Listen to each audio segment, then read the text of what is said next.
Alright, testing. Don't switch. Testing. Ball, you should be able to hear me on stream. Colin Brinkhouse. What's going on? Colin? Hey, we out here, we live, baby. We got a whole new ball game set up for you guys tonight. It's gonna be real dope. I'm getting set up here with the homies. I'm just making sure that we got all the audio. Ollie, what's good? Hold on, let me get my headphones set up. We can do a little audio test here. How are you feeling, by the way, man? You getting with that? You getting a little sick the other day? Yeah, still recovering from the cold, but I should be all right. If I need to, I'll just talk a little bit less. Yeah. You let me know how you feeling, bro. Let me lock in here and make sure that we are good on everything. Got a little cough, got some sniffles, but yeah, we'll see how my voice is holding up for now, so we should be all right. New stuff is looking phenomenal. Isn't it cool? Profit, man. Isn't it cool? Beautiful. I feel so legit. Isn't it cool? Like, just to be able to see everything starting to come together. This was the big vision. Little pieces. There's a lot more behind tonight's stuff. So for everybody, just to let you guys know, in there, this is just a sneak preview of what's more to come. For now, however, Coop says, I got my money on Bubba Pickles. Yeah. Hey, we're gonna get started here in a bit. So if you're on chat right now, if you're on YouTube, everybody, make some noise. We're about to get started. If you're one of the fighters, please make sure you hop into the RingsideVR Discord. All the fighters are in the Showtime stage and we're getting set. I need to bring up the matchups for the night because I gotta showcase the new fight card. Yeah, that's me. Fight card. And so we'll actually have the new fight card up on stream today. So give me a second, chat.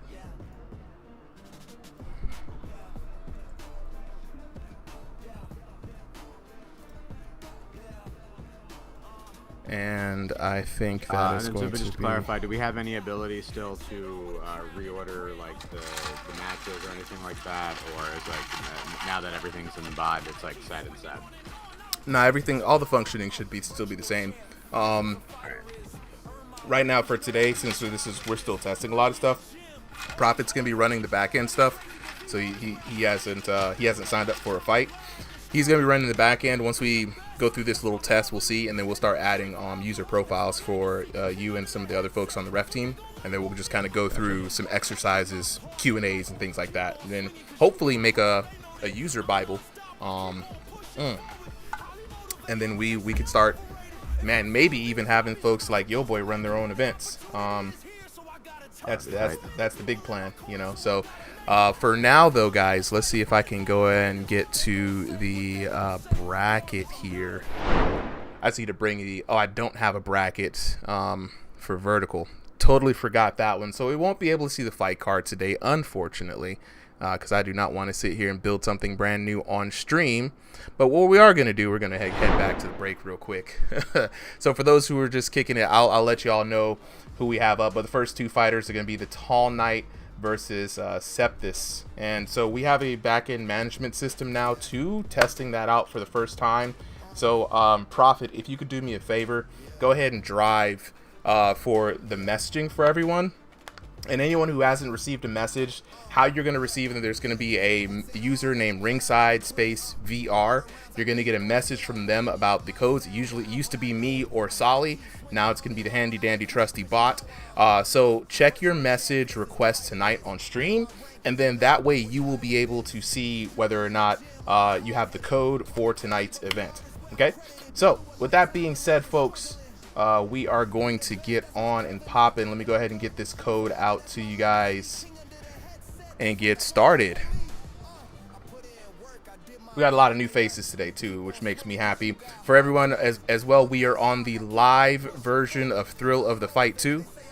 Live version. Jackson bet in the house. Yo, Bubba Pickles has got a bit of a following today, guys. A lot of people on here for Bubba Pickles. Y'all got to watch out for Ball making his debut here against Spiral. It's going to be very interesting. Shout outs to all the new players who came in. We, of course, are going to be in the Memorial Hall, three-minute rounds. Going to bring you guys some good action here tonight. Man, Colin says, I'm betting my kids' college funds on Bubba. How about that? Let me know how y'all feeling about that. But that boy Bubba, we gonna call him Bubba, Mr. Parlay Pickles out here. All right, let's get here. So, Profit, I'm gonna message you the code. You should see a message from Ringside VR Stream. Solly, I'm gonna message you the code for backups as well. Yeah. So everyone's got it. And then, are we still doing post fights, or are we skipping them for tonight? For tonight, we're going to skip the post fights, guys. We are going to skip the post fights for tonight, mostly because we just want to get through a lot of the events. Ball said, "I'm gonna be broke if Bubba don't win." Oh yeah, so yeah, Jackson. What was Jackson's question? He wanted to fight before 9 p.m. So if we're not doing post fights, I think he's the last fight of the night. I think we might even get done before 9. But if we need to, I just check the Profit to see if he can be moved up a little bit. Yeah, Jackson's new. He's pretty young, so he probably has an early bedtime. The one thing we weren't able to do tonight was to get the times right, and he did say that he had to go in early. Profit, if we could move him up to ensure that the young man can get to bed for school in the morning. Will Brewer, yes. For the most part, they will be going in the order of the card, but there may be some changes, so, you know what I'm saying? Yeah, we'll move it. For anyone who's on the comment, Solly, also, yeah, Solo had a really good idea for, like, having signups for the, commentators. Yeah, and I thought that was really slick. I think something we can kind of put into the system a little later on, but for now we're going to do it manual. Anybody who knows that they are able to commentate, hit up Solly real quick and see if you want to come up tonight while I get this stream started. How far up do you want me to move? Except this, yeah, we're about to get started here in a bit, my guy. Let me go ahead and go live on the TikTok. And then the other thing too is that Probably throw him like 10th fight. We should that should be plenty. Okay.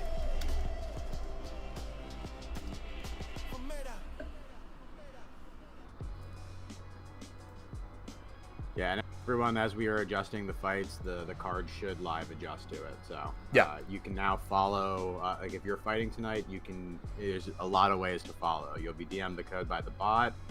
You can follow with the /fight card link. You can watch on Brennan was good, or you can hang out in the audience. So, and so for everybody who's making it easy. For everyone who's here tonight, actually, I'm gonna go ahead and do this really quickly. There was supposed to be a fight card.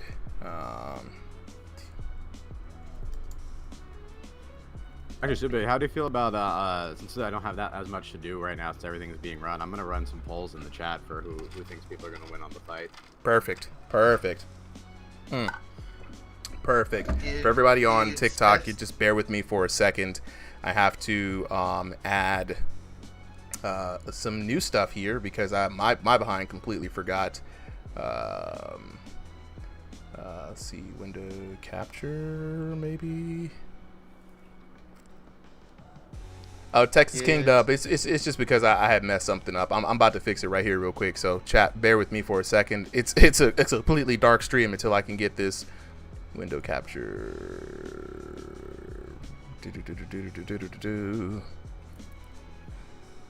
Let me actually go to, was it promo? Bracket has bracket overlay and bracket. I think it's bracket. Yes, it is bracket. So window capture bracket. And then we are going to set the bracket up as, where the heck did it go? Fine. Okay, there we go. Chrome. There we go.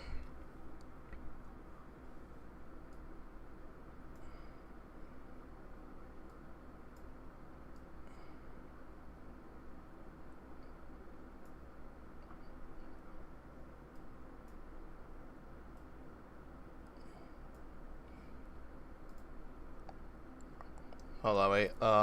Image. The VK the Hill score, V plate, V smart graphics, break, post fight, break.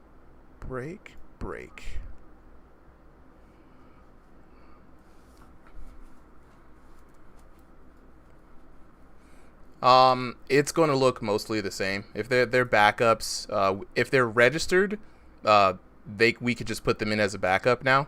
So if they come in late and like, oh, I could fit in, I'm like, cool, we could just sub them in as per usual. If they're brand new, we now have the ability to have people update their registration 24/7. Anytime you can update your profile, and as long as you are registered, you are good. And let me go back here. Yeah.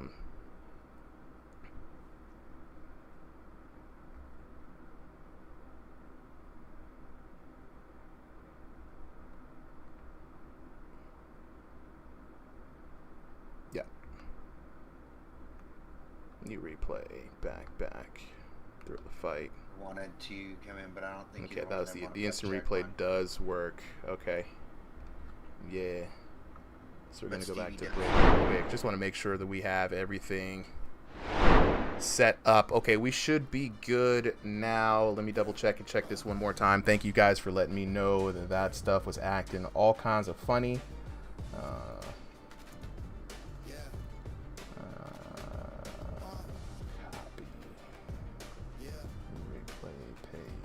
We have the bracket now set up. Let me just go ahead and make sure we got everything cleared away. To clear round 3. They never told me whether they got the settings. We the don't need not. rounds 4, 5, or 6. Okay, I think we're good now. I think we're almost ready to get started. Up underway, chat. We're going to be starting here in a bit. Sorry for the delay, but you know how these things go. That's got to make sure everything is working right. Keyshawn, yeah, signups are at 3 p.m. Eastern Standard Time. So long been done and set up. And I don't think we're going to have much in the way of subs for tonight, because we got a lot of new people. And when we have new people like this, it's usually people usually stay in. New replays. Make sure to throw all this stuff in the archive. And then we should be good. Skip for now. We should be good. Okay, so first things first. We are back. It is such a honor, right, to be here today with a brand new system. Shout outs to my man's Prophet. He's been working for the last, 2.5 months on this new system. We're just now starting to see some of this stuff. So everybody in the chat, VIP chat, give it up for Prophet. He's been doing a lot of really cool stuff to help this community stay on top of things, be able to manage things. So we out here and we live. We got a new system for everybody on the stream. I would like to welcome you to the Ringside VR Sunday night exhibition card featuring Thrill of the Fight 2 tonight. We're going to be seeing a lot of VR boxing action. If you don't know what VR boxing is, make some noise in the chat. You know what I'm saying? But without further ado, let's go ahead and take a look at the fights for the night. We've got... Oh, darn, did it not work? No, my fight money. Let me go ahead and link this scene, because I'm a big dum-dum and I didn't link the scene to, I don't even know what, bracket, right? So let me just go ahead and try to link this to bracket. There we go. And try this again. There we are. Oh, yeah, that's right, because I do need to try to stress test the stream. So one thing that's going to be new for the Discord tonight, guys, is that it's going to be in vertical, because I think a lot of you guys are on your phone. So if you hate the vertical thing, just let me know. But for now, this is the only way that I can make it work. So I am going to turn on my virtual camera, hit the share button. Well, let's make some noise. And there we go. Should be on vertical. Good luck, Jack. Good luck on your debut fight tonight. So first up, we got the Tall Knight in the blue corner, Septhys in the red corner. It's going to be the first fight, the EU fight for the night. I am joined with me by Solly here. Make some noise in the chat. 2 new EU fighters. Let's go ahead on to the tail of the tape, and fingers crossed that the tape. Oh yeah, I'm sorry. I actually have to set the current matchup live, so give me a second, guys, because this is a whole new system here that I'm driving. So we've got the tall knight. Let's go to the tail of the tape.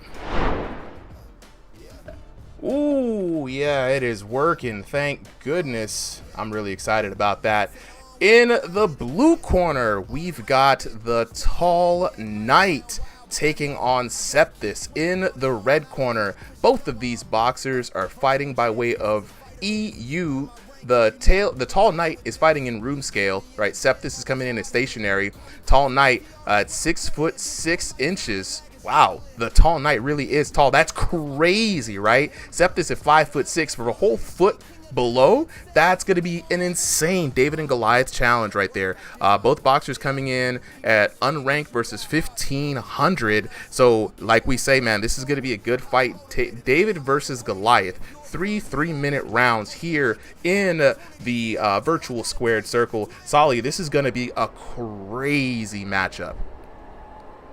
Absolutely, and right now the chat is pretty heavily in favor of the tall knight, 11 votes to 4. So he's got 73% right now in his favor. Let's see if people are going to lose money or if Septhys is going to pull up the upset. Man, I mean, if anybody can pull up the upset, it's going to be Septhys. But he's got a tall order in the tall knight. Wow, I mean, it's rare that the names live up to the hype, and right now the tall knight is absolutely living up to the hype. Good hit though by Septhys. He's hitting, he's swinging above his size, that's for sure. Now here's the thing, right? Size advantages do matter. We talk about this all the time. It's not always the way that you think, right? Sometimes there's a big advantage to being a small boxer, especially if you can get in close and just make it uncomfortable for your opponent, right? Your body is a very hard target to reach. If you're good at head movement and guarding, you know, that defense can be such a challenge for that taller boxer to break. That being said, right, taller boxer, if you can keep that range, if you can keep that distance control, you can have an easy time just picking off 3 shots.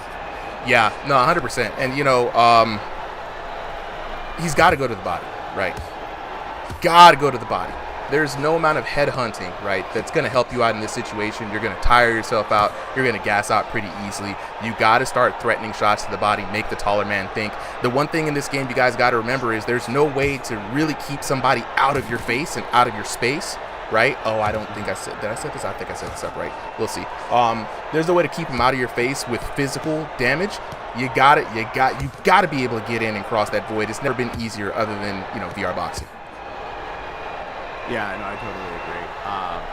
So right now, honestly, pretty even match, I would say, right? Both fighters seem to have gotten off a few good clean hits on each other. Each are kind of respecting each other's power.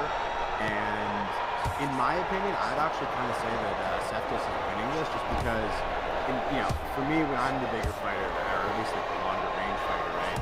I'm usually taking the time when we're not engaging to just take, you know, a little free like chip damage here. So if we're not getting a knockdown, right, at least I'm winning on damage. And it does feel like Tall Knight's a little bit hesitant on doing so. So a couple of times Septhys has done a really good slip and clocked him, boom, right there, right, with these like big hooks that he's landing. Yeah, like something yeah, go ahead. I'm gonna say something I would honestly criticize right now. Tall Knight, I would say, needs to keep a tighter guard.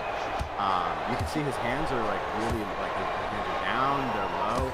Right, he's putting up a guard occasionally, but it's a far away from his face, and we've learned that that's a great way to get hit by hooks. True enough. Right, you can get your arms can just get blown up by it. I really appreciate Septhys' approach here. You know, I was a little worried, but he seems to be handling himself very well. Tall Knight, though, not working the jab too much, but still getting a few shots in. He's letting Septhys crowd him, and Septhys just going to the ribs. Man. Trying to take it, but round 1 ending. Pretty respectable round from both fighters. No knockdowns, but a lot of cool exchanges. I would say pretty close, possibly in favor of Septis. He had a couple of moments where he threw a lot of shots in there, especially at the end. He racked up some body damage. 100%. 100%. And I love the spirit of Septis. I mean, your boy Tall Knight, he's playing well for a tall fighter in this game, really kind of staying to his range, trying to stay to the outside. When he gets close, get into that danger zone, you see him prioritizing defense instead of just swinging. He's doing the best that he can, but one of those things with being tall is you got to work those legs, right? You got to be able to use those legs to maintain distance on your opponent, and then that's when you can punish them for trying to get in. Circle around, keep it moving, and I think the Tall Knight will be able to come back, but I definitely got Septis up on the first round. Yeah, I think so. I think, this is the adjustment round that we're getting into. The adjustment round for Tall Knight, I would say tighten up that guard and just start, put up the castle and start, firing sequences from the lane, right? And I like what he's doing already.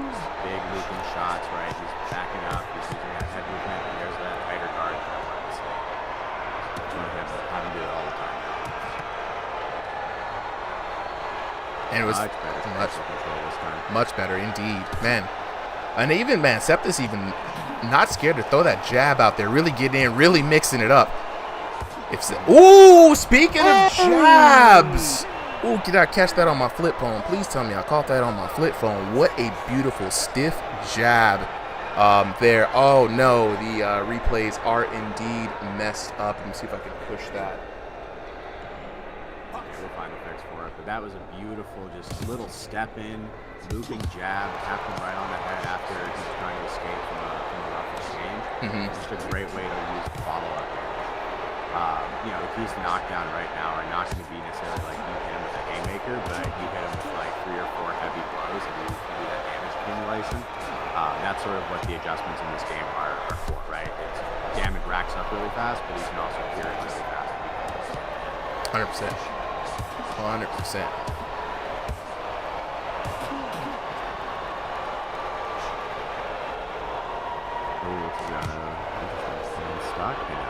No, it's back. It's back. We're good. Now, Tall Knight doing what he needs to do, and I like the patience from this man. Big left hook coming over the top right there. And just, again, for a taller fighter, that jab is such a crucial weapon. Man. Yeah, in this second round, Septis' guard has gotten a little bit sloppier, and the more aggression from Tall Knight is just really paying off, right? You can see him picking up with those jabs. This is a really good fight, too, and I like that Tall Knight, after getting that knockdown, isn't starting to chase for more. He's just doing the exact same strategy that got it to him before, right? Between outboxing, and he's seeing what Septis is going to do. And right now, Septis not able to figure out this new farther range strategy, and so he's having a little trouble. He might be able to survive this round, but he's going to have to come up with something in round 3. I mean, this is going to be a tough round 3 for him, too, because right now it seems like Tall Knight has figured out the equation, and right now he's just very comfortable, like you said, sitting back, continuing to extend that lead through damage. One thing that a lot of people, don't know, your opponent's going to be desperate for that knock after they get knocked down. That revenge is when they're going to make a lot of mistakes, and Tall Knight's doing exactly what he needs to do. Something else that I really like from Tall Knight is you'll notice that sometimes he's crouching a lot, right? He's getting to the same level as Septis, and it's working out. It's giving him access to body shots and giving him different angles than Septis isn't expecting. And what a beautiful end. In the books, definitely for Tall Knight, and overall definitely winning this match. And now it's a question of whether he also won that first round, and if Septis is in a big hole, or if he just needs, to win out on damage to at least pull out the draw. Honestly, man, I still think Septis got the first round. I would score that slightly in his favor. It's just because he was so busy, and I could be fooled just by the action. We don't know how hard he's actually swinging in this match. But Tall Knight definitely for sure has that second round, and this third round for him might just be a victory lap if this kind of strategy continues. Your boy Septis really has to figure out what he was doing right in that first round and get back to that. Now, for me, I almost feel like it's not what he was doing right, but what Tall Knight wasn't doing, right? Tall Knight was very passive. He was just kind of, gathering information. And I think really what he needs to figure out is, how to beat the tall knight of round 2, right? I think that's what he's going to see in round 3. There's no reason for him to deviate from that strategy right now. If anything, I think, he could also just cruise to, a decision win and just take his foot off the gas when he wants to. We got ourselves an early clinch. I love how rare the clinches are in this game now. Shout outs to the developers for that update. Big swing and a miss there. And I see now, now your boy Septis is really respecting the range of the tall knight. And that's what he doesn't want to do. He does not want to respect that. He wants to disrespect it. Oh my goodness. Can we see this popping in here today? Yes. Let's take a look at that on the instant replay. Man, and it was that swift left hook just taking the young man down. And look at it, how he did it too. He stepped all the way to the side to get a great angle on it. And the other thing that Septis wasn't doing before that, right, and you can see him doing it now, he's keeping his hands down, right? He's inviting these punches because he's looking for a counter. That is dangerous against an outboxer who is outranging, right? Like, he can get a free shot without you being able to counter. Ooh, the young man. It's causing him to lose in 2 ways, right? One, he's losing on damage. And then 2, whenever he is getting into the engages, he's already like a shot or 2 behind. And so he only needs another two or three before now. It's crazy. Where's solo liability when you need him? The tall guys are really. He said he was going to make a tall guys only gym. And every week we got a new giant jumping in here. Giving these short kings a little bit of a problem, but man, teeing off is the tall knight. We're gonna have people sneaking into that gym on people's shoulders, just to get in. Yeah, no, man, I made 5. What were you talking about? What are you talking about? What do you mean? I'm in here, tall guys. Back to the action though, man. Like, I think Septis might have gotten to the end of his wits here. He's trying to figure it out. The head hunting is there, not really going to the body as much as he used to. Could be fatigue playing a factor as well, Solly, but he's just not finding the shots.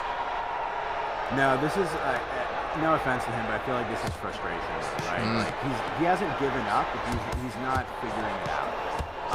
So he's just trying more shots, right? He's just throwing, he's trying to get whatever opportunities he can. But he's not really using his style. Yeah, he's not using his style to neutralize what his opponent is doing and create his own openings. Just going to see more of that right there. 3 shots as you're figuring it out, and bam, uppercut, and then another swift little hook. It's been looking very good for this man. Septis got to be careful, even though the anti-spam system is not really in play like how it used to be. You still get some benefits are getting cut off. You lose your counter hit bonuses towards the end. But let's take a look at the scorecard for this match. Take a look at the details, man. 24-30, 10-9, 10-8, 10-7 for your winner out of the blue corner, the Tall Knight, with a win here today.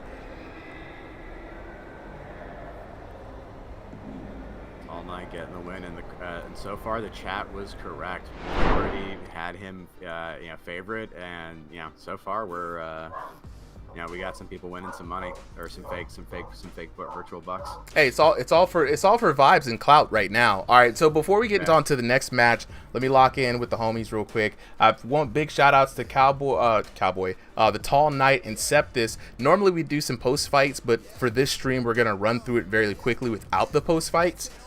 Last time we were able to get through a lot of folks. I know a lot of people are waiting, specifically since we don't have the timers today. So for everybody in the chat, man, I saw you guys in the chat asking, how do you get in on the action? So if you don't see us answer those questions right away, it's because we're commentating on we're actually commentating the fight. This all is live, so usually in between fights is where I let people know if you're trying to get in on the action. If you think you got the hands, you got to join the RingsideVR Discord. Every Sunday you have an opportunity to sign up at 3 p.m. Eastern Standard Time for the card that is going to be coming up. Now the signups are already done. It's 5:30. We're already underway. We got 30 boxers already signed up. They've already been registered. But you would consider yourself about a week early, right, to get in on the action. We also have a free open stream night on Thursdays for King of the Ring. So with that being said, though, let me go ahead and get some invites to the server real quick. And this just reminds me that oh, Cowboy, you did amazing. What do you mean? How did you do? You did great. You know what I'm saying? I think, you know, what we're gonna do is Solly, what for the tall night, you know, how did you feel about that last fight?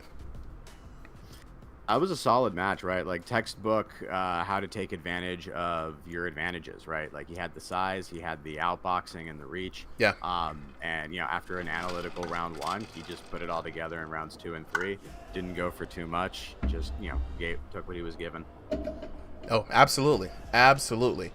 So everybody in the chat, if you're on YouTube, the Discord link is there as well. We're gonna get the next fighters up. Can we have Valentin and Eagle? Right, Valentin fighting out of the EU, taking on Eagle from NA East. We only have 3 EU boxers today. So I think I'm going to hit send code. I already did all that. All right, we should be able to send the code to both of those boxers.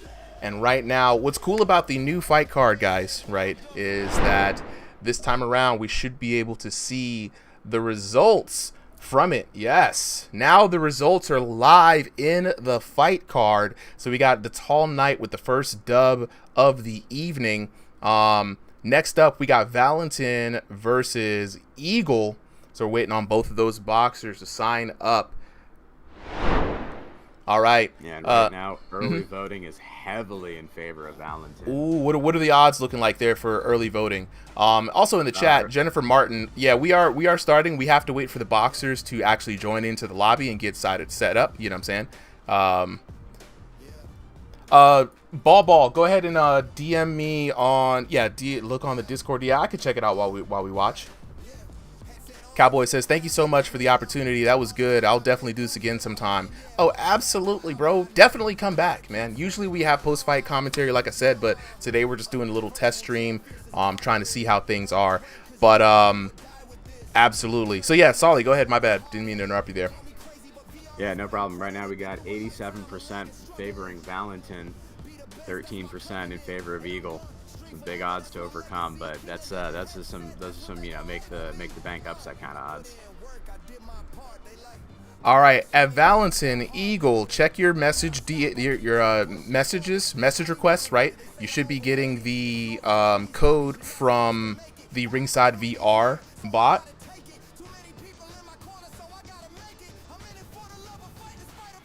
Just go ahead and confirm that you guys are actually seeing the messages there. Man, I mean, Eagle versus Valentin.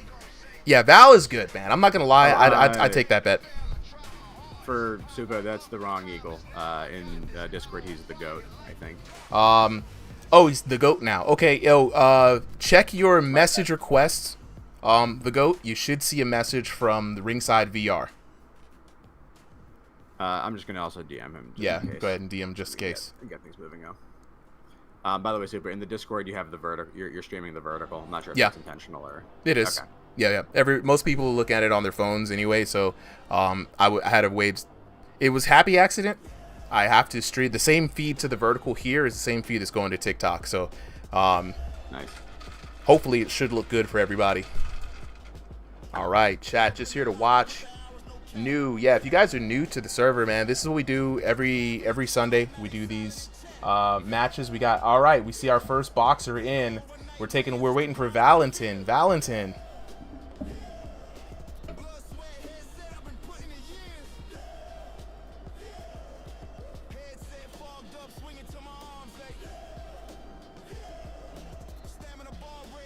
Cheeseball says, I'm new.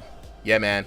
Just check out with some VR boxing. Cheeseballs, have you ever seen VR boxing or played any VR boxing games?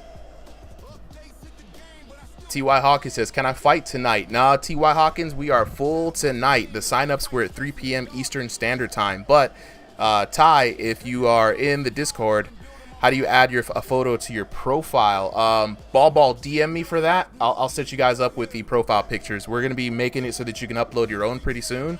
But for now, we got to do it manually. Said I have played but not watched. It seems cool though. Yeah, no, it's a really good time. Everybody in the Discord server, we get together every week. We kind of match everybody up. Is that Valentin V Vaughn? Solid? I think so. Yeah. Valentin is Also, we V got Vaughn? Jay Baca coming up for commentary. All right. Hey, you and Jay Baca take this next one. I'm going to work on some back-end stuff real quick. Gotcha. All right, Ball. I will check with you after the stream is over today. But for now, we've got Valentin taking on Eagle. Valentin heavily favored by the Discord in this match. Would you say like 87% to what? What was what were the odds against that? 13. 87-13. Good lord. Okay, chat. Let's see how y'all are feeling about this as we get on. Hey, Jay Baca, before we go on, Jay, can you give me some audio real quick? Yeah, what's up? I don't hear Jay. Do you hear Jay, Solid? I heard him. Okay. For Jay, say some more words? Nah, it's probably on me. All right, 1 second. Super hopped off. He's gonna reset. I don't think Bring he me can back hear up, me bro. Either. Yeah, I gotta just see. Okay. Don't know why my stuff keeps This is, I had said a you're couple on. different things and he didn't. acting all crazy, but He didn't pick up on them. All right, gotcha. When he asks again, you can let him know. Like I'm doing the results in the back and sending the codes. Okay. So he don't have to worry about that. I pre-sent that stuff out. Yeah, Yeah, and bring also me just up. a heads up to all the fighters tonight. It's not, again, the system is automated now, so Yeah, instead just of bring me me up. pinging a bunch of times and sending you the code, the bot is going to be sending you the code directly, and you should follow the fight on either the card or on the stream. not sure why it's not letting Super me. wants up. He said, "Bring me up." Oh, he's not letting him go. All right, interesting. All right, bring him up. Yeah, I don't know why Discord just kind of kicked me out. Random name says, how do I handle a scammer in this game? Very difficult. I mean, it's hard to... What kind of scam exactly? And then we may be able to help you out with that. Okay, so I think we're back. Jay Baca, give me some audio. What's up? Can you hear him, Suba? I should be able to hear him now. Say something. I see him on the stream. Yo, what's up? All right, there, we got it. All right. Bet. Can you hear Prophet as well? Prophet, say something. We just want to make sure that it's working. Can you hear me? I can hear you. We good. I got comms on everybody now. All right. So Jay Baca, Sali, you guys are going to take the commentary for this. I'm going to go ahead and kick you guys off with the tail of the tape. All right. Next up, we got the tail of the tape. Valentin in the blue corner taking on Eagle in the red corner. Both VR boxers fighting by way of stationary play space. Valentin fighting out of the EU division. Eagle fighting representing North America East. Valentin, a staggering 6'3" tall, taking on Eagle at 5'10" tall.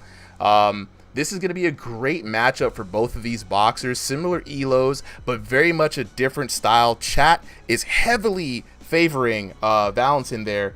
And Jay out here just typing away into the mic. You good, bro? Let's get started with this fight. Match is starting again. Chat heavily favoring Valentin, and not surprising, right? This man is a veteran here at ringside. Eagle, though, also a competitor who's been here, also since the beginning, not as frequently and not as involved, but always showing up very well. Gotta love the fact for both of these fighters that they are fans of Hajime no Ippo. Eagle, a direct reference to the Eagle character there, and Valentin frequently likes to use that hitman style. So we might be getting a very interesting kind of match here. Both fighters also on the taller side. Jay, any early favorite predictions for you? I've seen Eagle fight a couple times. Just a normal, like, standard boxing style, I'd say. Nothing really, I mean, he's special. Everyone's special in their own way, but I'd say he's just like your ordinary style. I feel like Valentin's much of a longer guy, likes to use that jab a little bit more, stays on the outside sometimes, but that hitman style you were talking about, he's using it a little bit right now, staying on the outside with that jab. It's very hard to time that, so I'd like to see how Eagle tries to compromise it and get forward and land something. Yeah, you can see he's just hitting them with those nice flicker jabs, right? And he likes how he switches it up. Sometimes he goes with the hitman style, sometimes he goes with the more traditional guard. The other thing that I like too, you can notice it here, right? He keeps his guard very close to his chin, and he's also keeping it fluid, right? It's popping up here and there so that it's never, running the Ooh. exact same guard. Oh my God! Beautiful. Valentin's flurry. so quick. Yeah, and There it is, that gonna be a hitman lot. style. Yep. That's what they'll do, right? They'll just pick at you, and then you start to overcommit, and then boom, flurry. Just a whole different type of beat. Absolutely. He takes his time. He's very patient, but whenever he hurts you, he's not going to let you go. Nah, and right now I feel like Eagle is just fighting a little bit too stiff, right? This is a discovery round. He hasn't taken a knockdown yet. He's trusting his defense, and so aside from that one big flurry, he's not really taking the kind of shots that he's racked up a KO too quickly. He has to be careful, right? He's definitely turning on this round on damage. Yeah, Valentin is piecing him up right now. He's just landing at will. That jab, there it is again. Every single time. It's just on point, just crisp, fast. You don't even see it coming, really. I mean, Eagle's just not able to get past that jab. He's not slipping well. His defense isn't really holding up against someone like Valentin. Nah, these two are duking it out. You can see Eagle's kind of just going for really standard like boxing, right? He wants to close the gap, hit the 1-2s, and then sort of get into like an extended brawler and engage. But he's just like Valentin is never not moving, right? He's always keeping distance. He's never a stationary target, and he's always playing with the range. So Eagle can't set up the way he wants to. Yeah, I feel like Valentin is very fast for his size. And it's gonna be very difficult for Eagle to get past that. They are quite similar. I think Valentin is definitely like at least a little bit, like maybe 2 inches taller. But that is the end of the round. Yeah, definitely going to give that one in favor of V just for the, more activity and more shots landed. But credit to Eagle, man. He didn't take a single knock. He was very defensively responsible outside of getting tapped by those jabs. He didn't really take any, big, heavy haymaker shots aside from that one flurry early on. But he's going to have to make some serious adjustments here. Anything in your mind, Jay, that he's going to have to do to get past V's impenetrable guard and offense here? Well, he has to start slipping. He has to use his head movement. Whenever he starts slipping those jabs, that's when counters start opening up, and that's when you can really close the distance. You can close the distance really well. Get him up on the fence, and really just start unleashing. I could not agree with you more. Like I was saying earlier, right, he's fighting a little bit stiff, and I think the big downside of that is a lack of head movement, right? He's moving with footwork. He has a decent enough guard, but his head is just in the same place, and V is just moving around, finding different angles, tagging it wherever he can, right? If he follows your advice and slips in, he's going to create a free opening from whatever shot he makes defense. Yeah, and I feel like it'll only take one really just to start messing with Valentin. Because if his mind starts getting used to those slips, he's going to be very, very cautious to throw that jab out there, and it's just going to crush Valentin's offense and outboxing. Yeah, and he does have different gears that he can shift into, but it would definitely break up a little bit of the rhythm and the flow that he's had so far this match. A couple really painful looking jabs. You can see on the facial reacts, right? They're just stinging him. Both fighters saying, I'm gonna rock this fifth. You gotta get out of the pond, dress queen. There it is. He's on the inside. Yeah, there it is. So far Eagle has been more active this round, and it's definitely working. That head movement, those occasional duck and weaves, right? Even if he's not outright dodging or slipping a punch, it just means that his head isn't the same target that V can take, however long he needs to lock on with that sniper jab. Yeah, but there's that jab again. It's very, very, very on point tonight. Yeah, and that's the problem. Like, once he lines it up, you don't know when it is, but that internal decision clicks, and that hand fires off in like a fraction of a second. And the other hard part about it, too, which makes the slipping difficult, right, is he brings it back so quickly. And so that usually the opening that he's creating with that flicker jab, right, is a body shot, and then immediately, right, he brings his elbow back to her. Yeah, that's a nice right hand there. And there he is. He was just tenderizing it for that round, and then finally walks in. Beautiful combo. You see that in the replay. Hit, jab, 1, 2. It was that left hook that really shot him down. Yeah. That is a tough break for Eagle at that point. He had been doing such a good job of staying upright, but at this point, V is now finding a lot of damage. And here is where it's going to get really tough for Eagle, right? He is now has to really push the pace of this match, and doing that recklessly is going to open you up to a lot more knockdowns.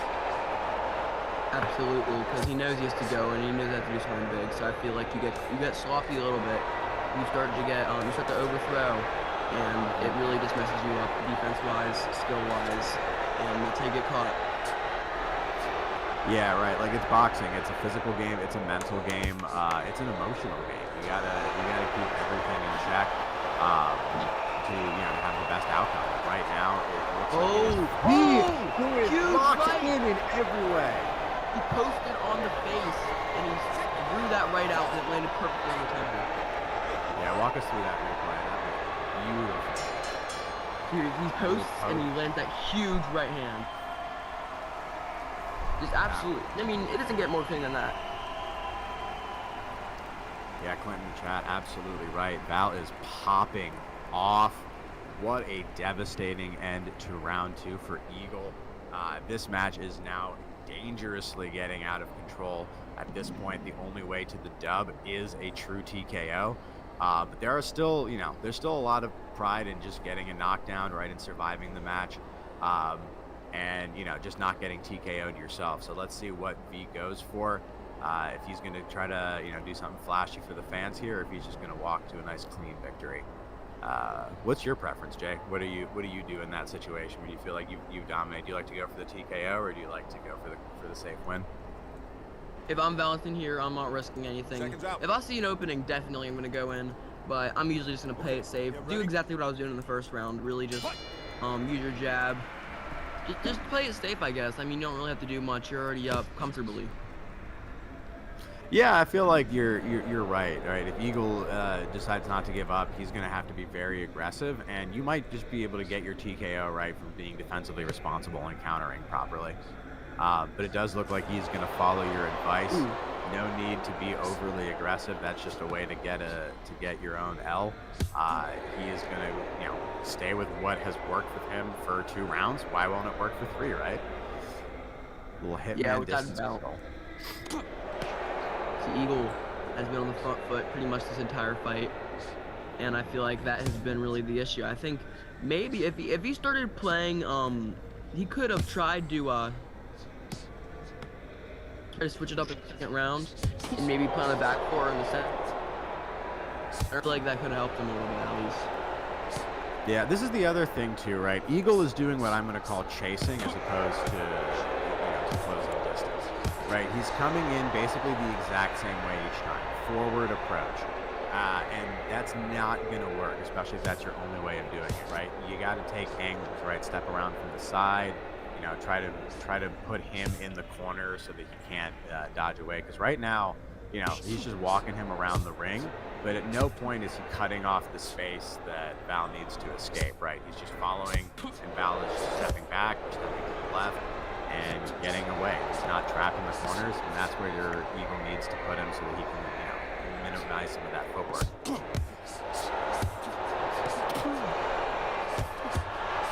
Yes.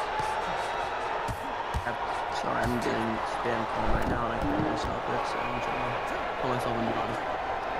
Yeah, right, man. Oh my God, another knockdown. That replay.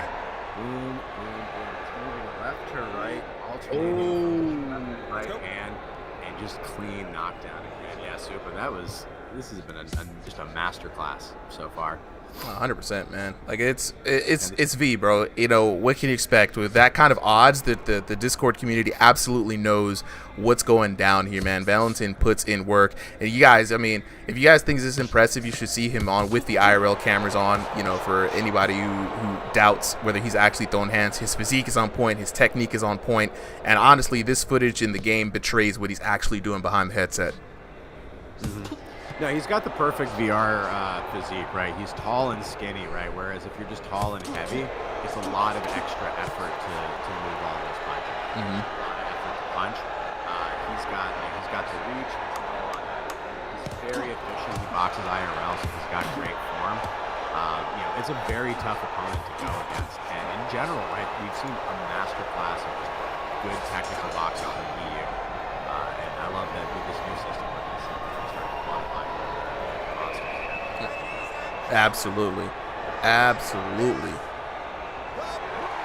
Zach says, amazing. Two great prospects. I couldn't agree with you more, Zach. Shout out to Valentin for the win on that one. Let's take a look at the official scorecard from the game. The digital refs have scored the card 10-9, 10-7, 10-8 in favor of your winner for today.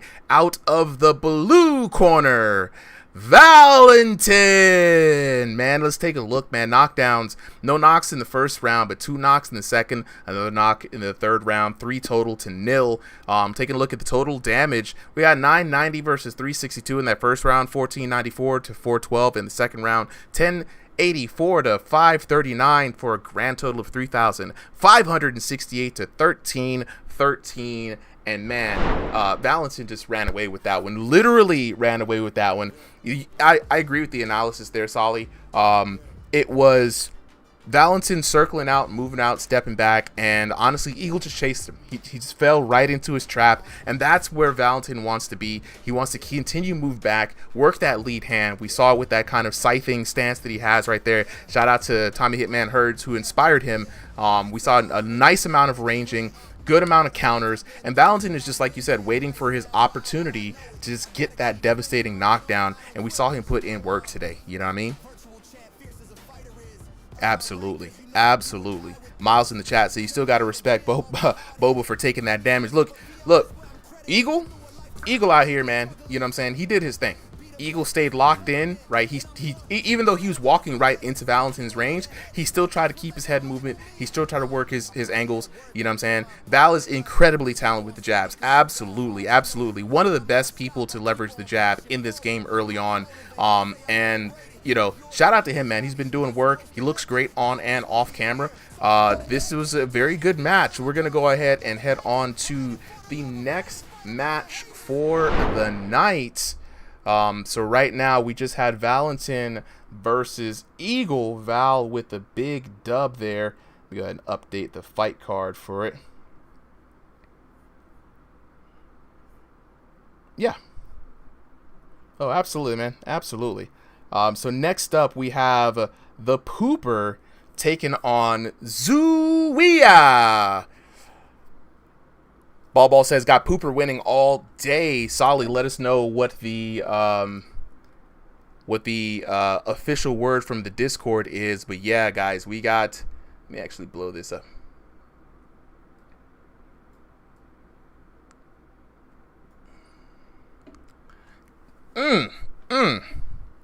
Big poop.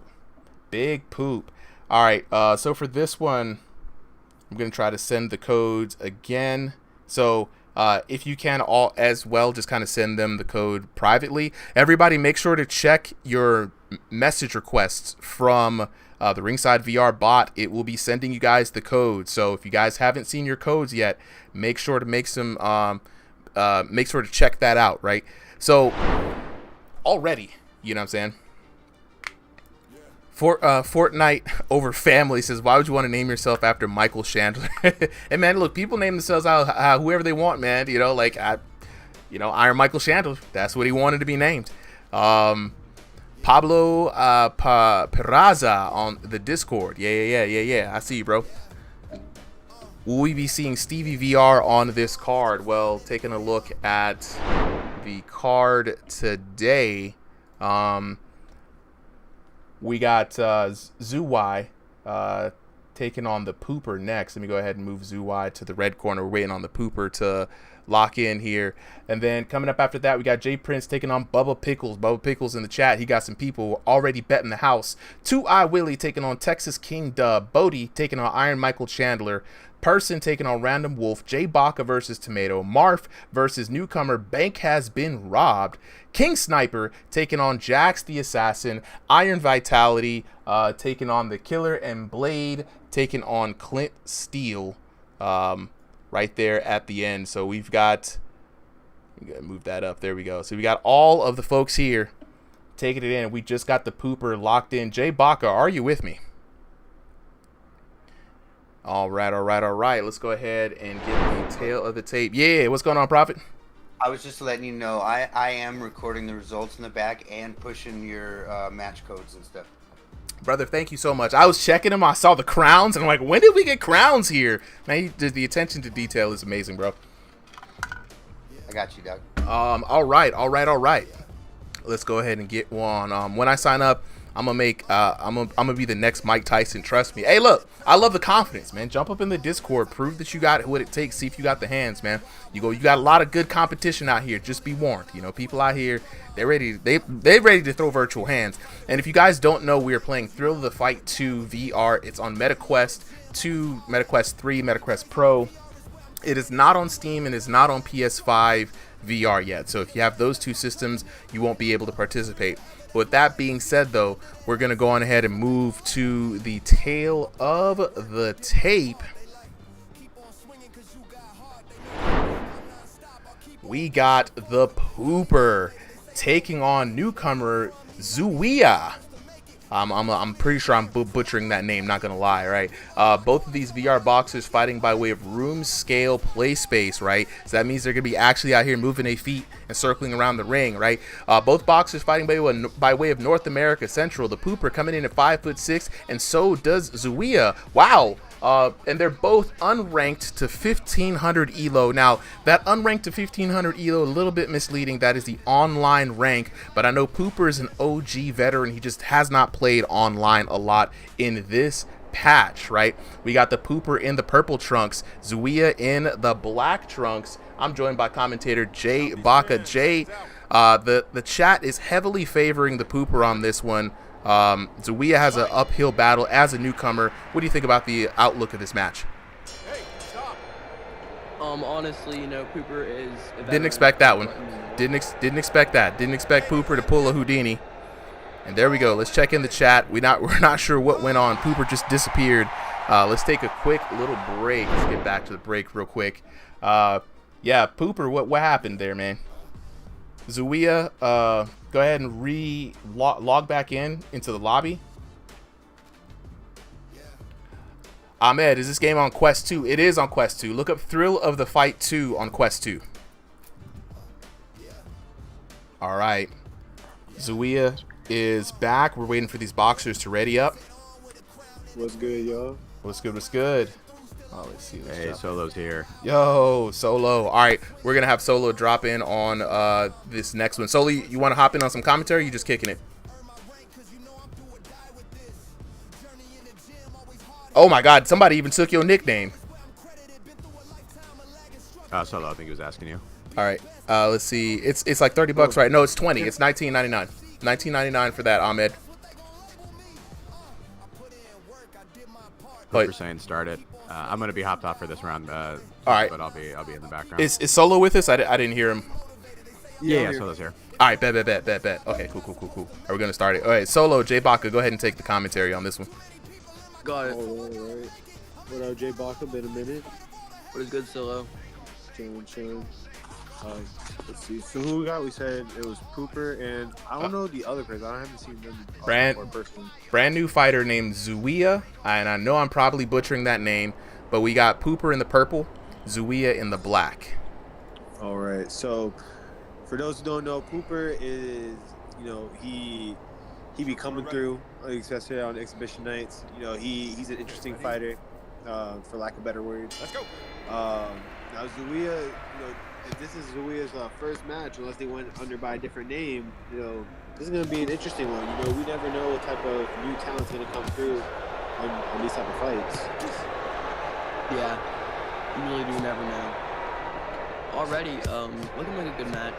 They're looking equal in height. I think Pooper might maybe just like slightly taller. That could be just a tracking issue, or maybe he is a little bit taller. But already I'm seeing Pooper land a little bit. But Zuia has him on the ropes, and that is big. You do not want to be on the ropes early like that.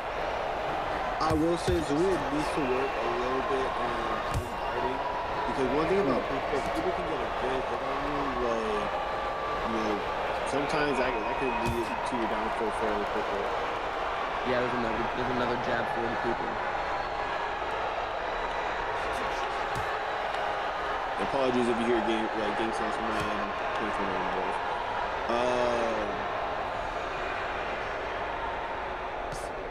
But you know what? I will say I do like the way that Zulia is like testing the water for Cooper, seeing like where they're at.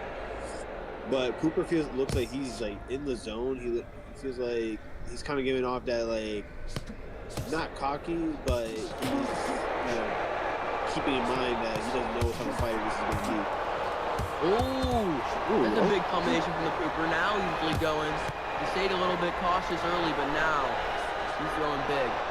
Yeah, that means Cooper for the Ooh, another big combination from the Cooper.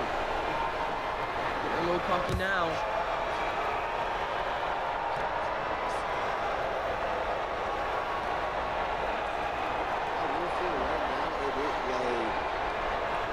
I feel like Zulia's kind of getting a taste of what it feels like to fight like, a good fighter here on RXVR.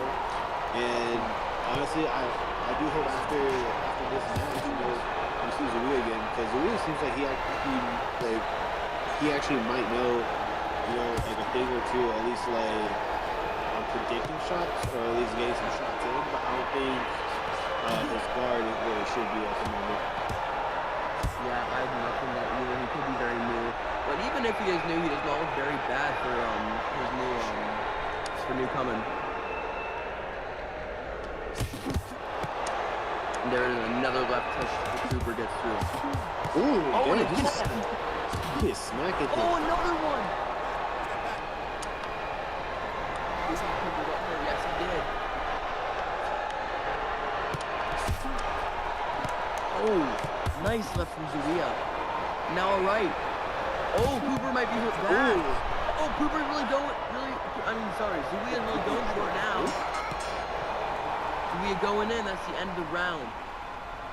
Honestly, I think we'll talk about that round right there. I think after seeing that, that round, if we're going by damage-wise, I think Cooper. But if we're going by simple points, I think Zulia might actually have this one. There's a chance that he took it, but I do think that Cooper took that round just based off those combinations early on.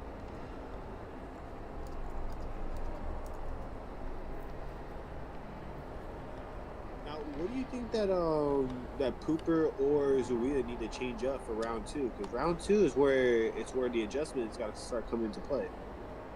I think he needs to rely on, he needs to start defending more of these shots.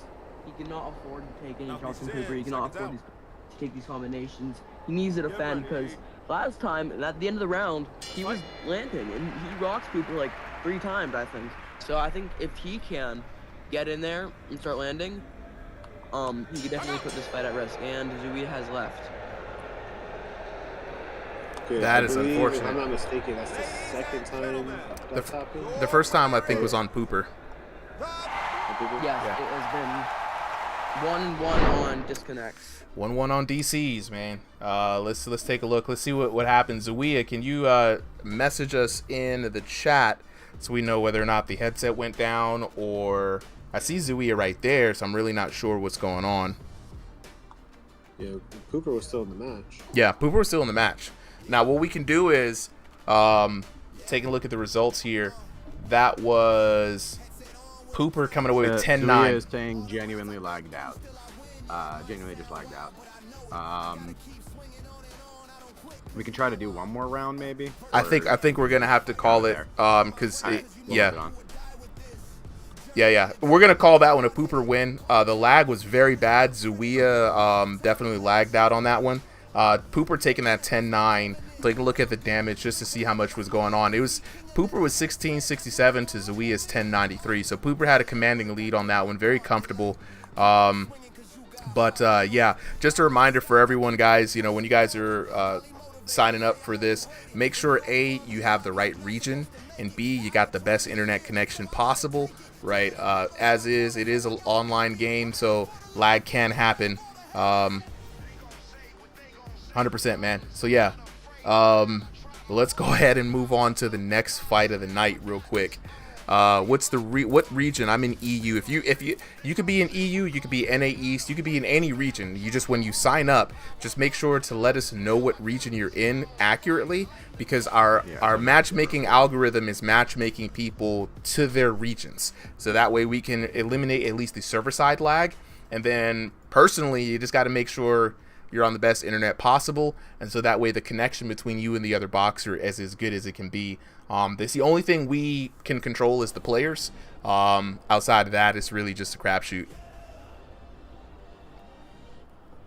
Hey, appreciate that. It is a really fun idea. You know, we've been trying to get these boxers together in the server for a long time, and we're working at it for a while to, you know, make sure that it's a good experience for everyone.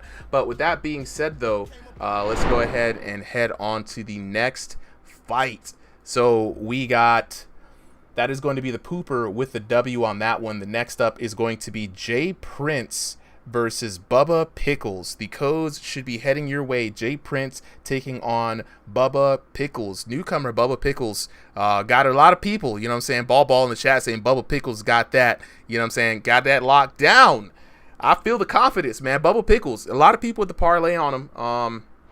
Gonna be very interesting, to be honest.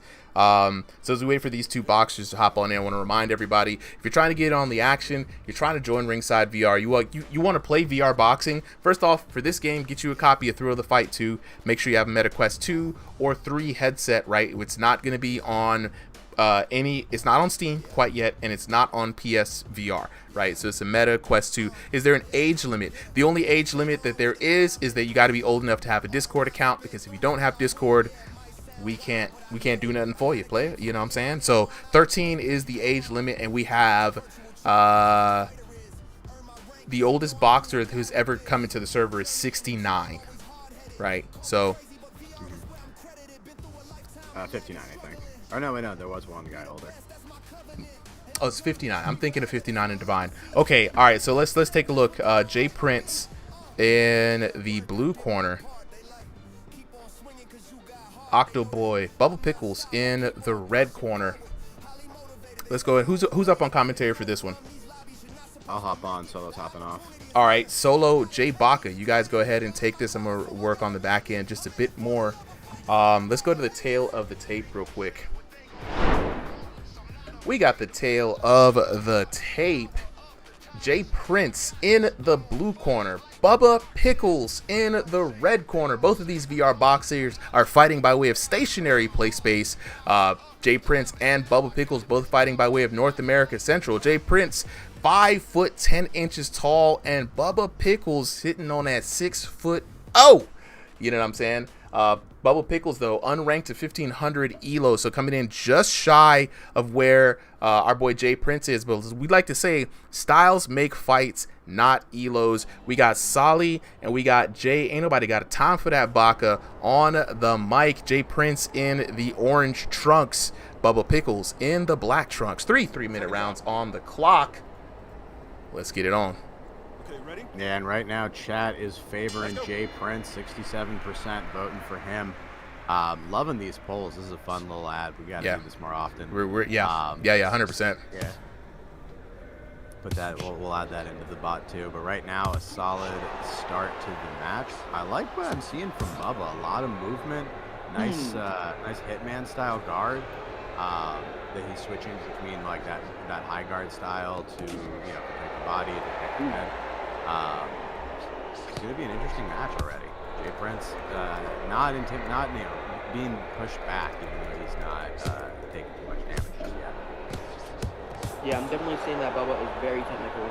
He looks like he definitely has boxing experience outside of VR, or at least I think he does. Just based off. Well, he's fighting like it for sure, right? He's fighting with real boxing styles, with like, his at least the way he's fighting, he's been in some kind of fight before, whether it's VR or IRL. Because you can see, right, he's really like cautious of his face. He's aware of the punches. He's really watching for different openings, and aware of his own openings too, which I'm really impressed with. What thing is true for Bubba Pickles there? And that little head dodge at the end too. Jay Prince was going to take his head off, and that was a good clean dodge. Trying to go to the body. A bit sloppy from Jay Prince. Oh, nice shot from Jay Prince in the corner. And this is what I was talking about earlier of the difference between controlling distance and just chasing someone down. That was perfect.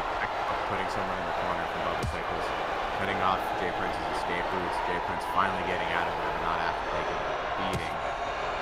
And I want to see Jay Prince make some early adjustments here. I know it's not quite the adjustment round, but I think so far I'm loving how Bubba Sickles is fighting. I do believe that Bubba Pickles is the one in the black. Yep. Oh, okay. Yep. I think so. Jay Prince is in orange. I could be wrong. Jay Prince Yeah, in the orange, gotcha. All right, everything I said, flip that. Jay Prince been solid aggressive. Yeah, Jay Prince looking a little bit sloppy here, but sloppy works sometimes. We've seen with, guys like Drake Sputessi and Ryan together in the UFC. Sometimes sloppy works, and if it works, you can't hate on it. Yeah, it works too, especially if your instincts and reaction time are phenomenal, right? Like, those usually compensate for, the sloppiness in terms of offense or defense. Because really, like, all good, being a good technical fighter is like you have your hands in the right place, in the most efficient places at all times. As years of the sport has sort of developed, and these sort of sloppy or more like instinct fighters are like college right are like, okay, I can have some holes in that I'm going to patch up with. Those were big shots from Bubba. Yeah, I like what Bubba's doing here. Throwing in some uppercuts there, and round one going down, probably in Jay Prince's favor on the damage, but Bubba finding some good success there towards the end. Yeah, I do think that could be anyone's round, but I actually do not know because Bubba looked very clean with his shots, but Jay Prince definitely. Yeah, wrong replay, Supo. Yeah, I know. Yeah. It's Gotcha. Yeah. It's Yeah, so Jay, who do you what are the adjustments that you see these fighters needing to make?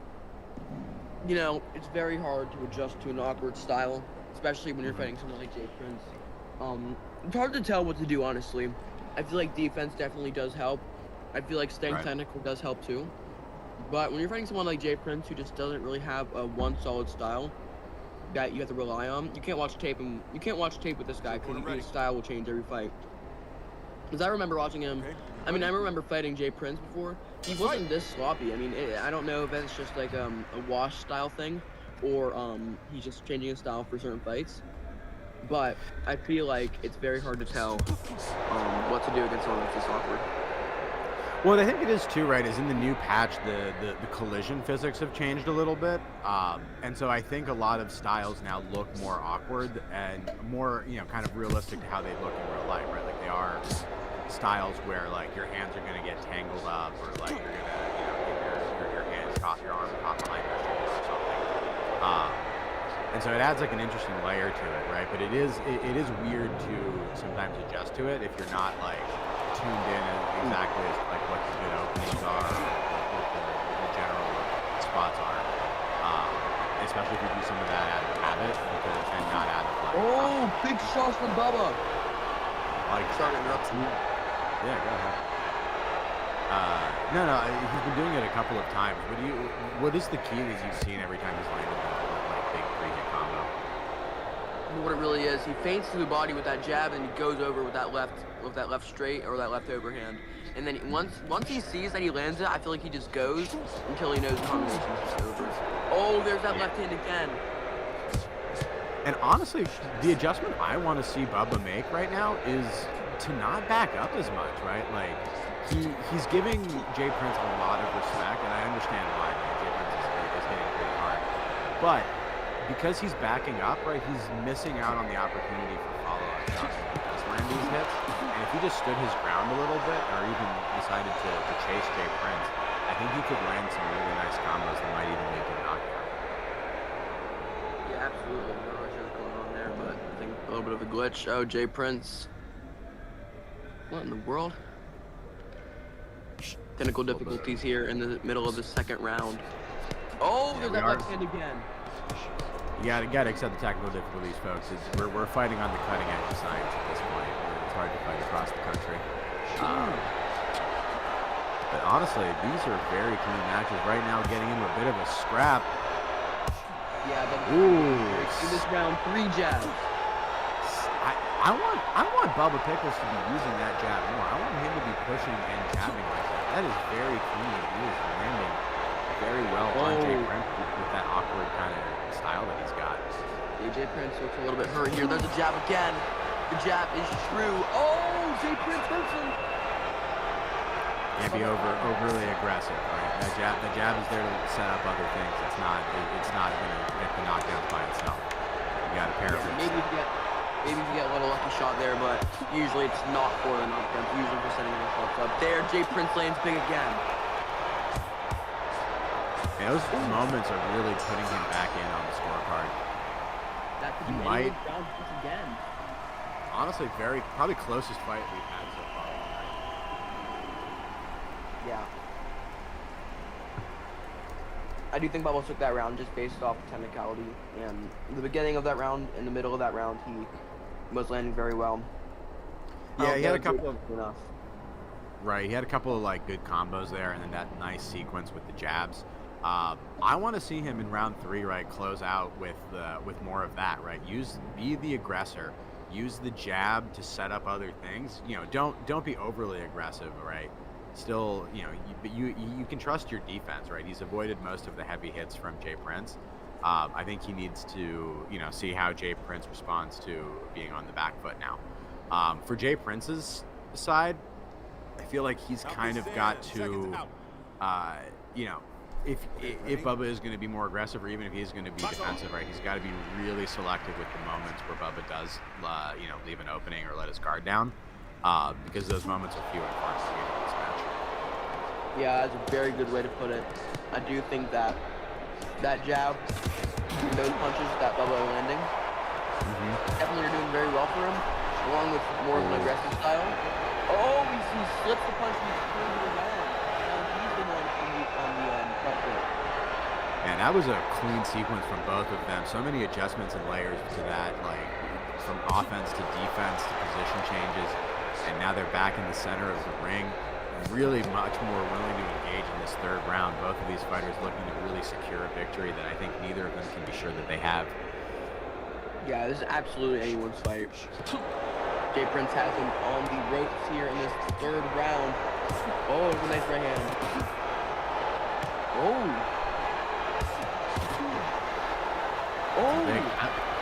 It's almost crazy how Bubba can be aggressive from the corner. Yeah, he's just waiting patiently to land something. That's what I'm saying. I want to see him push more. I feel like it's Jay Prince at the close range is sort of where he's at his worst, right? He's best in that medium to far range where he's got a little bit of a reach advantage. His awkward punches can find his openings there for normal punches. Right there. Exactly. Oh, nice uppercut gets screwed from Bubba. Always love an uppercut. Any fighter who throws those gets my respect. Looking a little hurt here. A minute and 20 left in this 3rd round. Looking like a great round for Jay Prince. Oh! Yeah, Bubba's starting to be on the defense here. Might be getting a little bit tired. Both of these fighters have been in quite a mental and physical match. At every point, just thinking, fighting, throwing hands, moving around. There's no point where they can hold still. Yeah. Because in VR, it's not really, there's no strength factor really. I mean, except for maybe power. But I feel like it's all technicality in this. And I feel like it's all strategic. Because you're not really relying on your strength to push them around, you know, post up. You're relying on your strategy. And you're not really relying on your physicality. So I feel like that's a big part of it. Right, like there is a physical aspect to it, but there's a limit to it, right? You don't need to be super strong, super fast. You just need to be at the threshold that the game recognizes for max damage. And after that point, it's pure, you know, like decision-making, dexterity, and execution. Last 10 seconds here. Anyone against anyone's match. Oh! Both fighters here trying to... Big shots late, but no knockdowns, and both fighters are going to stand upright for this whole match, and we're going to get to a judge's decision who had the most Bitcoin today. And and it's not really hard. I think Bubba took it, actually. Yeah. Yep.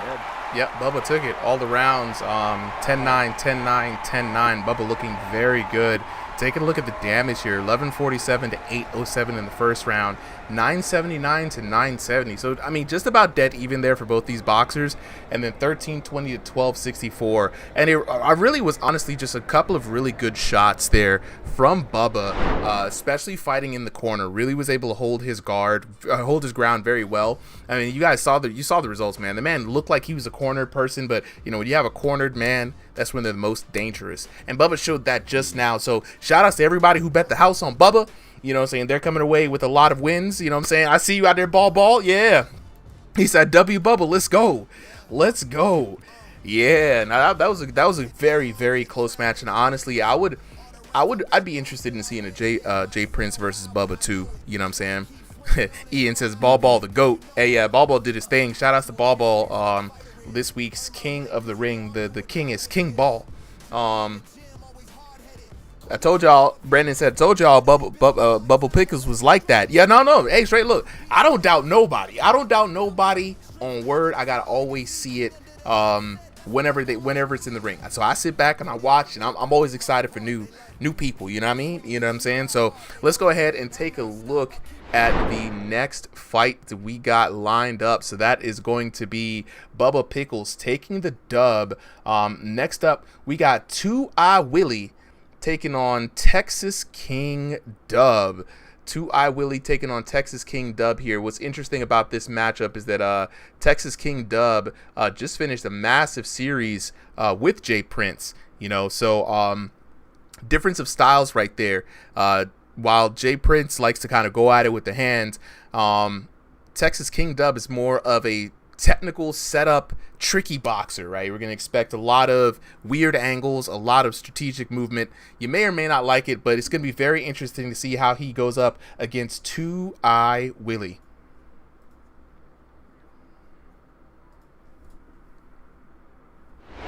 Go ahead. One thing I've noticed about Texas King Dub, he has very sneaky power. Like, you almost don't see, like, you think, oh, the other guy's easily winning this round, and you look at the scorecards, and he's like, oh my gosh, well, it was a blowout, it wasn't even close. And that's just one thing that I find interesting about Texas King Dub. Oh, absolutely. And it's like one of those things where, like, blink and you might miss it, really, to be honest. Sometimes in this game, it doesn't even look like Texas King Dub is landing any punches, to be honest. But, man, when you see that damage, it's crazy. It's crazy how much he's able to sneak in. And one of the things is, too, is, like, he's going to move back. He's going to be at odd angles. He's going to be, and then the minute you think you got him and you overextend, boom, short hook, boom, short uppercut, and he gets out of there. He doesn't overstay his welcome. He throws his hands, he gets out, and he's going to frustrate you into just submission. You know what I mean? It's kind of crazy indeed. But let's go ahead and get these two boxers set up here. So it's going to be 2-Eye Willie. Texas King is going to be in the red corner. So we got to move him in the red corner. We got both boxers lined up, fellas. Go ahead. We're going to take it to the tail of the tape, and then we're going to get started with this match. Make sure we got it on the live when we do. All right.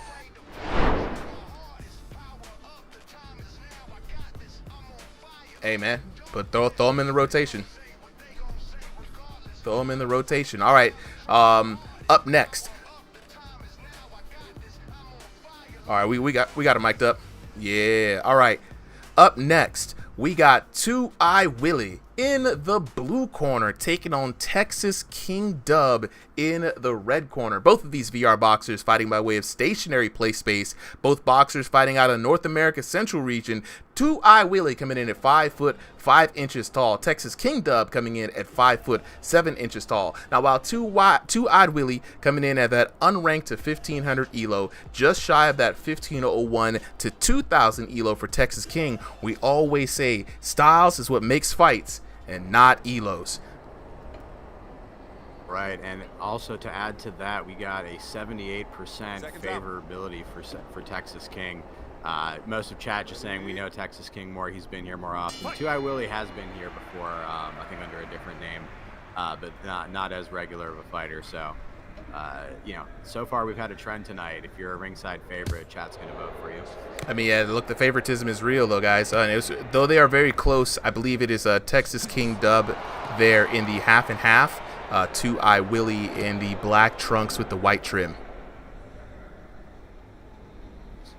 Who's over commentary on this one, Super? Yeah, you're up in there, Jay. You and Solid. All right, thanks. You and Stevie. Oh, it's Stevie. Okay, my bad. I thought Stevie was coming up for the next one. Yeah. Yeah, we in here, baby. Jay, get up here. Don't mute up. Come on. Don't mute. Hey, look, Jay. If you ain't gonna jump in, I'm gonna jump in. Stevie, let's rock this thing, man. You know what I'm saying? Look, we down. Look, we got our boy Texas King Dub, 2i Willie. You know what I'm saying? Texas King Dub with the half and half yin yang. You know, 2i Willie with the black trunks with the white trim. And right now, Texas King Dub, you already know, man. He's mad elusive. He's mad sneaky. He's gonna watch you. Almost like a variation of the classic Jay Baka round, but the man's got sneaky power. Yeah, you know, I mean, as I'm watching this right now, you know, the yin yang shorts 2 out Willie, his movement, he's very like a free form, unorthodox kind of boxer. He looks like a showman, you know, looks like a showboater. You know, he's taunting his opponent right now, you know, keeping his hands low, trying to bait him for maybe a 1-2 counter. So I really respect his style, you know, a lot of confidence. Yeah, I mean, honestly, you see 2i Willie kind of responding. Like, he doesn't like the taunts. He just wants to be here, you know, no nonsense, throw some hands. But you got to really get Texas King Dub's respect, right? We see him walk around a lot of opponents. They get frustrated. A lot of people watch and be like, yo, I don't like this. But honestly, man, if it ain't broke, bro, don't fix it. You see him. He's always kind of leaning to the left, trying to feint where he's going to go. Head movement is on point, and you got to be careful with them hands, man. The 1-2s is flying.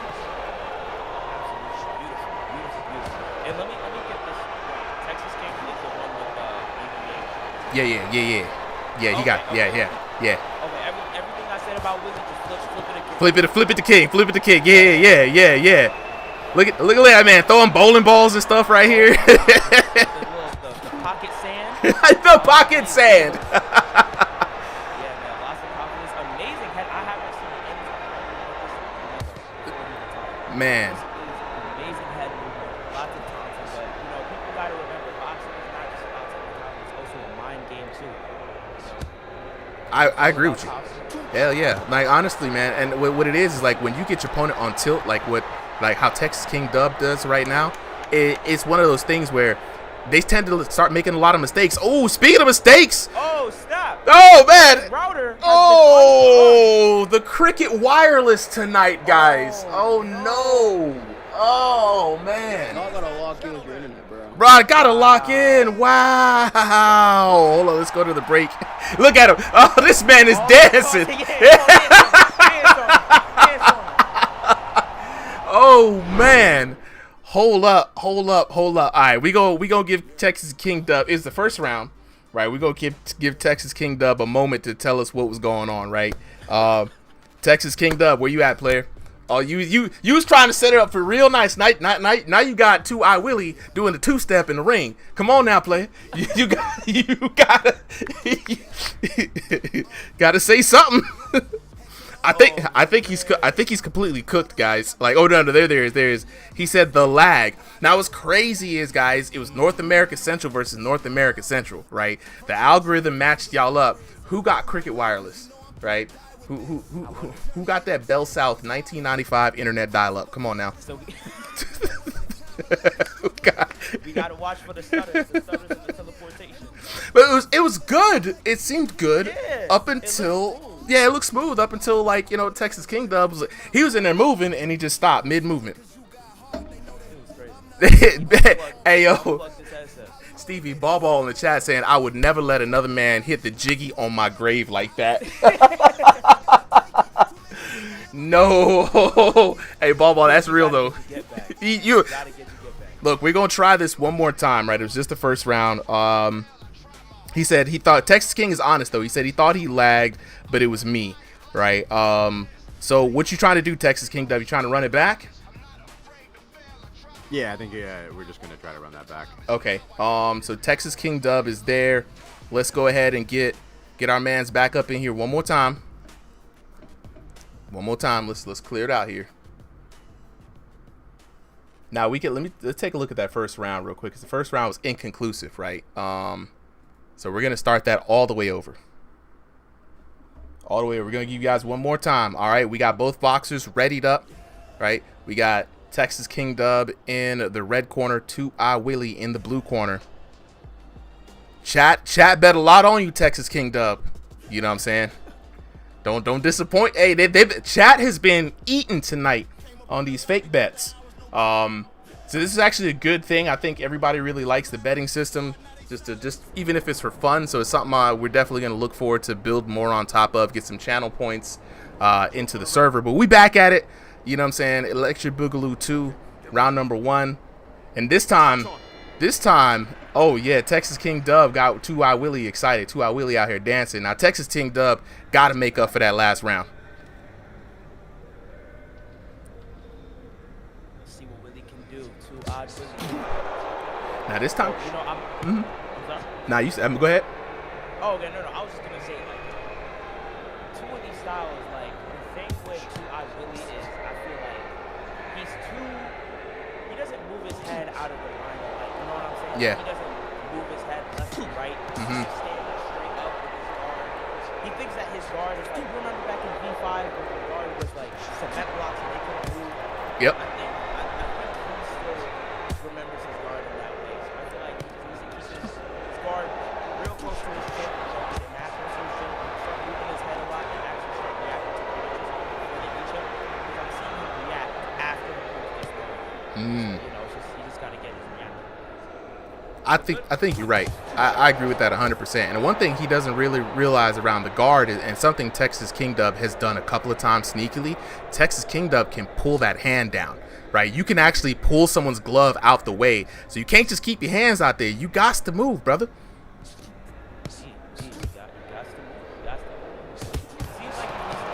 Oh, okay. Oh, okay. Shot. Great shot. He's nodding his head, really nodding his head at Texas King like, yeah, I got those hands. Texas, moving back, good movement. He said I could get you back. Yeah, see, that's the thing. Y'all gotta, dang, it's back and forth. It's back and forth. Okay, we eating. I see. Did this man just do that little B? Whoop, swag. Okay. Okay. Okay. Dance off. We having some good times right here. Now, if you're 2i Willie, you got to pay more attention though, because don't let this dance off happen to you when you're supposed to be out here throwing your hands. Yeah, he is. He technically is. Okay, we teeing off right now. He's got to be careful. Texas King Dub, like we said, has some sneaky power. You got to respect this man's hands.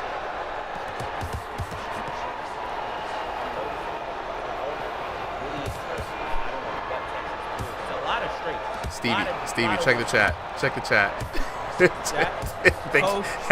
Kobe.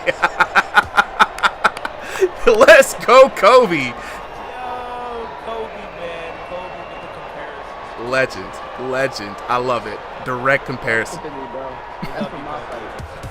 Oh yeah, that is when I. Yo, J-Box, I'm sorry about that, man. I'm sorry. I had to dance before him. A little bit. I beat you now. It's all good. You beat me. Hey, look, sounds like tonight we gonna set up another fight here in a little bit. We back in this action here as this round comes to a close. Swing and a miss there at the end. The Texas King Dub trying to let everybody know that, man, he don't see that, right? You don't see none of that. That was a great round. Great comeback from the disconnect for real. And if the cell phone gods, the flip phone gods can entertain your boy, I might have been able to catch a few good moments from that last round.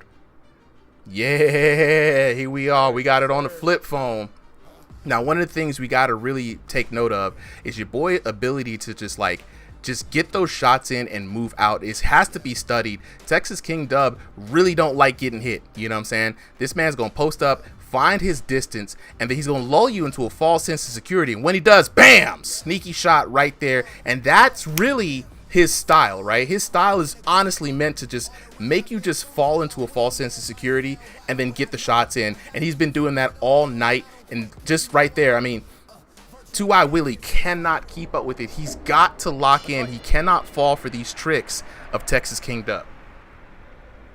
Yeah, 100% agree, man. It's like it's a masterclass what Texas is doing right now. You know, not just only using his technique, but getting into the mind of Two-Eyed Willie.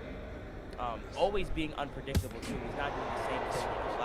A lot of boxers in this game, they tend to have one-trick pony type of punch. This dude has everything from framing up with the uppercuts to 1-2 space out to just moving his head like that. Oh my goodness, really with the punches, he's so athletic. Yeah, he's got everything. Yeah, he's got the, ooh, dang, what in the world? Tricky uppercut there. Blinky, you would have missed that. I did catch it on my flip phone, though, so we going to see that in a little bit. Now, what's interesting, though, Two-Eyed Willie now doing exactly what we were saying earlier, locking in, not letting it phase him. I would love to see Two-Eyed Willie go to the body a little bit more, man, because when you see somebody with nice head movement like this, what's not moving much is that core. You feel me? So start working in some shots to the body, catch him, and then start making him really feel it. Nick in the chat saying, how can I bet on this? Legally, you can't bet on it. You know, we're not allowed to promote any betting of any nature. But unofficially, you could jump up in the Discord and, you know what I'm saying? We got some voting going on. See who's going to win. Yeah, we just have like a poll. It's pride points. And ain't nothing wrong with a poll. And ain't nothing wrong with, well, yep, pause.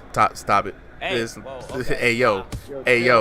Hey, yo. Clock out and go home, Super. These are the clips you need to be posting. What are these fight comments? Right. It's all my stupid gaffes. You know what I'm saying? We just have a whole AO commentary section. We back at this action. I mean, a lot of more punches thrown in this second round, though. I will say, all respect given to Two-Eyed Willie. Really not giving up. A lot of people at this point will get frustrated fighting Texas King Dub. I mean, you miss every punch you throw, but can I hit something, bro? Please. Right. Oh my God, they're going at it. Oh man, hook after hook after hook. Full-on anime battle going on right now. Yeah, like what you said, not giving up At all. I'm very surprised. He's very patient. He's not really rushing it. He's always waiting to counter. Whenever he's in the pocket, he's always going to push. I feel like I don't know. I feel like He getting stuck, the though. head movement by Willie. Hold on, Willie learning. Okay, is this man evolving in the middle of you really thinking this an anime fight? This man said about to hit my second form. Look at this head movement going. Stage 3. 10 seconds left, though. Might be too little too late. Texas King Dub. I still got him. Dang, come on now, Dub. How you gonna do this man like that? Yo, who's he looking like? Who's that drunk boxer? Forgot his name. Black dude. Y'all know who I'm talking about. I know y'all. Hold on, wait. I gotta look him up because this is exactly who Dub reminds me of. Is he that British guy? Well, wait. What time period? No, I think Super's thinking of Enola. You're thinking of not Ben Simmons. No. Ben Whitaker. Not Ben Whitaker. He's more of a showboaty dancing style. Super's thinking the drunken boxer. No, it's Emmanuel Augustus. Augustus. Guys, look him up. Emmanuel Augustus, the only true boxer who uses what you would call a drunk boxing style. Now that kung fu stuff, this man literally looked like he done took two 40s to the face, right? And he will destroy. It really does not really.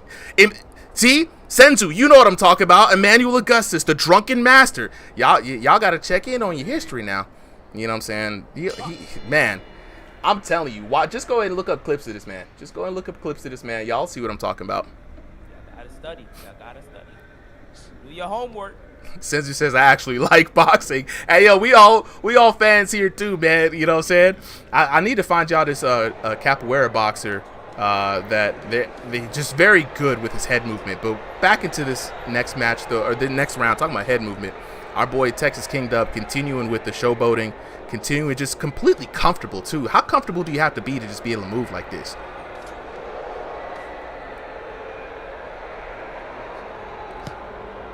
I think this. Wait, we're going into round 3? Mm-hmm. Round number 3, baby.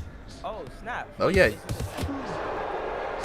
Yeah. The first one we didn't even see the scores for us. We said, you know, we're gonna rock with all of them.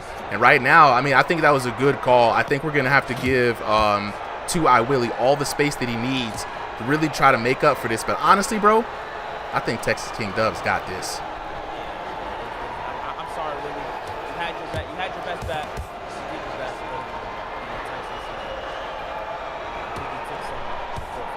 Yeah, this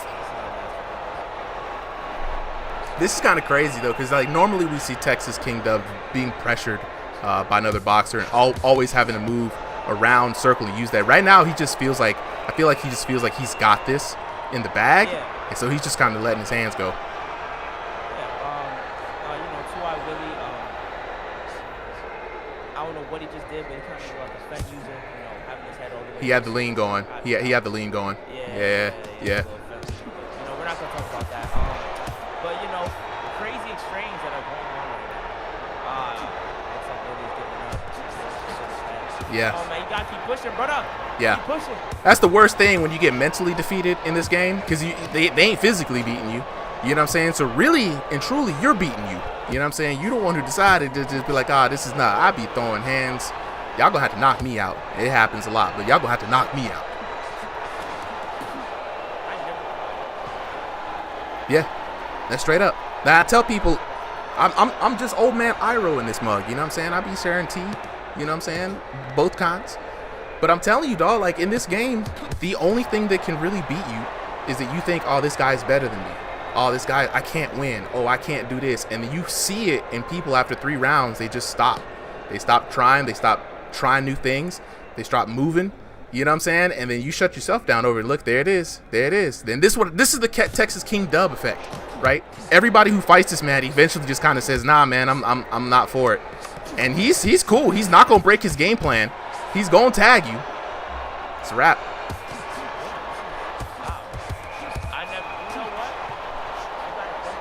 It's a wrap. I'm not thinking about it like every person that I know is better than me. Every person that I can beat. Yeah. Is that the method? That really 100% is the method. I mean, I'll get super philosophical with. Let's look at the scorecard here. 30-27, right? Look at it. 10-9, 10-9, 10-9, right? Look at it. 10-9, 10-9, 10-9, right? Looking at the damage, there's a good damage disparagement between the two, right? 1056 to 670, 1290 to 633. But look at that last round, 1481 to 1014. And if you could hit 1481 to 1014, you could have did that for 3 rounds. You feel me? That would have put it much closer, right? And I always tell people this, right? Victory starts in here every time. And I take this from my competitive fighting game days. I know it's not like boxing, guys, so it's not 1-to-1. But if you think your opponent's going to defeat you, now you got 2 people against you. He knows he's going to defeat you. He ain't got no mental problems. I'm about to put belt to ass on this motherfucker. And now you got to fight him and his confident mindset. And then you got to fight against your own mindset. That negative mindset is going to slow down that jab by a couple of frames. And we see it. Somebody throw a punch and they stop midway through like, ooh, that's not the right punch. Bro, if you don't let them hands fly, you know what I'm saying? Right. Even if you're exhausted, even if you feel like that's why your coach is in your corner telling these boxers, you got to continue. You got to give up. This guy's hurt. I know you're hurt, but look at him. He's hurt. You got to switch that mental focus. Honestly, it's the difference in anything competitive, right? Imagine if I sat here, was in a pity party. Oh man, my stream ain't popping like so-and-so or so-and-so, or my stream don't look like so. I'm focused too much on what other people doing. I gotta stay in my lane. So that's my little old man rant for you guys. Stay in your lane. Focus on you, right? It's you versus you, not you versus them. And then when you get that mad confidence, it's them, they in the ring with you, not the other way around. You feel me? So you know what I'm saying? That's my sermon for today on Sunday. Y'all keep it in. But for the folks in the chat trying to join the Ringside VR Discord weekly signups every Sunday 3 p.m. Eastern Standard Time for these cards. Every Thursday, we got King of the Ring. So right now, just consider yourself early. Enjoy the show. Enjoy the matches that we got coming up. Speaking of matches that we got coming up next, let's take a look at the matches. So that was Texas King Dub. Big W's in the chat for Texas King Dub, to be honest, man. He did his thing. Yeah, it was a really good fight. Texas King Dub, the more I see him fight, the more I like him.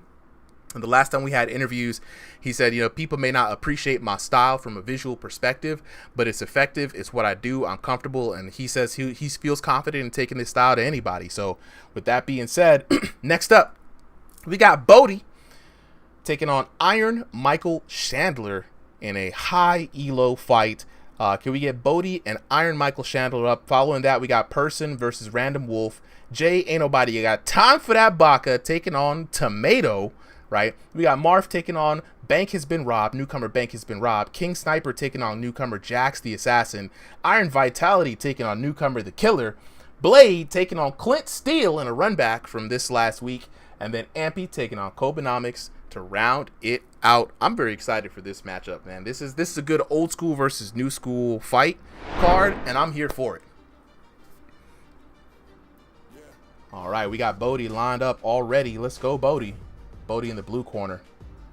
And Iron Michael Chandler locking in the red corner. Ball. Let's take a look here. Ball, you are after you versus Spiral tonight. You're number 14. And then Jackmon versus Stevie VR. Absolutely.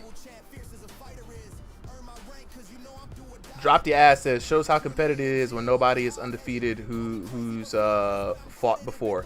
Honestly, bro, like, yeah, a lot of people will come in online with a lot of online victories, and then they fight in these leagues and find out that the people who also have pretty high online records fight in leagues and Discord. So you end up finding a matchup somewhere. You know what I'm saying? Nah, Ball, we got you in there, man. Nah, Jackmon versus Stevie VR is going to be at the end of the card today. So you versus Spiral should be a good one. You fought Spiral this past week, so you know what I'm saying. So it should be some familiar territory there for you.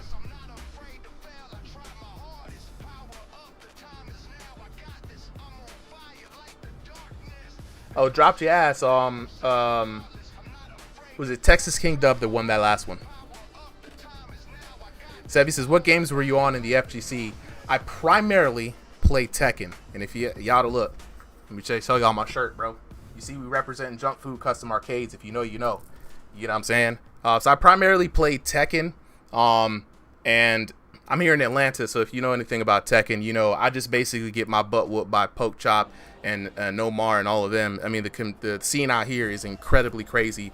I came up through the streets, learning from the OGs here, but also did commentary here at our local 404. I do have an Evo medal somewhere around here, but that was for competing in cosplay. So if you guys ever seen a Leroy Smith cosplayer somewhere out in the wild, that was your boy. Shout out to Mark, man. Really put me on game. And honestly, man, like I got more medals in the FGC for my cosplay than I do for actually winning things, which I don't really know how I feel about that. But you know what I'm saying? If you think you're nice at Tekken, holla at your boy, man. I play Bears. Just throwing that out there. But outside of that, man, you know, I play pretty much a lot of fighting games. Before this whole VR boxing thing came across, I did have a live stream called Scrubs to Dubs, and that was me just trying out different fighting games, trying to get people into fighting games at the time. So, Sevy, what kind of games do you play?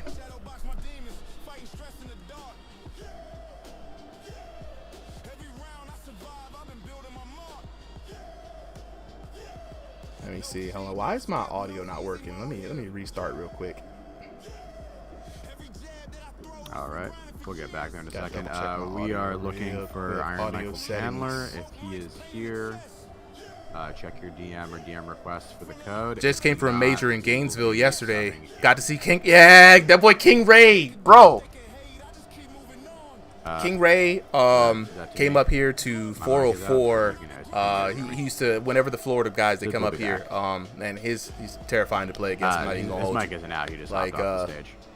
Shout out to King Ray Jr. and his pops. He does that periodically when like the Discord audio is messing up. I don't know why. Hey, bring me back up on the stage real quick. I don't know why. Technology will yeah. Bring me back up on the stage because I can't see myself and I can't bring me back up on the stage. So Solly, help me. Help me, please. Let's get Super back up. Super, what's wrong? For some reason, Discord is tripping. Let me see if I can jump in. And do I have privileges to bring myself up here? Help me. Help me. Yeah, Kobe, let him know. Help me, please. Help me, please. Hey, Solly, bring me back up. For some reason, I can't. Honestly, my icon is not showing up in the chat, so I can't bring myself back up. Testing out today. This is pretty impressive that we've gotten this far without any major issues.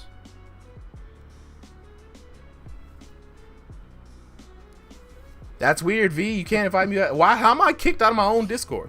That's crazy. Yeah, he's not in the stage. For That's some wild reason. business. This is an interesting new development. Hey, Sully. Anywho, we gonna wait for here. Yeah, He said he's trying to get his second son on Tekken as well. He goes by King Ray X. That's lovely. He's like 14, giving people the work. They got real Devil Gene. Now, to be honest, bro, they straight Mishimas over there, and I'm not gonna hold you like these 14, 15-year-old kids. In the EU, there's like I think it's like a 14-year-old girl. She was kicking ass over there in EU. Like, yeah, or we're looking for the next fight coming up here in a bit. Can we get Bodhi? Yeah, I think that's. I think we'll just do the next looking one, for and Bodhi. In the meantime, you just find And I'm unable to hear the Discord. Okay. Let's just find us up. And if not, we're gonna go ahead and skip to the next match. Actually, let me go ahead and do this. Let me close down Discord and actually join. Person says I'm eating. Wait. All right, we got back in. We first off we got to get Supa back, otherwise the whole stream's not coming back. All right, up. I see Bodhi just jumping in. I'm about to jump back into the server. Give me a second, guys. It's so weird to see him on the YouTube because it's like he's trapped in there. There I get go. him out. There I am. I just There have to he keep is. hanging up and like jumping back down. So sorry, guys. So we see Bodhi in here. Let's see. Iron Michael Chandler, is he here? Did he get the code? Nah, he has not responded, and I have not seen him. So Okay. we're gonna move on from that fight. Let's and do then it. Find a sub on the back end. Let's do it. So we're gonna have. I think next up is Person. We got and person. Person Yeah, says he's Person eating. ran. Says he's eating. Person can do it. Just eat in Okay. the middle rounds. Oh, Okay. man, he ate fast. If he cramps He's up, we'll gonna know why. eat. He's gonna throw up so bad. Chat, we're gonna see this one throw up. NJS, next fight is coming up here in a bit. We're just getting the boxers signed up. So signed in. So we're gonna skip that one. We're gonna go to Person versus Random Wolf. Person and Random Wolf up next. This is gonna be a good one, right? Person fighting like legit real life Big George Foreman. He's a heavier guy. You could definitely see it in the way that he fights, but he's fighting up against a quicker, leaner, faster, more technical Random Wolf. Random Wolf also has a finishing punch in this game, the turnaround punch, the TAP if you're used to fighting games, right? And he's perfected it in this game. Hasn't got a knock with it just yet, but we might see that here in a bit. I can't believe you're trying to get his second son in this game. That's the thing, bro. I'm only 22, but from the looks of it, I can see that the internet is phenomenal at sharing fighting game resources and nerdy interests. So now we get prodigies left and right. Sevi, it never used to be like that. I remember when it was impossible to get into a fighting game. People like Maximilian, I mean, God, trying to tell people to get on. It was developers didn't even put frames. I'm 40, right? So like I remember when there was no frame data in the games, right? And now, just like you said, the community sharing knowledge, the internet is there. There's really no reason to not get good at a fighting game. No gates being kept, no nothing, right? So now we got phenoms, and now my old behind, you know what I'm saying? I put the Bengay on my wrist, be like, get the hands ready. You know what I'm saying? I like to tell people I keep that thing on me every time. Every time in the car, don't matter. And if if people think I ain't playing, I keep that other thing on me, right? You know what I'm saying? And I got 3 more in the back in case there's a couple people who come over to the house. They'll be like, oh, I don't play it. I got hitboxes, I got fight sticks, I got controllers, I got pads, we got mouse and keyboard. You ain't got no excuse. We got Random Wolf signing up already. Person, go ahead and get in here. Are we on the live? Yeah, we are on Person versus Random Wolf. Yeah, no, the live version, not the PTC. Yeah, So we're live version, guys. No PTC for a while. Live version. All right, Person was on the wrong version. He'll be there in a second. It's all good. It's all good. Well, we're going to keep it talking to the chat for a little bit. Appreciate y'all for coming through and just waiting with us as we get the next boxers up. We already got Random Wolf ready to go. We're waiting for Person to switch up his version. Should take him like a minute just to re-download it.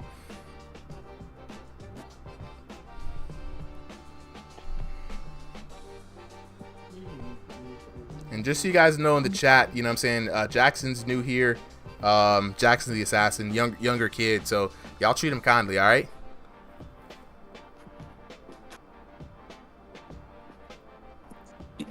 Who won the last fight? We skipped over it, Ball, because we could not find Iron Michael Chandler, so we're gonna be looking for a substitute potentially for him. The fight before that was Texas King Dub with the win. Texas King Dub with the win, with the one that before that. Oshinmal says, how do I join? Got the Discord link for you right there. You know what I'm saying? So go ahead and join the Discord. Got a friendly bunch of groups of people here. You know, all kinds of people who like VR games, VR fighting games, fans of boxing, fans of MMA, fans of Muay Thai, and just general goofballs all the way around, you know. So really cool Discord here for the Ringside VR Discord. Really happy with this community. Oh yeah, now this fight should be good. I think it's gonna be very interesting to see what the community says, to see who's gonna win, right? Without having any kind of polls put up yet, Solly, you know, who's your favorite to win out of Random Wolf versus Person? I already put up the poll. Oh wow. My personal vote here, I think I'm gonna have to go with Random Wolf. Ooh. I'm feeling it. I feel like he's had a couple of rough fights. I feel like this is the redemption arc time. I'm gonna even put in my vote on the official poll behind there. Have you been voting on that, or have you just? I voted. I'm gonna go by Person. Right? He's the underdog for sure in this. But there's something about how much power he can generate that if you don't respect it, you're going to be kissing the canvas fairly quickly. Hitting first base with the canvas off rip. So I'm going to go with Person. It's actually 50. Wow! Person now. 55 to 45%. That's the super factor. Vote swaying it. The swing vote, baby. Now don't get mad at me if y'all lose y'all houses. You know what I'm saying? I'm just saying. Insider trading. Insider trading. I just like the underdog surprise factor. No doubt about it, though. Random Wolf is that dude. You know. So. Yeah. Let's see now. All right. So. Person saying move on to the next one. This is taking a while. Do you want to wait, or should we move on to the next one? Let's go to the next one. We'll give Person enough time. Sorry, Random Wolf, we'll put you in the spectator. Before we say that, let's make sure that the next people are here. So the next fight after that would be Jay Baca, who is here, but Tomato. I have not seen. Tomato, where you at, bro?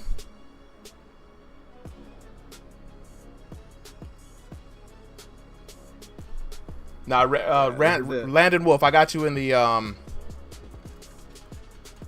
Tomato's here. This is one of the things that we're gonna have to figure out for in the next version of the system, because like while it's a lot of effort, me pinging them means that like if I ping them 3 times and I don't see them, I usually know that they're not available, and so we'll know to sub them out. Whereas here we need a way for people to know that people are like not around. Yeah, we can message them, but I mean it's really up to them to pay attention to their messages. Or she like cookies and cream. All right, we're gonna mute Jay Baca again. He's talking about some ice cream, but stressing me on my bowling career.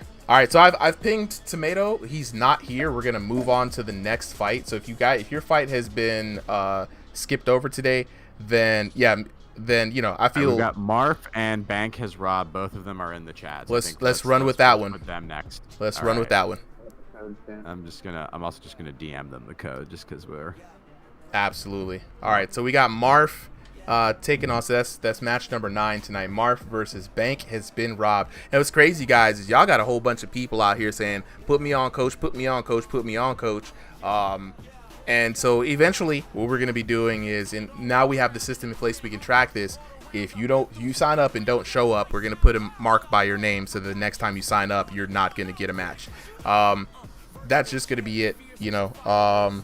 So for anybody who's wanting to sub and you haven't signed up, please hit /profile and sign up. We cannot sub you in unless you're in the system. So hit /profile, click the button and sign up.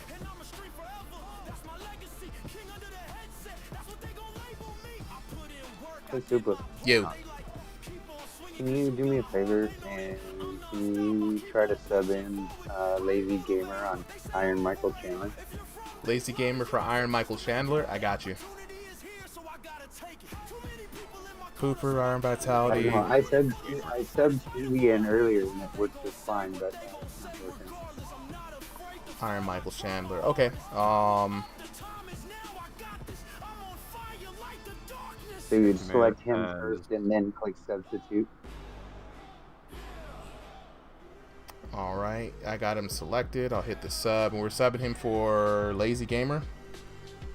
Yeah. Lazy the Machine Gamer.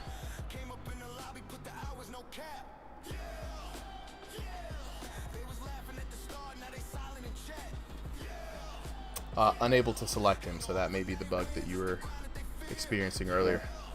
All right, so we are waiting for. So, Solly, go ahead and ping everybody on that list and make sure they're all here.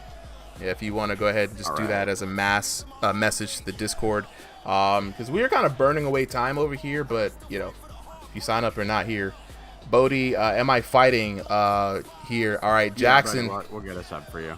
Yeah. Jackson's here, Iron Vitality's here, King Sniper's here. Thank you guys. Sniper Vitality. We're looking for the Killer, Blade and Clint, Anti and Kobenomics. There's Marv. Spiral, and then Jackmon and Stevie. Bank has been robbed. Waiting for you, my guy. Bank has been robbed. Yeah, check your DM requests. I got you, Jay. You're back. I see him in the audience.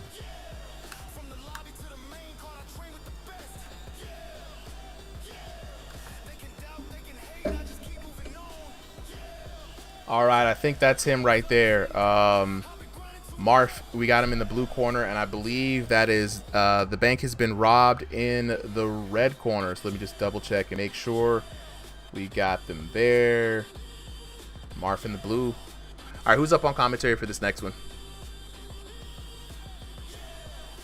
Jay and Stevie, look, we can unmute Jay. Let's. Yeah, Jay should be unmuted. He's back. All right. Jay, you back? Yeah. All right, Stevie, All right, you still with us? Stevie, you still here? All right, looks like Stevie's back. Can you and Jay take this one? I'm gonna go get some water and figure out what who's still here. All right, let's take a look at the next fight, though. We got the tail of the tape in the blue corner. We got Marf taking on the bank has been robbed in the red corner. Both of these VR boxers fighting by way of stationary playing space today. Both boxers fighting out of North America East. Marf coming in at 5'7", Bank coming in at 5'11". Both VR boxers coming in at that unranked to 1500 elo. So this is going to be a new fight with one of the new guys here. Marf a regular, but you know, it's going to be very interesting. We got Marf in the blue trunks, Bank out here in the white trunks. I'm joined with me by Jay Baca. It's going to be an interesting fight. Now, we didn't get the poll up for this one, right? But Jay, if you had to have an early bet. We did. Oh, dang. All right, Solly. We only got 2 votes on it, so guys, vote on it quickly if you're still in the chat. Well, let's see what their favorite. But Bank's got some fans in the chat. Bank looking good. I like the energy he's popping off with already, giving Marf a little bit of a run for his money, and we starting to squabble up right here. Let's go. All right, we got 70-30 in favor of Bank has been robbed. 10 votes. Whenever this match starts. Nice. And Bank now getting on the receiving end of some Marf damage. Now it's gonna be interesting. Bank come out with the speed. He's got looks like a little bit of the height advantage and the reach advantage, working that jab. This is the discovery round though, right? Marf, I like his approach, just kind of backing up, taking it easy, seeing what his opponent has, and it looks like he's just kind of testing the range, trying to find his own range and own way to counter hit coming in. For sure. Oh, dropped the acid. Nice jab from Bank. Who I got my money on. Ooh, that's tough. I didn't get to vote on this one. I'm gonna go with Marf. Right. I think Marf is gonna kind of weather the storm here a bit. Right. All this energy coming out from Bank. I hope he has the stamina to continue with this. I think Marf just needs to make the right adjustments, fight his range, and there we go. Landing some hits. There it is. Bank hurt. Receiving hook after hook. But yeah, I'll be calling him. I'll be calling him. And again. Lightning Bros. Hold on. I'll be able to check the chat here in a bit. I got to lock in and kind of see. I got money on Marf. Marf, don't disappoint me, bro. He can't. Marf is in the blue trunks. Bank is in the white trunks.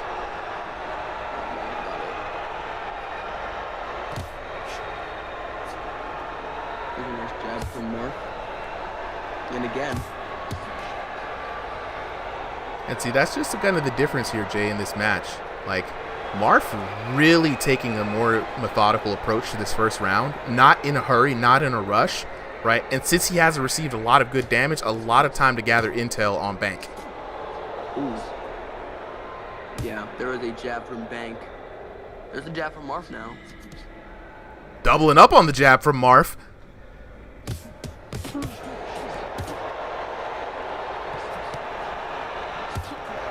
And then Bank just getting caught again and again.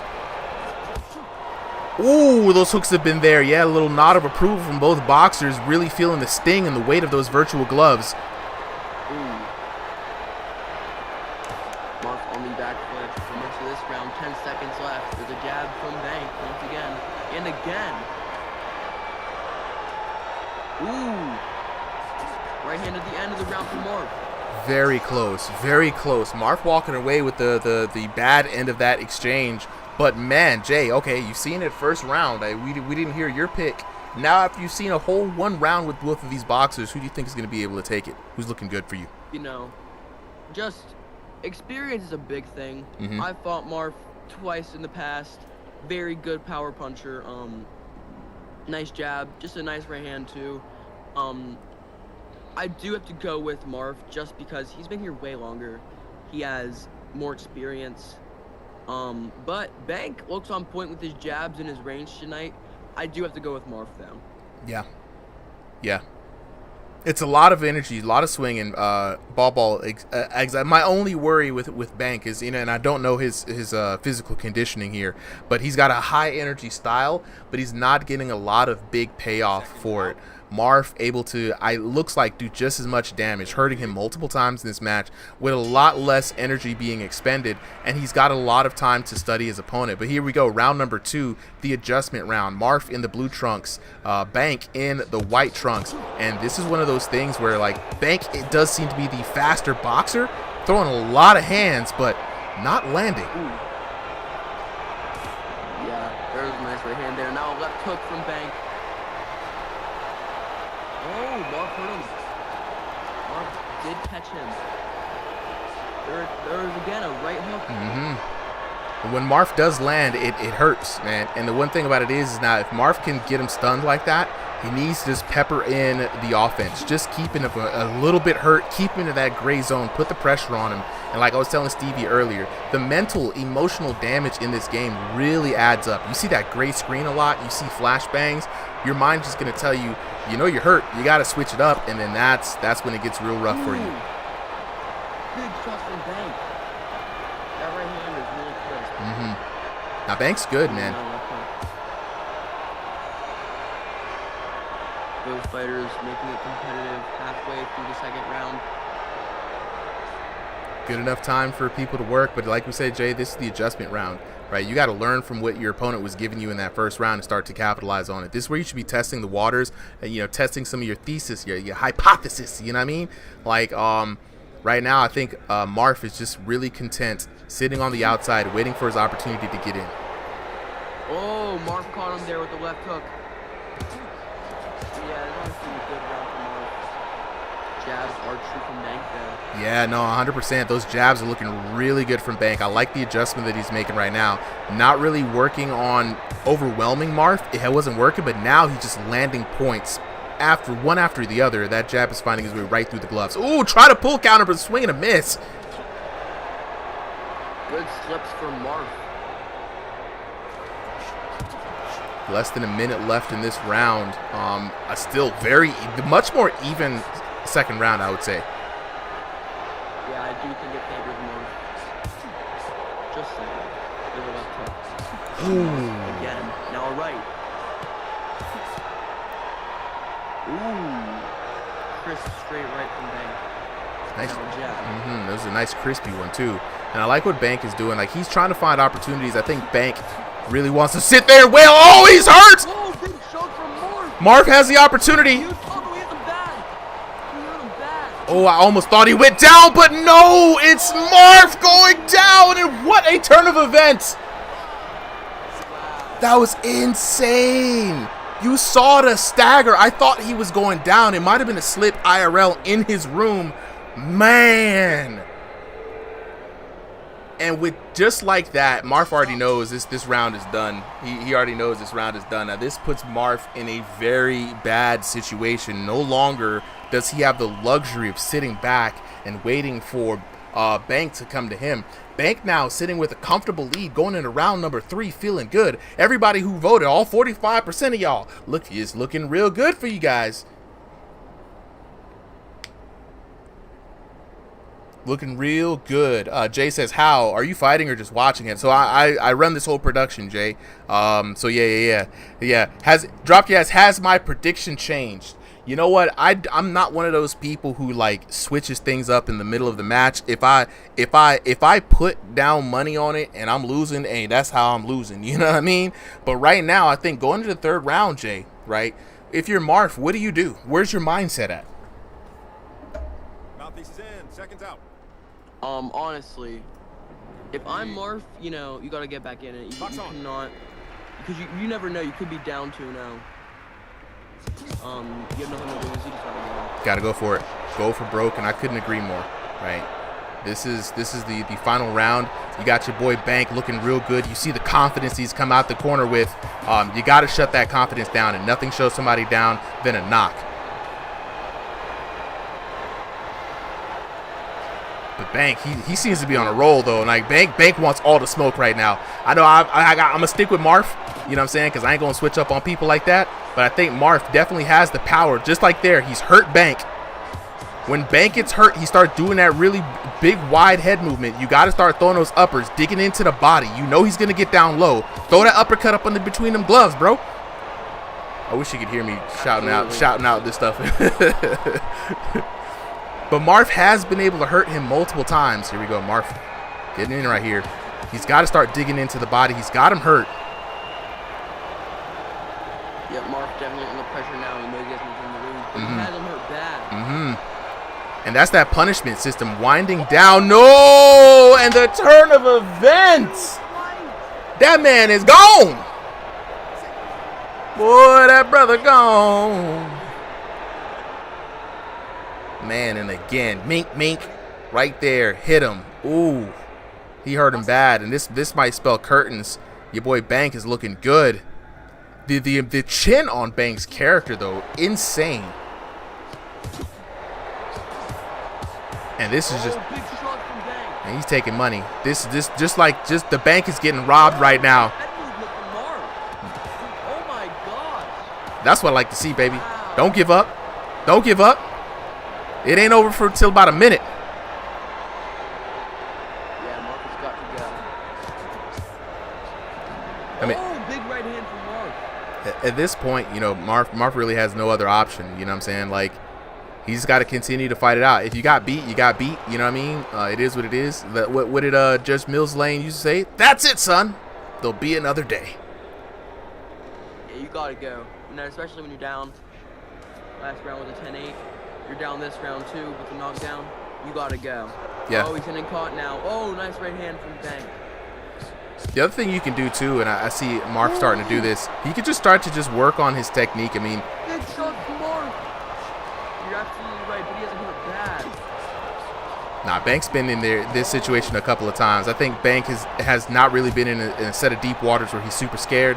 He's okay under pressure. Bank comes back with the counter shots. You know what I mean? Like I had it wrong. Marv definitely got it over Banks, but man, Banks laying it in this 3rd round. Marv is giving up, I believe. And there it is. What a beautiful debut by Banks, man. The Bank indeed has been robbed. 29-26. Marv actually took the 1st round, right?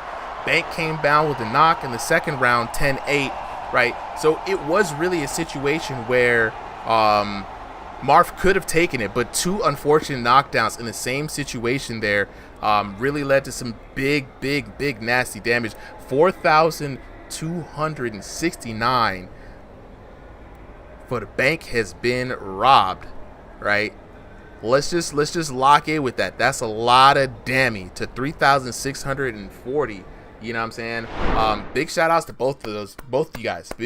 I was very impressed. Very impressed by our boy Bank. You know what I'm saying? It did turn out to be a little bit of brawl there at the end, but honestly, one time I can say, all right, it was a fluke, right? You know what I'm saying? One time I can say, all right, it was a fluke, right? It was close in terms of damage. Honestly, the knockdowns came in the same situation. Marth saw the kill. He saw, and I don't know if it was a feint, if it was a real slip. He got rocked back. Marth came running in, and as soon as he committed, bing, bing, counter, boom. And I was like, damn, hold up. Was that a setup? Was that for real? Was that actually factually what was going on? And then it happened again in the third round. And you know what? If it happens twice, that's it, baby. Gotta give the man his props. And so that is going to be a bank robbery, highway robbery, if you bet against this man. Dropped your ass, and Ball saying, yeah, it was a war. It was a close fight in terms of damage. You know what I'm saying? Mike, I agree. We need to see the run back on that one again. And what's cool is with the system that we have right now, when folks sign up for their matches, they are able to say like, hey, if this person signs up, I want the run back, and our system will prioritize anybody who challenges anyone in the matchup. So with that being said, let's go on to the next fight. Who do we have confirmed here from the roster?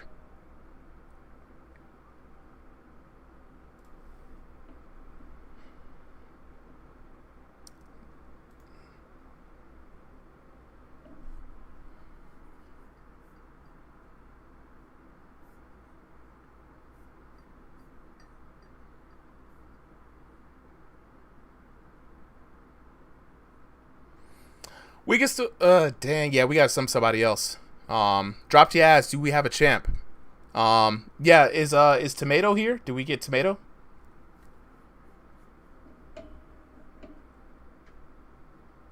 Okay. King Sniper versus Jax the Assassin.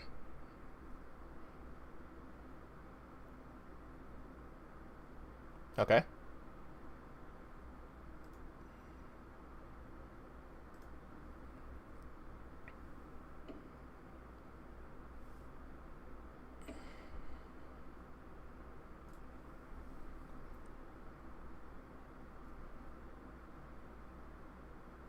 Okay. So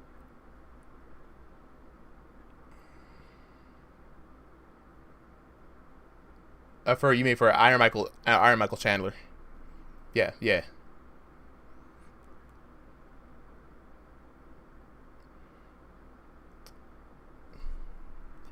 Has General Mike signed up for his profile? Okay.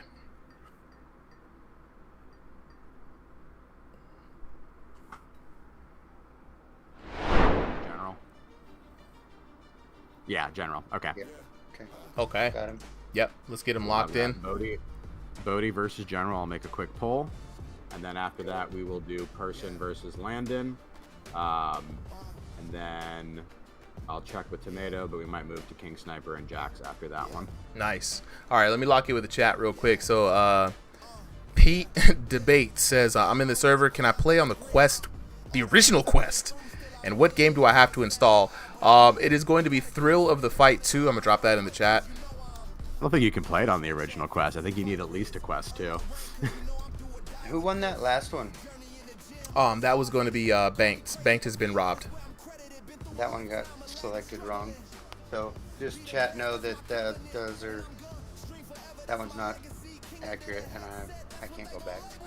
It's all good. It's all good. We're still, this system is new, so don't stress yourself too much their profit. So Carl says Marth got robbed. You know, I mean, look, I would say you could claim robbery on that first one, maybe. But when it happens twice, 2 times in a row, that's not a coincidence. You know, that you gotta get this man props, right? So we got General. I already know where my vote is gonna go. What's your prediction for the next fight? It's been a while since I've seen General Mike back. This is going to be a blast from the past. I'm curious how he's been playing. Yeah. Cody would be my theoretical favorite, but got a feeling here.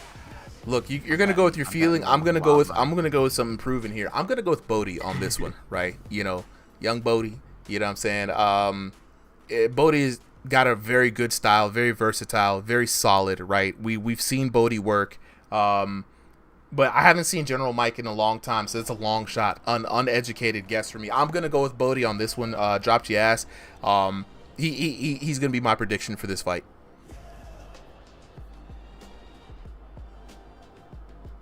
Oh yeah, now the commentators, now we don't always think the same now. Now what's interesting is now that I'm seeing this, it's giving me ideas for a visual poll, you know, community poll, who's gonna take it. I think that'll be really cool for the stream, something I'm gonna go with. But nah, I think we're gonna go with that. So is General hopping in here?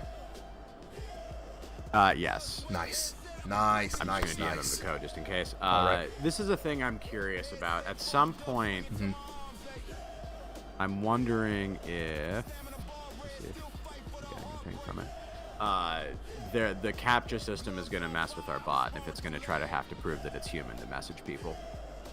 That's something we're going to have to verify on the back end, but a very good thing, you know. Because I just had to message General Mike for the first time, and I had to do the prove I'm a human thing. Yeah. And okay. So I'm wondering if that means that it probably had to do it as well, and it probably couldn't do it. Because it's a bot. It's a dirty bot. Okay, we got General Mike. Not a human. we got General Mike up in the chat. Both boxers are ready. Dropped your assets. Who's your favorite fighter on this card? Ooh, okay. Now you're gonna ask me to play favorites. Look, unofficial answer, they're all my favorites. You know what I'm saying? I'm a big fan of everybody here. I wouldn't be doing this if I wasn't. You know what I'm saying? But looking at the card, we got some tough ones, man. Look, we got some. So I'll give you a list of folks that I want to watch out for, right? The J Baca versus Tomato fight is going to be a good fight. I'll tell y'all that one, right? Stevie VR versus Jackmon. Oh, come on, don't do this to me, right? Ball has been a recent favorite of mine. Shout out to Ball, great King of the Ring run. Spiral was already saying he didn't want to fight Ball because he was so tall, so we don't know if Spiral's going to show up to that fight. Clint Steele and Blade. Blade's the homegirl. Like, Blade's been rocking with us for a long time. I fuck with Clint Steele all the way. You know what I'm saying? Kobenomics, come on now, that's the homie Kobe. You know, so I got obvious favorites. Y'all see where I'm going to be voting. But with that being said, I'm not going to get too much in the weeds. Let's go on to the tail of the tape for this next match.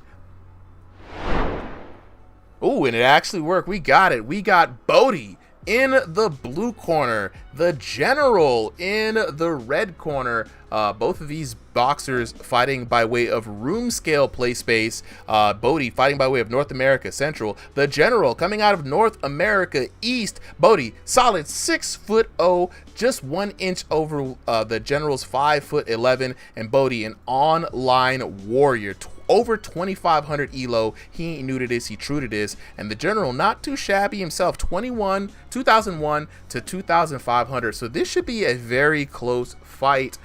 We've got Bodie in the black trunks here, the General in the blue trunks. The General's got a Homelander kind of vibe going on here. I ain't mad at it. The fit is real. And as we start off round number 1, like I said, Bodie in the black trunks, the General in the blue trunks. And I haven't seen the General in a long time, but the General looking pretty sharp. And already we're starting with a different caliber of fight here, and you already see these higher elos taking effect. Yeah, Bodie shaved his head. I haven't seen him with this type of haircut before. It almost makes him unrecognizable. So here we go, we got a nice jab from Bodie already. Yeah, Bodie also going to be the chat's preferred vote. 71% of the chat currently going for Bodie. 9-4. With a nice right from Bodie again. And Bodie doing some damage here. Boom, just clipping him there with that hook. And Bodie looking good, man. The circle around, pivoting. And one thing that I like is too, man, Bodie will circle around you just to reposition you, just to put you slightly off balance here. But I like the General keeping it good with the jabs. Okay. Oh my God. Oh my God. We got the upsets here. Wow, that was really clean. Don't doubt the underdogs, guys. Another straight right there on the chin of Bodie. Bodie is rocked. Real dazed after that one. Oh, and again. A little bit of trouble here. Probably not expecting it. There's a nice right from Ooh! Down goes the general. And honestly, this does more damage. yeah, let's take a look at that again. Caught him off balance there, circling around to the right, uppercut into the right hook. That setup was clean. That setup was clean. It's always the ones you don't see, man. That uppercut splitting right down the middle, finishing off with the right hand. Great job by Bodie. But right now, the general back at the action. It's just a fresh cup of coffee for the general. Just woke him up just a little bit. That's all he needed. That's all he needed. Oh my gosh, wow. What flash knockdown. That was so clean. Man, I told you, the general just had that fresh cup of coffee. That's all he really needed. Best part of waking up. Bam! Ooh. Oh my gosh. Oh. Okay, we're in a fight. We're in a fight. We are in a fight, ladies and gentlemen. And this is what you... Oh, God, dang, stiff uppercut again from the general. Dang. Dang. Oh, my God, yo. Yo, not only is the general quick with the hands, he's quick with the head movement. You notice how he's got an entry and an exit strategy in, tying up with a single collar necktie there. Oh my goodness. General is very fluent.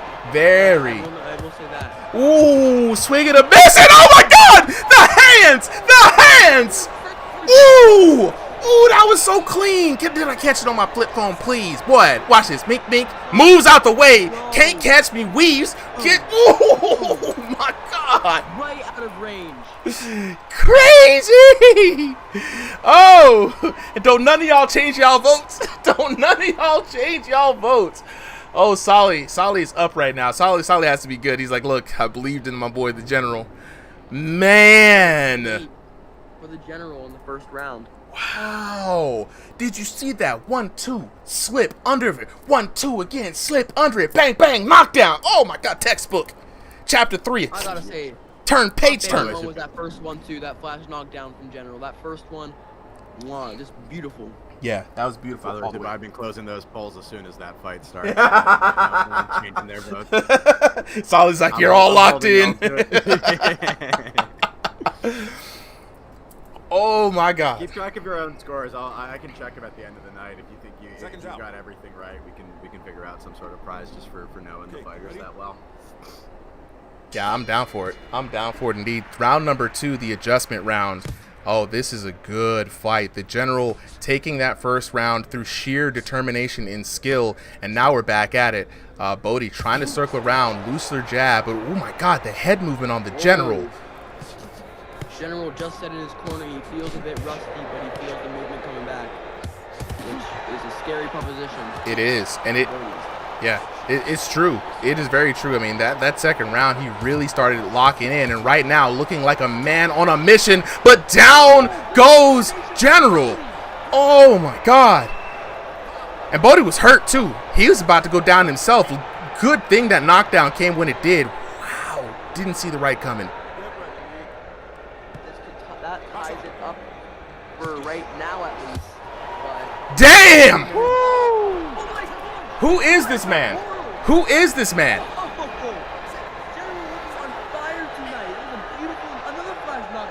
Bro, we had a replay within a replay. My goodness, it was so quick. Bang, bang, bang, boom. It's the 1-2.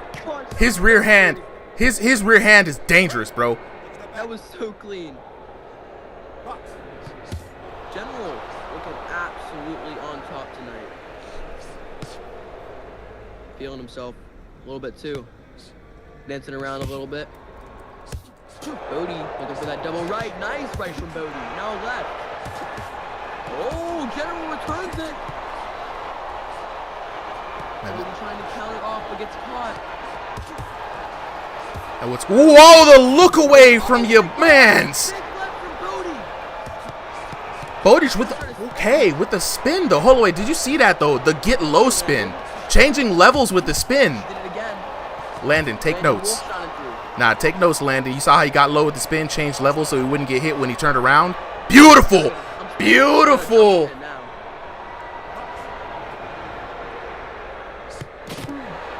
He's doing it. He's spamming it. Like, he's spamming it. Look, I don't know. He's got to be careful. The general has a sharp eye, and he's just a matter of one small turn away. Nice uppercut there from Bodhi. That was very fast. Nice. Ooh, nice left. Both of these guys are charged. Man, I mean, this, God goodness, did you see the hand speed on the general? Oh my God, General's head just like 360. Damn! Yo, I'm telling you, that right hand is money. General, looking on top. This is actually insane. I did not expect this whatsoever. Another flash knockdown. Think, boom. Got a little bit right there. Beautiful counter right. Ooh, wee. Yeah. Gotta go.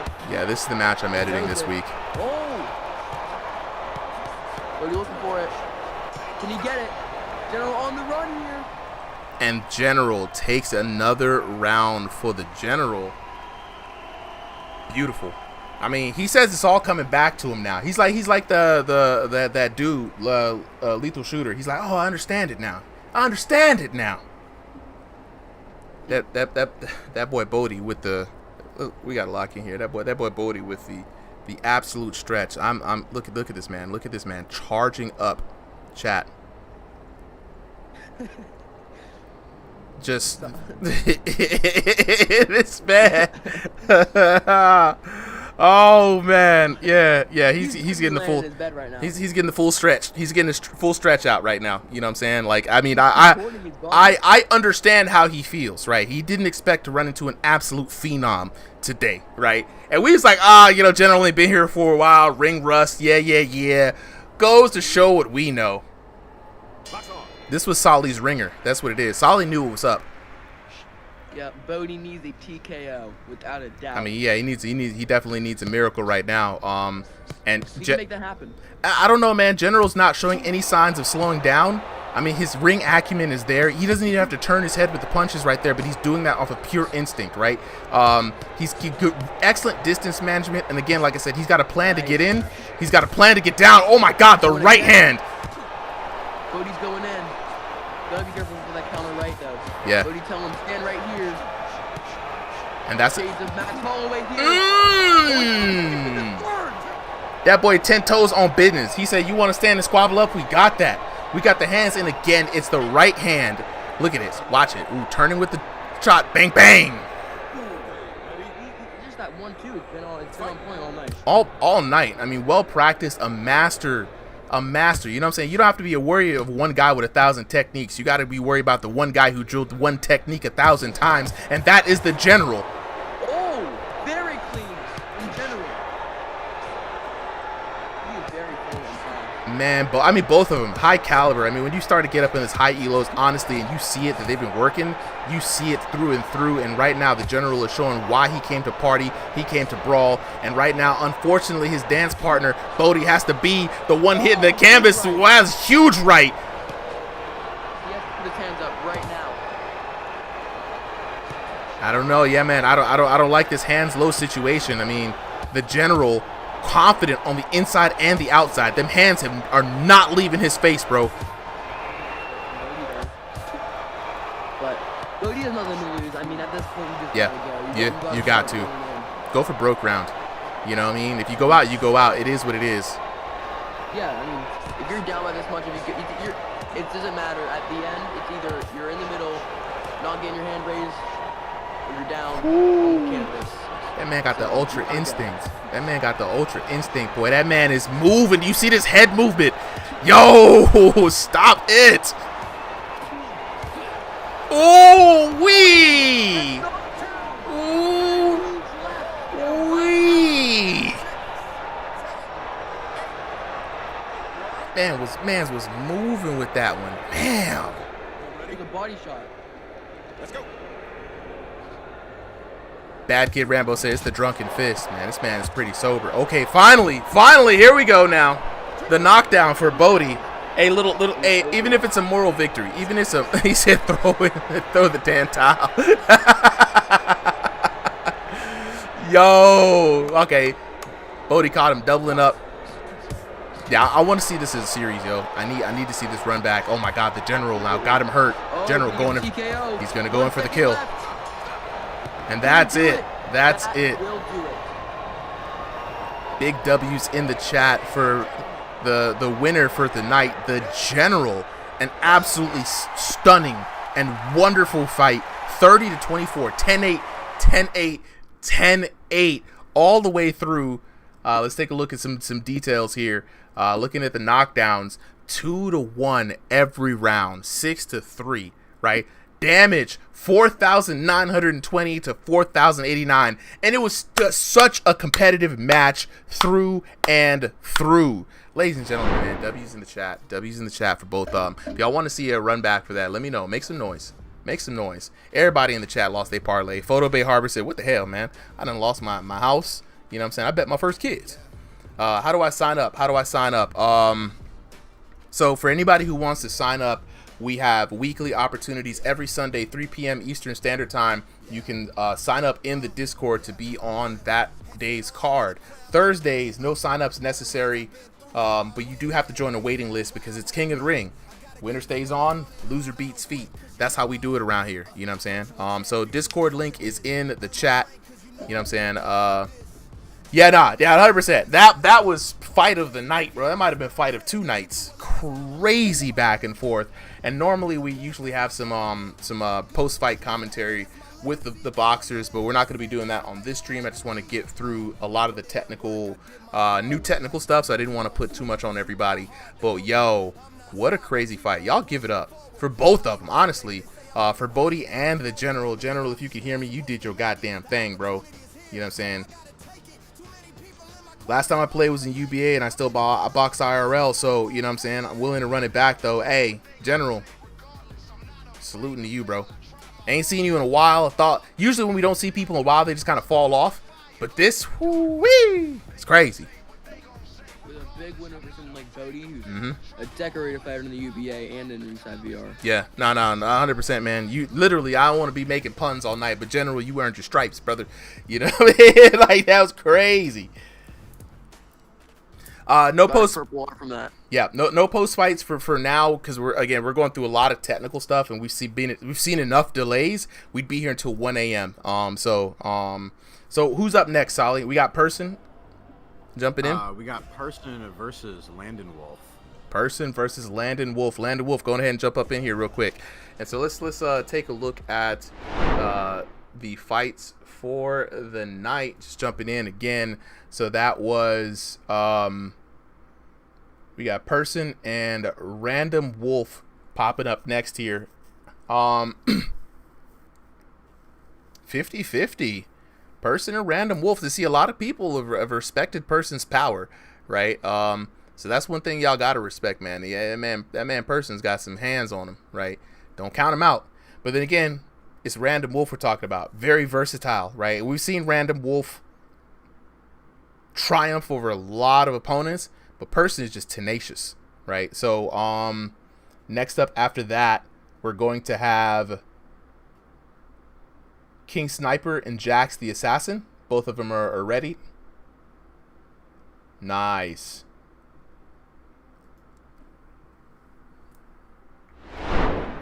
Okay. But if he's too late and Jay wants to fight earlier, we can find a sub. So I'll work with that in the DMs. Yep. And so for the folks who are wondering, right. Today is Sunday, but the signups are at 3 p.m. So all the boxers have already signed up. They went through the process. We've already made the card, and now we're watching the fights that are already made for today. So Sunday, 3 p.m. Eastern Standard Time in the Discord is when the signups begin. All right, let's go ahead and head on to the tail of the tape. In the blue corner, we've got Person taking on Random Wolf in the red corner. Both of these boxers are fighting by room scale play space. Both boxers fighting by way of North America East. Person coming in at 6 foot tall. Random Wolf 5 foot 5 inches. Both boxers in that 1,500 to 2,000 ELO range. Another David and Goliath fight, but cannot count out the man Random Wolf, man. He chops down trees, man. Don't worry about him. He's usually the shorter fighter in all of his fights, so this is not uncharted territory for him by any stretch of the imagination. Yeah, and the final vote is going to be 60-40 in favor of Landon Wolf. So Nice. Let's figure out. Nice. And we got Person here in the orange trunks, Random Wolf in the red trunks, and already Person starting off at a higher pace than we're usually used to seeing him, man. This man's been working on some new techniques. Yeah, I think that Person definitely resembles to George Foreman. But I do think he's faster than George Foreman, a lot more volume also. So I don't know if that's the best comparison. That was yesterday's Person. That was yesterday's Person. Today's Person is he's quick on his feet. I don't know what he's been doing, what's been in those Wheaties. Yeah. Oh, little confusion. Little I confusion. think he's too big to be doing that. right. Calm it down, buddy. But He's doing ballet. yeah, no, but we're already seeing what I was talking about earlier. Jay Baca, Landon Wolf being stunned multiple times in this first round. The big man Person swinging, and I think Person's going to try to exercise a lot of energy and put away Landon Wolf earlier, but Landon just has to weather the storm and wear down the endurance of Person. Yep, there's a nice right hand from Person. Ooh, big combination. Nice combination from Landon. Ooh, dig it in. There's a nice slap. Into Jen. Person barely touched him and just get rocked. Yeah. Turnaround punch. He tried to go for the gusto. There it is. There's that special move. He tried to go for it, and down goes Random Wolf. That's crazy. No, not at all. That left hand is absolutely killer from the big man. It's a missile and it just walks on. You can't do nothing about it. You can, you know what I'm saying? Answer the phone. You know what I'm saying? Ring-a-ling-a-ling. Hello. I mean, even then, though. Hello. You can duck. You can roll underneath that. There's a lot you can do. But you know what? You're right. You're right. You know what I'm saying? This man's got cruiser missiles in his hands. Bam! The left hand landing again. The left hand again. The left again.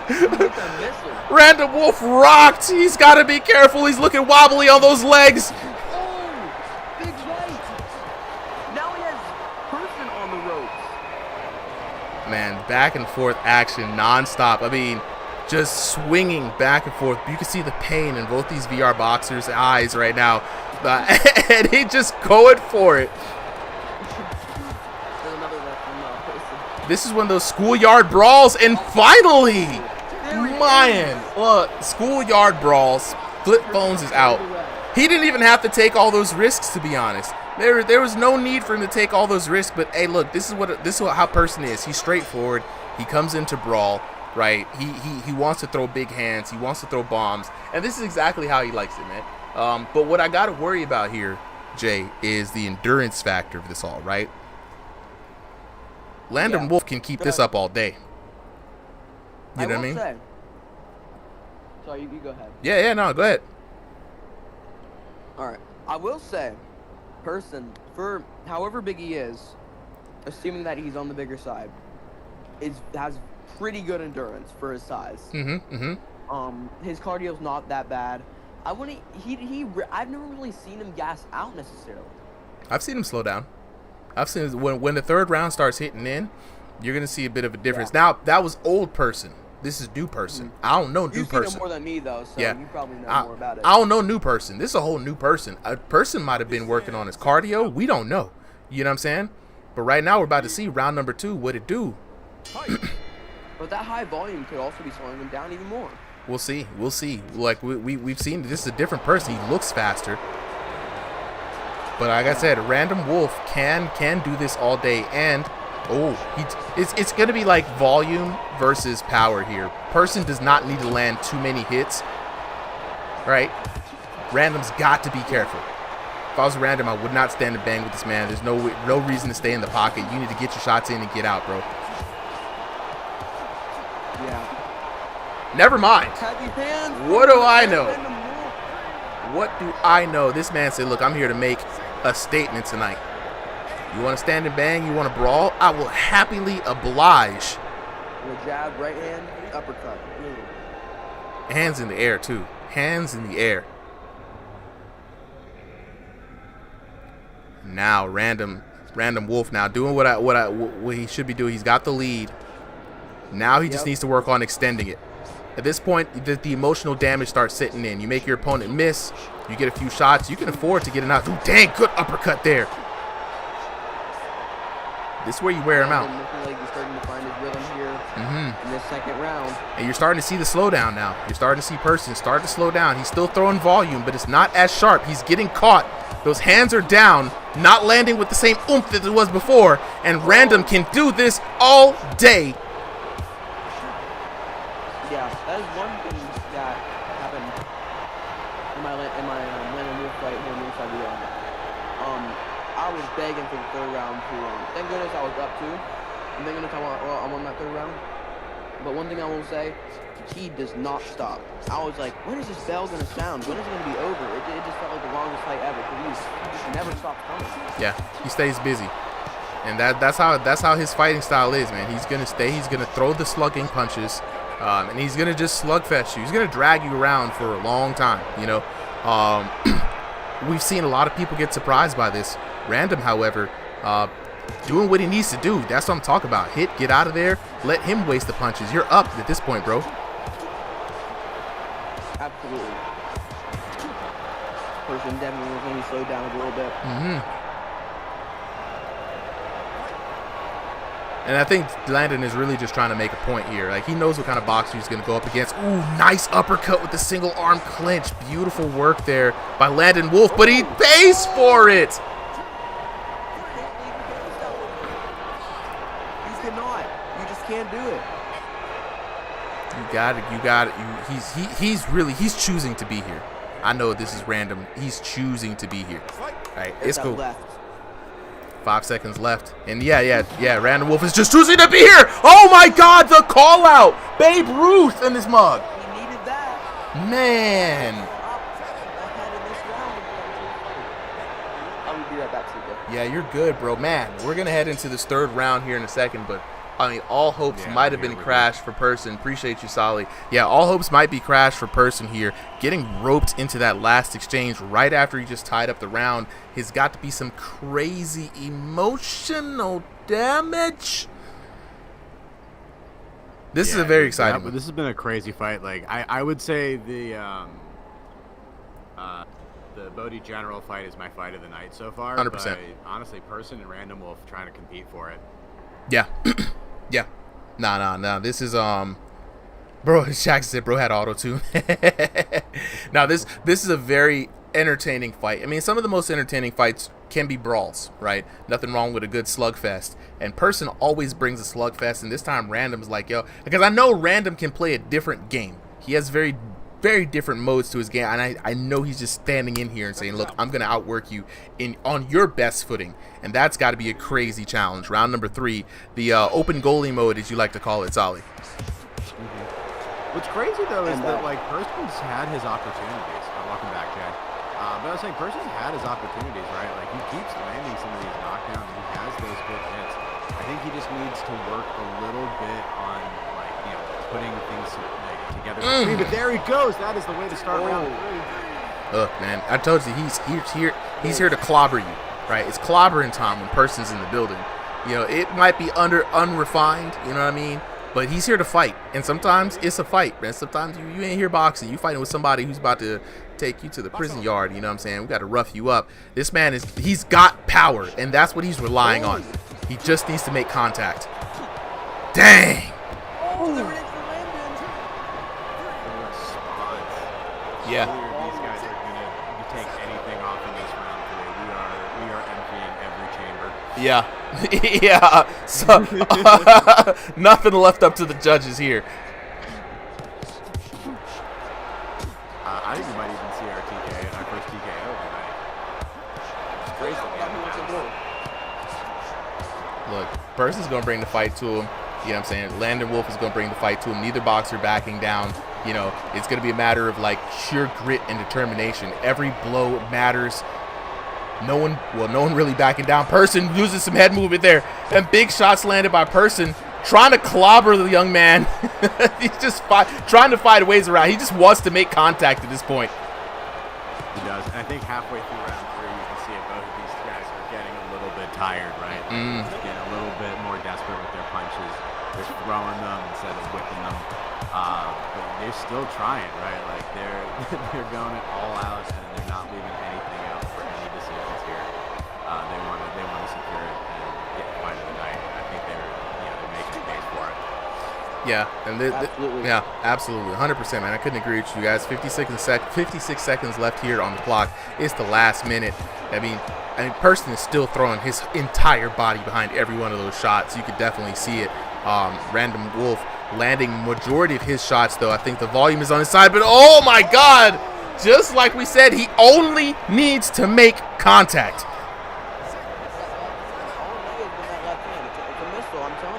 Yeah. Yeah, that is this man's. Seconds left to work with. Can he do it? Actually, can he do it? More like 20. Yeah. Landon's giving him the opportunity though, and not backing down. Last 14 seconds. Oh, you're right.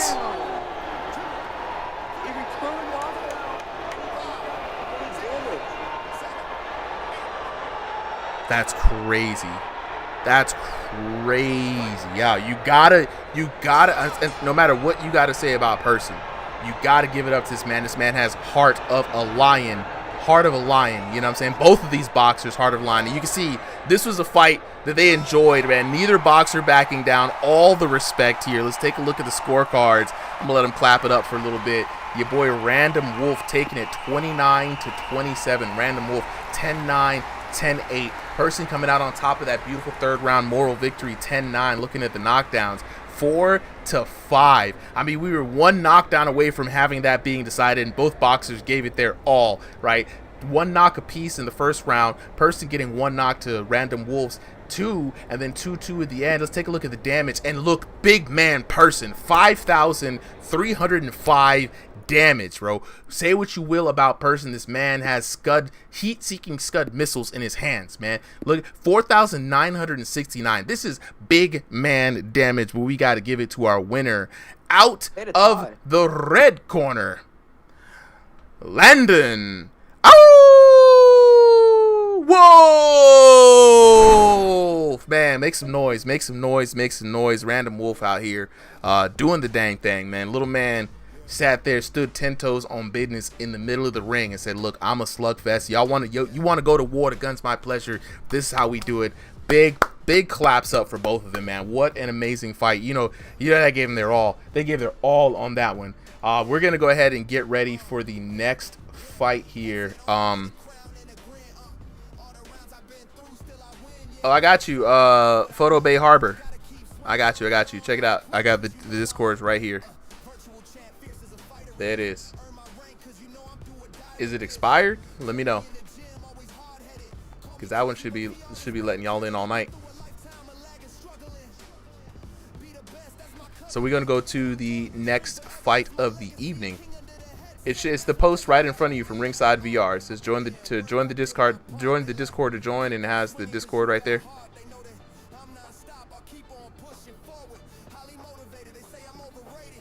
Photo Bay Harbor, let me know if you can see that.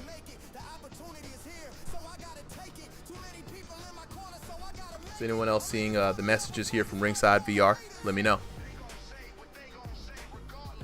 All right, let's go ahead and head on to the next fight. Taking a look at what we got going on here.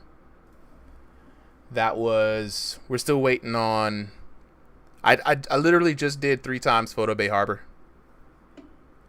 It's typed before and after your message.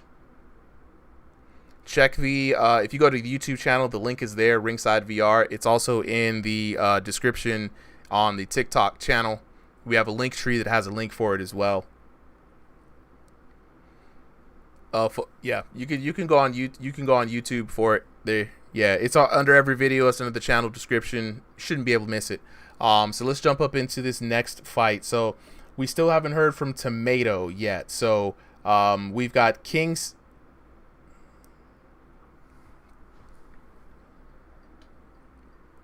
Absolutely. Yeah, that makes sense to me. All right, next up, we've got King Sniper taking on Jax the Assassin. King Sniper, generally new to this channel, but Jax the Assassin, brand new. This is his debut fight. I talked to the young man earlier today, so I'm really excited to see what he can do. Let's go ahead and I do have to take a little bit of a break. Solly, do you mind jumping in on this one? I can. All right, let's see if we got it. Let's see if we let's go to the tail of the tape. Both boxers are ready. Tail of the tape time. We got King Sniper in the blue corner, Jax the Assassin in the red corner. Both of these VR boxers fighting in the room scale play space. King Sniper and Jax the Assassin both fighting by way of North America East. King Sniper coming in at 5 foot 8 inches tall. Jax the Assassin 5'0", and both boxers in that unranked to 1500 elo. We got Solly and we got Jay. Ain't nobody got time for that baka on the mic. We've got Jax. We got King Sniper in the teal, Jax the Assassin in the black and green trunks, and Jack already looking spicy there in the corner. And polls closing. King Sniper with the slight favorite, 57% of the votes going to him. It's a pretty even match from what the chat thinks it's going to be. Whoa. What's going on with Jax? Jax out here with the silly hand. Wow, what is going on? Oh no! That was the flip. That's now, crazy. I think I recall Jax in the chat saying he was going to start dancing Michael Jackson style. Wow. Looks like he is doing just that. That's crazy. The spin on it. And you know, the guys, we always got to say sometimes people just hop on into the ring for fun, and this guy is here for fun. Shout out to Jax. First time in the ring. Oh man, King Sniper out here has got the pirouette, the spin on this kid. How is he doing this? Oh man, he's got some fancy footwork. He has some fancy footwork. This man in here in the club, I said, ooh. Very unorthodox style. Let's see if King Sniper can lock it. Like one of these turns, I'm expecting a turnaround punch, and if he knocks somebody off a spin punch, I'm gonna lose my ever-living mind, guys. Nuarty said, High School Musical ad fight. Oh, that's crazy. Oh my God. Now I'm really curious, how the game is deciding to treat some of these motions, whether they're counting them as punches or not, right? Because they're coming in from very weird angles, and is that body effort? What does it think about that? Yeah, what was that move right there? I don't know if he's okay. Is he okay? Kobe with the memes right now. This is crazy. This is now the most entertaining fight. Like Jax the Assassin is the most entertaining spinner out here. And as crazy as like this spin move is actually juking out some of these punches. That's the crazy part. I'm not sure how he's spinning so fast in VR, but my goodness. Also, a moving target is hard to hit. And I'm not even sure if he's doing damage with his shots. Okay, there it is. I was wondering which one of those punches was gonna actually go swing with. He's throwing some real ones in there every now and then. I think that could be deceiving. And I think he's probably missing out on like the KO opportunity because it's going to be like accumulating good shots as opposed to these like kind of wild swings and haymakers. And he's super young, guys. He's like he's a little kid. He's out here in the purest sense having the most fun, right? And you got to respect that little boy joy. You know what I'm saying? And and the last fight. You know what I'm saying? It is. We're not even. That's not even a stretch of truth.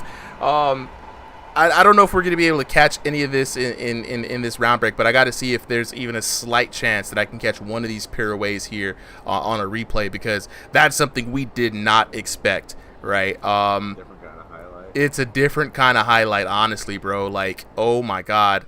Yeah, there's some of the spin moves here. And that was the first one where he just passed away. I really wasn't sure what that was, man. But he was spinning for the winning, man. I can tell you, the spinning for the winning. This is making me want someone to do like full body tracking and just go full like Eddie from Tekken. It could.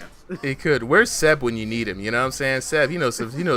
Look at the spin moves on this kid. Like I'm telling you, like 10 out of 10. 10 out of 10 on the ballet. Let's go. Round number 2.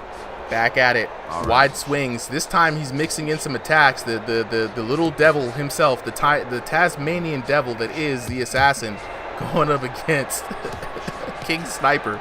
And King Sniper. Now Yeah, I was gonna say we got to give credit to King Sniper, who says that I'm still here for a boxing match, no matter how fancy your dance moves are. I think he might genuinely be slipping on those moments.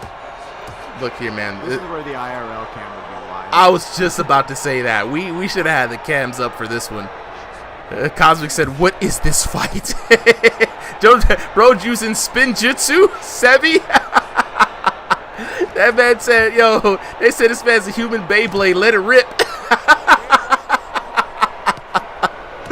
Sean, yes, he did. He probably did slip. I imagine he's on hardwood floor with socks on. Bro is swinging. Now, what's crazy is that again. It's like the most fun. My goodness, if he ever gets a knockdown on one of these, that would be crazy.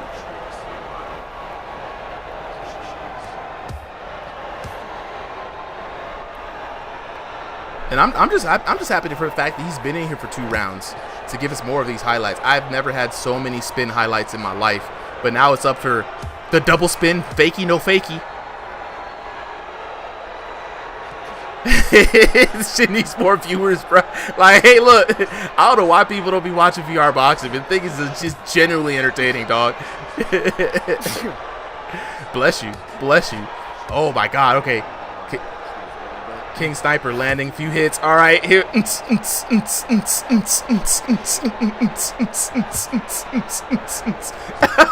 what's crazy is King Sniper's still not able to knock him out. That's the wild part about all this. This kid is out here truly for the vibes, and I'm here for it.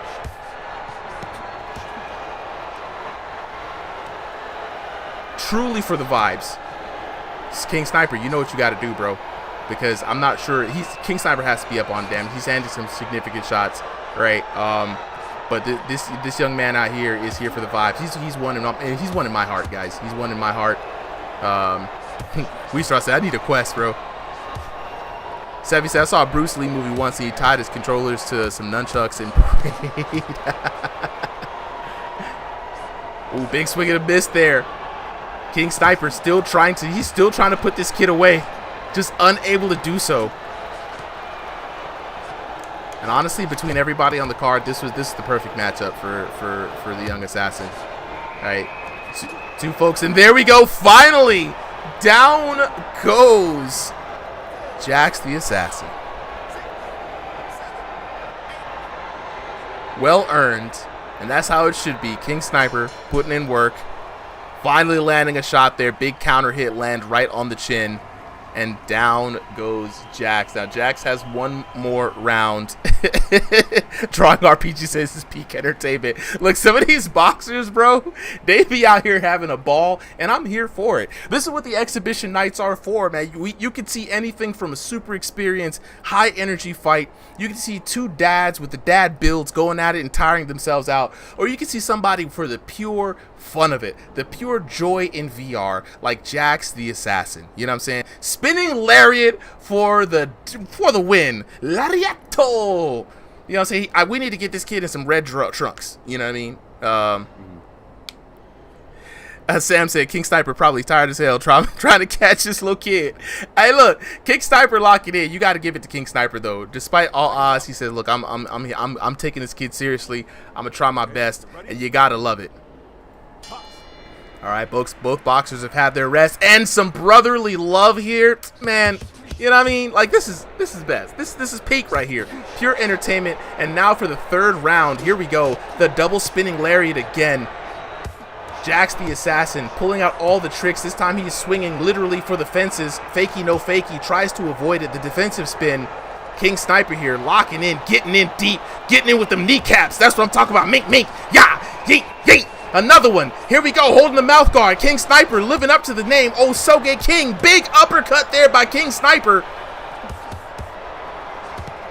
On everything, King Sniper said, you know what, I'm going in for this round. But all right, Jax the Assassin giving some pumps, locking it in. Still throwing them hands. Oh! And down goes Jax the Assassin, kissing the mat again for the second time in the third in here in this fight. Looking at it again. Try to set up. Hands beat feet in boxing. Jaguar Sweat said, what's happened to boxing? Yayo said, they using the whole gas tank, man. X4 Step said, bro, what is this? This is two kids having absolute fun here in VR boxing. Jax the Assassin just here for the vibes. Meanwhile, boom! Big right, King Sniper on business, on everything. He said, look, I'm not here to play, fam. All right, enough of these games. Setting them up. Bam! Oh my God, let's go, let's go. Trying to come in for the hug. Is it real? It's real. It's real. Tama says, why is he being cocky while losing? He was never cocky to begin with. If you watch this first, he's literally just been having fun spinning and swinging his hands. His kid said, look, it's my first fight here. I'm just gonna go silly. You know, you can tell that he's just here having fun. King Sniper here on business though, you know what I'm saying? Our fight's always this goofy. Nah, it's rare we get a goofy fight like this. Usually people are super serious in this game, but you know what? We need a little goofy stuff every once in a while. You know what I'm saying? And I'm here for it. You should have been here last week when we had somebody's dismembered head in the middle of the ring. Sometimes goofy stuff happens in VR boxing. And there it is. That's it. Lights out. TK over. Ring the bell. Throw in the towel. There it is. All right. Bam. Bam. Boom. Bop. Bink. And there we have it, ladies and gentlemen. Your winner, King Sniper. By TKO. 10-9, 10-8, 10-6, 30-23. Right? The fact that the first round was a 10-9 was crazy because, you know what I'm saying, Jax was on that this wild stuff. One knock in the second round, 3 knocks in the third round there. Looking at the damage. I mean, crazy. 15-13 to 790, right? 1436 to 782, 1838 to 827 for a grand total of 4,787 to 2,399. And even with all that silliness, the young man still managed to crack 2K. That's crazy. You know what I'm saying? That's crazy. Oh man. All right. We got more fights here for the night. You know what I'm saying? Jaguar said, talking about Diglett, I remember him. Yo, Coach Diglett, man. You know what I'm saying? Oh yeah, now free win for sure, man. That fight was just 100% vibes. 100% vibes, and I love it, right? Please keep streaming. Oh, we keep the party rocking, Photo Bay Harbor. I do this stream for the Ringside VR community. Like I said, we get together every week. We have fun with these. The exhibitions are also a place for me to kind of work how I want the stream to work, how we do the back-end management system and things like that. We are, now that we are on a next step, we will be starting a big major tournament pretty soon with cash prizes, and then we're going to kick off a league that will have cash prizes on the end for those who make it high enough in the ranks. So be on the lookout. Eddie says, what do they get if they win the tournaments? When we do have tournaments, the last tournament that I had, I think I put $300 cash on it for the winners. And that was through 2 divisions. So what I usually like to do, if it's a King of the Ring tournament, right, every Thursday we do King of the Rings, winner stays on, loser beats feet. Anybody with a long King record, I put them on the list for a tournament. I still have to do the first tournament for that, and that's winners take all. I do like throw $100, $150 on that. When there's bigger tournaments, when we have the divisional tournaments, I usually put a bigger pot that's like $300 on both of those, right? So you know, it really depends on the tournament. Then we're going to be running our first league It's gonna be like I think we're probably gonna do like a 2-3 month league, and at the end of that, the people at the top are gonna be in a money match card where everybody gets some guaranteed cash. So that's how we do it. So let's go ahead for everybody wondering what's the next fight. So that was King Sniper. Give it up for King Sniper taking on Jax the Assassin. Big win there for King Sniper. Up next, I believe we have Iron Vitality taking on the Killer. Confirm with me for that, Solly. Awesome. Perfect. Yep, so that's Jay versus Tomato. And then we're going to go 1, 2, 3, 4. So we got 5 more fights for the night, right? So we'll have Jay for taking on Tomato, right? That'll be coming out next. And then we're going to have Blade taking on Clint Steele. Kung Fu versus Boxing. A little preview of a fight that we want to do with IRL cameras. Ampy taking on Kobenomics. That's going to be a good one as well. Ball hopefully taking on Spiral. We might need a replacement for Ball. And then Jackmon versus StevieVR. StevieVR, a crowd pleaser, but Jackmon, big Jack money, not one to disappoint. I'm going to be WeStar says, can you hear the fighters? The fighters don't have a direct line of audio to us, but we used to do a lot of post-fight commentary, but today, since I need to get out of here early and we're testing some new things, we are not doing post-fight commentary, but we will be bringing that back, especially for the ranked seasons, right? So yeah, that's it. WeStraw. Jaguar Sweat says, Eddie, dude, I do. That's the thing. The dummy reads are inconsistent too. Yes, Jaguar Sweat is absolutely correct. So there is a training dummy, a bob in the game that allows you to kind of measure your hits. The bob is incredibly inaccurate, right? You can get a good baseline for how much punches you do, right? But really, you want to use the new mirror mode in the game. The mirror mode places literally an exact replica of you within range. If you throw a punch, it's going to throw a punch.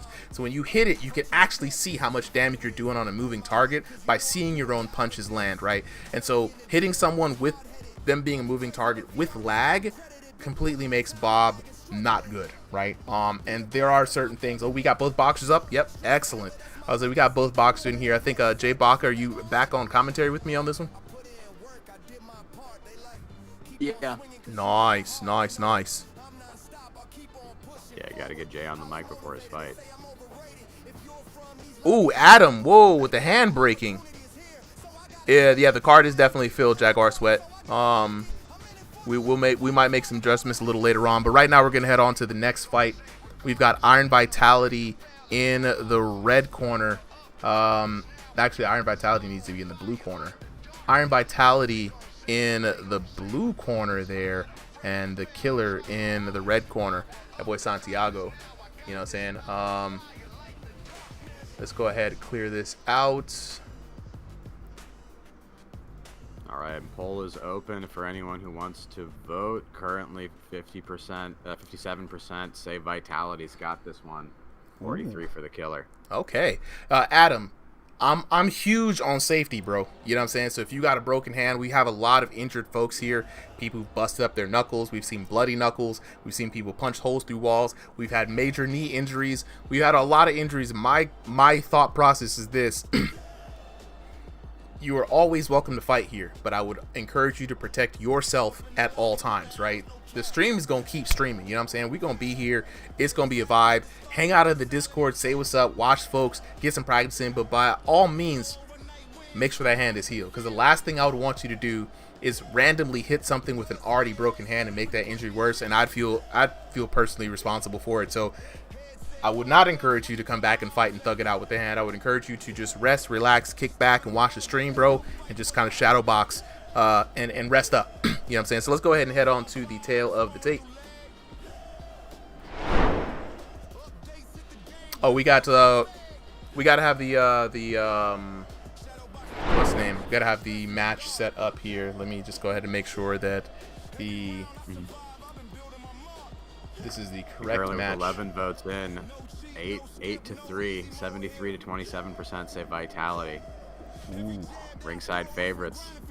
I mean, but hey, look, they favor what they've seen, right? They favor what they've seen. So we got Iron Vitality, Another vote and shift in the Killer though. set to current. There we go. Ooh. All right, let's go ahead and check out the tail of the tape then. We've got Iron Vitality in the blue corner, the Killer in the red corner. These VR boxers are fighting in stationary room space. The Iron Vitality fighting by way of North America West. The Killer fighting by way of North America East. Iron Vitality stands at 6'2" tall. The Killer at 5'7" tall. Both of these VR boxers in a nice little sweet spot of that 1501 to 2000 elo range. But like we say, Solly, the styles make fights, not the elos. This is going to be a good fight. We've got Iron Vitality in the white trunks with the black gloves. The Killer in the white trunks with the blue gloves. The Iron Vitality is the taller of the two guys, so just to keep that in mind. Round number 1 underway. And Iron Vitality, like you said, was the favorite for this one, right? Yes, he was. Final poll was 67% in favor of Vitality. Now, we've seen this matchup, David and Goliath matchup, happen a lot. It does have its pluses and minuses, but if the taller boxer, I'm about to say, if the taller boxer can't keep his distance, it's really hard. But your boy, Iron Vitality, with his footwork, he moving and schmoving. And I like to see it because what's interesting is both of them are on stationary, and this movement in stationary looks absolutely insane from Iron Vitality. But he's getting pinged up here by the Killer. Yeah, Killer's cooking right now. It's a nice jab. And what's crazy is Killer with the ring generalship, commanding everything, keeping Iron Vitality on her back foot the entire time, working that jab. I like what I'm seeing from the Killer, landing a couple of shots, and down goes Iron Vitality. That's crazy, gang. Let's take a look at that again. Caught it on my flip phone, and this man just piecing him up. Mink, yeah. And down he goes. Man, a great combination here. In the chat was going for Iron Vitality, but y'all don't know. Y'all know who the Killer is. The Killer is not new. I thought the Killer was new, but the jabs, changing the levels, whipping that thing out. Man, he is firing off this jab, switching too. That's the crazy part. Switching stances, working jabs with the right, jabs with the left. And this is a crazy unique jab style here in VR boxing. A lot of people don't really work on the straights like this, and it's crazy how he's able to keep his opponent working on the back foot, just working these straights, pumping him left and right, left and right. Oh my God, and here we go. Now he's getting comfortable. He's throwing those combinations in here. Iron Vitality unable to find an answer. This tiny pit bull of a man with the Killer. Might as well call him Killer B, but oh! Counter shot for the ages. Let's take a look at that again. The switch was getting me though, dude. Yeah, dude, this was just very, very nice to see. Sorry, I was just managing. You're good, bro. The next fight order. But we are good. Jay, you still in here? I didn't know who was there. I was just rolling with it. For my fight. Yeah, he's good. He's good. I got it. Yeah, he's good for the original team. The OGs, man.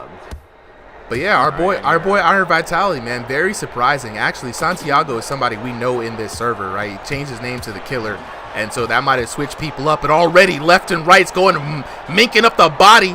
Ba-da-ba-ba-ba. Hitting with the mink doubles. There it is. Hits in round 1 ends in Vitality's favor, right? No. That was not in Vitality. That was favor. Killer's favor. Yeah.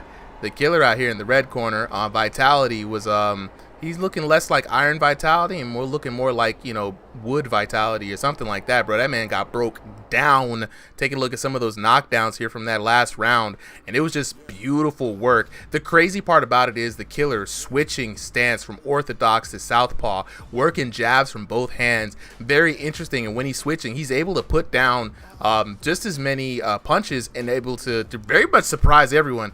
I would say because the Killer had so much he was so much more busy, more active. I think he landed the most damage out of the two, right?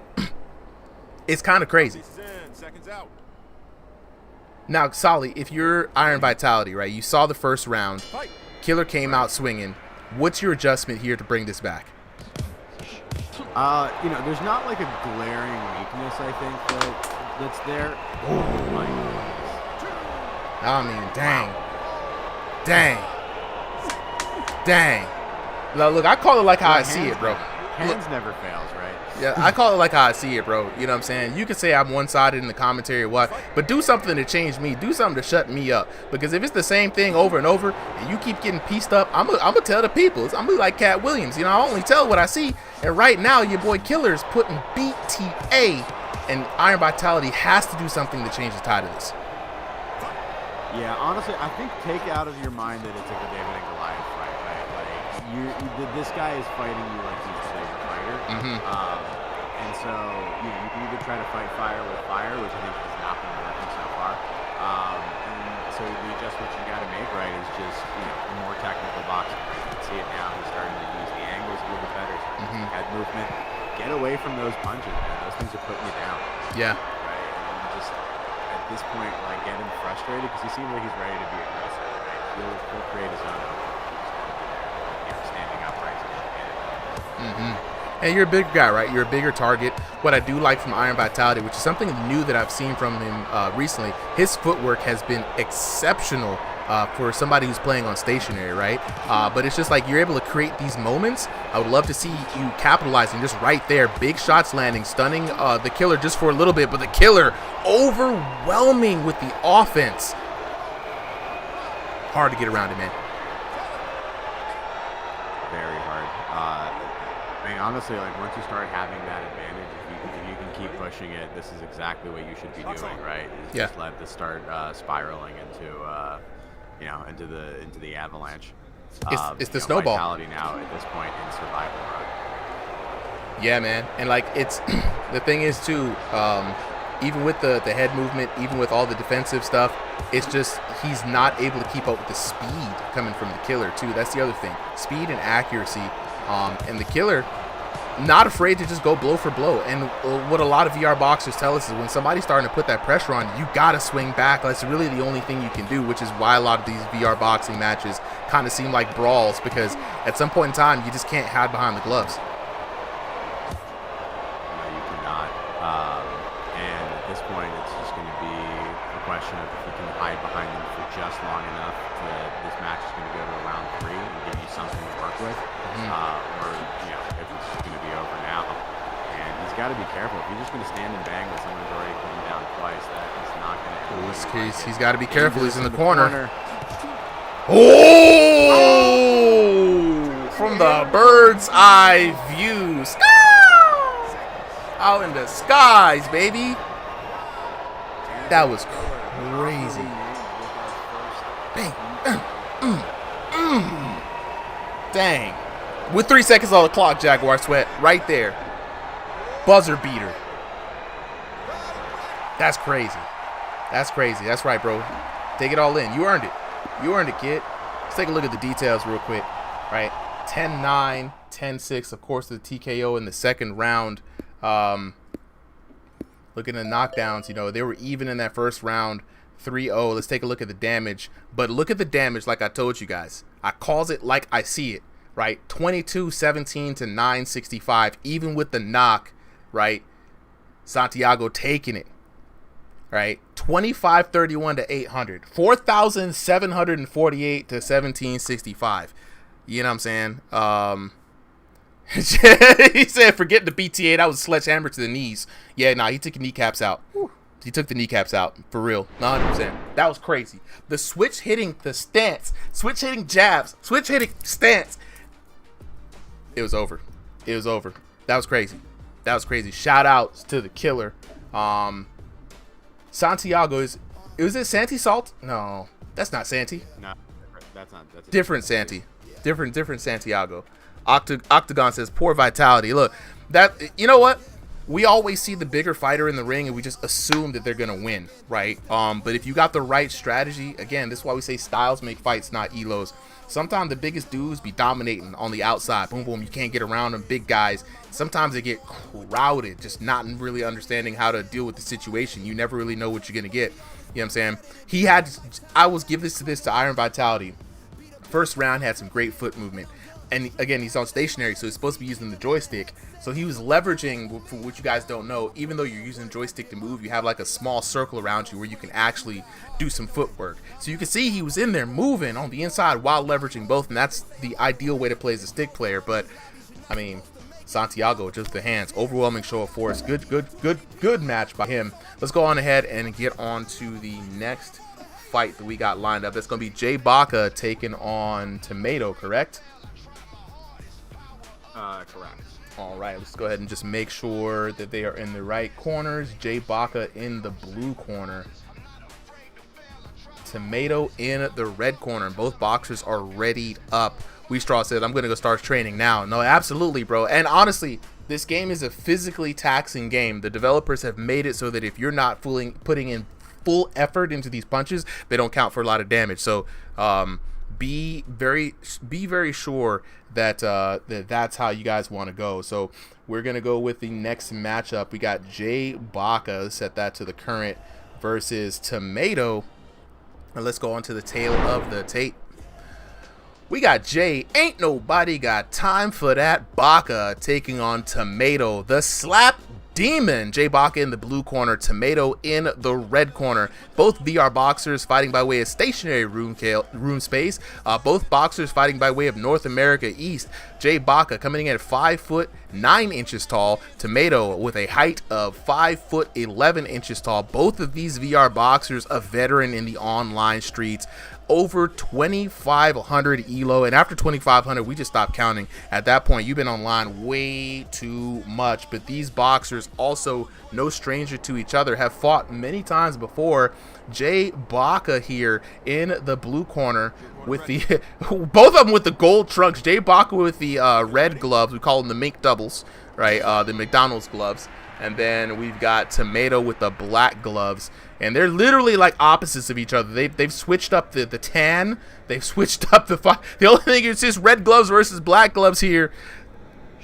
And this time around, you know, the differences between the boxers, guys. So Tomato, known for his power. He used to be called the slap demon because of the big hooks. He's well-rounded himself out right about now. I mean, taking on the commentary, working on his offense and defense. Jay Baca used to be known for the classic Jay Baca round where he would just L-step around all day and wait for counter hit opportunities. But now Jay Baca has become the entertaining Baca. Now it's the ain't nobody got time for that Baca. So the story between these two fighters and how their styles have evolved is going to be very interesting. And right now we're going to see everything laid out here in the virtual square circle. In round number 1, we already got Jay Baca feeling a little bit of pain. Yeah, and early chat has pretty much split on these two. Currently the polling thrown out of the plate is 2 votes to 3 for Tomato. One of those votes being me. I have my money on this man. But should be a pretty good fight. We've had a good series of like the last couple of fights all having like fight of the night level caliber. Yeah, nah.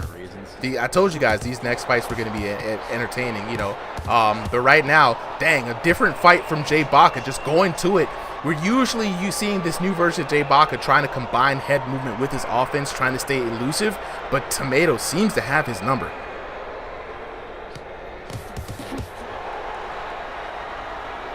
Let's see, they say your audio is coming a little bit low. Let's see. Yeah, let me mute for a second. You're good, man. As we slug along here, 1 minute, 15 seconds left in this next round.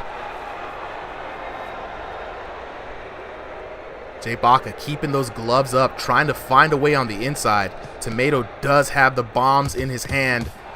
Ooh, Jay Baca trying to put something together. Both boxers fighting close on the inside. The head hunting ensues. Jay digging to the body, trying to get some shots in on the liver. He's starting to get the most of Tomato. Tomato taking a lot of punishment damage there in that last exchange. And this is very interesting. Jay Baca staying gloves up, Tomato firing back. Very brave. You don't want to stand and bang with Tomato, man. He's got power in those hands. Very interesting matchup indeed. Jay now digging to the body. 22 seconds left on the clock. A little bit of frustration coming from the eyes of Tomato here. Tomato just not able to find that punch that he needs. Jay Baca staying elusive. I don't know, chat. I might have to give this first round to Jay. He's just able to land more of the shots while mitigating shots of his own, and that's going to be it for the first round as we go to a break.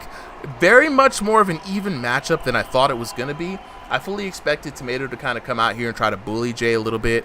I expected Jay to play more defensive on the back foot and use his head movement more, but this time Jay stood behind the high guard. Very interesting. Got right into range and just squared up with Tomato. A brave gambit, but honestly, I think it worked out for him. Chat, how y'all feeling about that? Octagon in chat saying they are equally matched. It's like offense versus defense. You see, I know hooks are good damage, but I wish people would actually box, the hooks, not hook box. Jaguar Sweat, I feel you on that one, bro. VR boxing takes a different form. Now, honestly, it's really different because how punches usually are calculated in this game is how, the distance you travel, the speed you travel, right? The straights just don't travel that fast. They're not as, they don't travel as much distance and they're not as fast, right? So you're looking at just something that's just harder to get around, and then it's easier to punch around someone's guard in VR than it is to do straights. Now, with that being said, though, I think we're going to see we're in for a little bit more brawling before the night is over. Round number 2, 45 seconds on the clock. Jay Baca with the red gloves, Tomato with the black gloves. This time both boxers taking a bit more of a tentative approach, conserving some energy here. Nice. Tomato digging into the body, switching up, changing levels. Now Tomato favoring more of a mid-range battle here. Going for a feint, but Jay not falling for it. Jay steely-eyed as ever, staring down the man Tomato. And now the sworn flurry of punches come in. Tomato looking a little bit frustrated. I like what Tomato was doing there, right? Keeping it on the outside because Jay is very comfortable getting busy on the inside here. Tomato's got to be careful.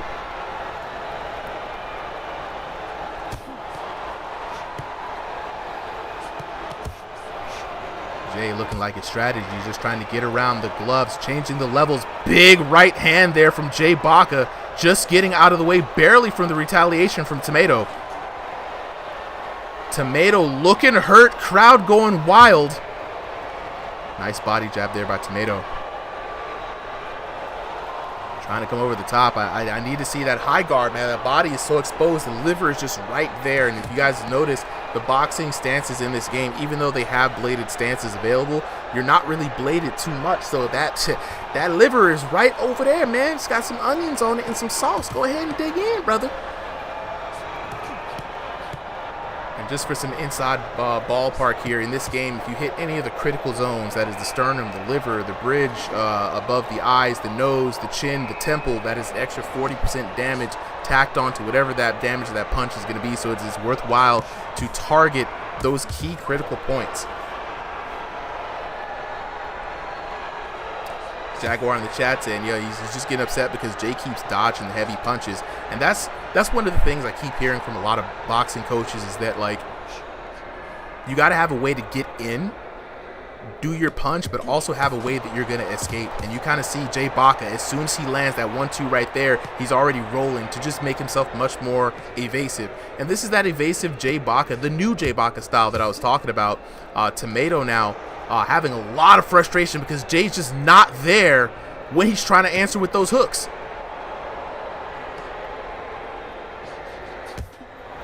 And you could see the deadly intention being thrown by Tomato. I think one good, dang, clean shot there, and that would have been it. But wow, back and forth, and Tomato just swinging for the fences.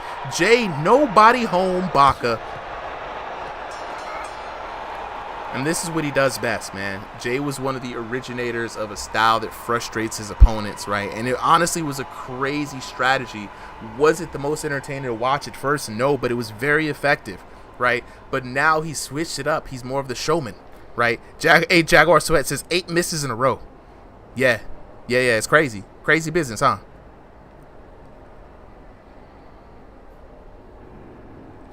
Now, going into this third round, right, I got Jay up. You know what I'm saying? Jaguar said, I know Tomato's arms is hurting. Yeah, but I think right now, I mean, Tomato, like, he knows that Jay is going to duck the hooks. The hook is like one of the first shots is being thrown in response, right? So You know what I'm saying? Like, throw an uppercut in there. You know he's going to duck. Throw a jab. Boom. Uppercut. Luke says, which one is which? Jay Baca with the red gloves. Tomato with the black gloves. We Straw says, different skill levels. Hey, Tomato say, hey, none of that friendly stuff, bro. We here to throw hands. You making me real mad right now. And it would be crazy if Tomato gets a knock in this round. You know he's looking for it, too.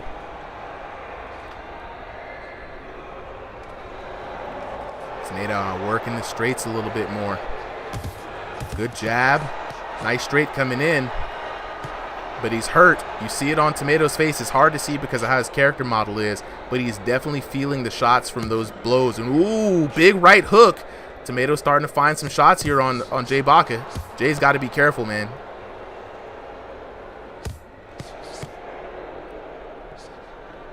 Tomato just not finding those hits. And that's right, the defensive responsibility from Jay Baca. Jay Baca knows that he shouldn't take any of this stuff lax. And here we go. I would say that Jay is up 2 rounds to 0. And he's just pestering his opponent at this point. You can see the frustration coming out on the face of Tomato. Tomato now with a big right hand.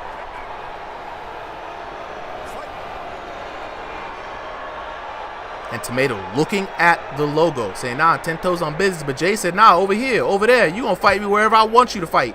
I ain't fighting on your terms. And that's what you do. That's the emotional damage. And there it is. That's what it is. Tomato looking for that for 3 rounds. One slip up from Jay. After a little bit of talking, he waited for him. Bang. I keep telling y'all don't believe me. Tomato's known he was a slap demon. When somebody has the name the slap demon, you know he's coming with the Makuma hands. Now Jay definitely down in this round. He's got 1 minute and 12 seconds left. He can't play around. He can't leave it up to the judges because he might have a chance of losing just slightly on damage maybe in the first round here. Jay's really got to try to do something to mix it up. Jaguar said wants Jay to get a knockdown. El Mysterio said they both headhunting. It is headhunting. You ain't never lied about that. You ain't never lied. But when you got power, all you really need to do is make contact, right? And in this game, if you manage to be able to have power, can master the damage system, you're afforded a lot more mistakes than the other person, right? And now you kind of see Tomato's cooling on it now. He might try to go for another knock, but he's just wasting down the clock. 30 seconds left to go. Jay's got to do something. Tomato says, stand on business. You want to fight me? Let's go. Stand on business. And will Jay oblige? Okay, Jay putting hands on him now. Oh, no. Okay. It's not the time to back down, Jay. Blood was in the water, fam. 10 seconds left. You got to throw. You got to let the virtual hands free at this point. Jay trying to land some business, but it's too little too late. Not going to get the knock, but at least he put on a good show. We're going to take this to the judges' scorecards. Both boxers dialing in. It's a draw. Ooh, and there we go. Jay Baca taking those first 2 rounds, like I said. Jay with the first 2 rounds, right? 10-9, 10-9. Tomato taking it with those second rounds. The best thing he could have did for himself was work on the damage. The reason why is because in the event of a draw, right? We Straw said, my wife mad, I'm watching a VR boxing fight. Hey, it's the future, right? In the event of the draw, we know the score is the same.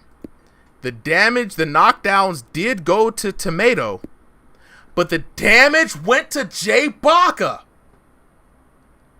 Ooh. Ooh. This is a tough one.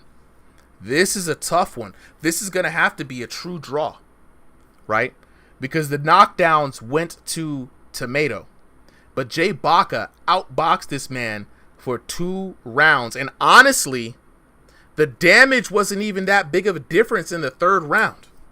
Much closer than I thought. Chat, I'm going to need y'all to weigh in. 3rd round, it's literally 3 damage apart. That's crazy. That's close. Crazy, right? Man. Very close fight. Draw. Stevie with the draw. You know what I'm saying? El Mysterio. Very close fight. Joby says Jay got robbed. Joby with the robbery. Only because of that knockdown, says Jaguar Sweat. Right? Honest draw, Octagon. I say it's an honest draw. That is an honest draw. Right? We have the record for it. We have the record for it. We got to put a draw on that one. I'm submitting a draw for that one. Honest draw. I want to see the run back. Tomato, Jay. This needs to be, you know what I'm saying? It needs to be up right now.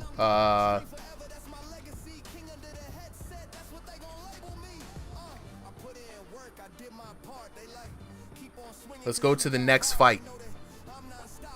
All right. And so the next fight is going to be Blade. Oh, wait. Whoa, wait. I'm not set up for cameras right now. The new stream is not set up for cameras. Blade, Clint, we're going to do the IRL camera fight between you two, the 6-rounder. That is going to be an offline recording. Yeah.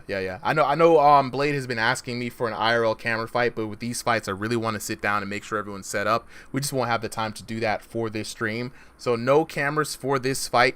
But I will be working hard now that we've got this new system to get the setup going. So let's see. And Prophet, if you're here, we can't record the draw for the J-Baka for Tomato fight. It gave me an error for reporting a draw. So, yep. It's all good.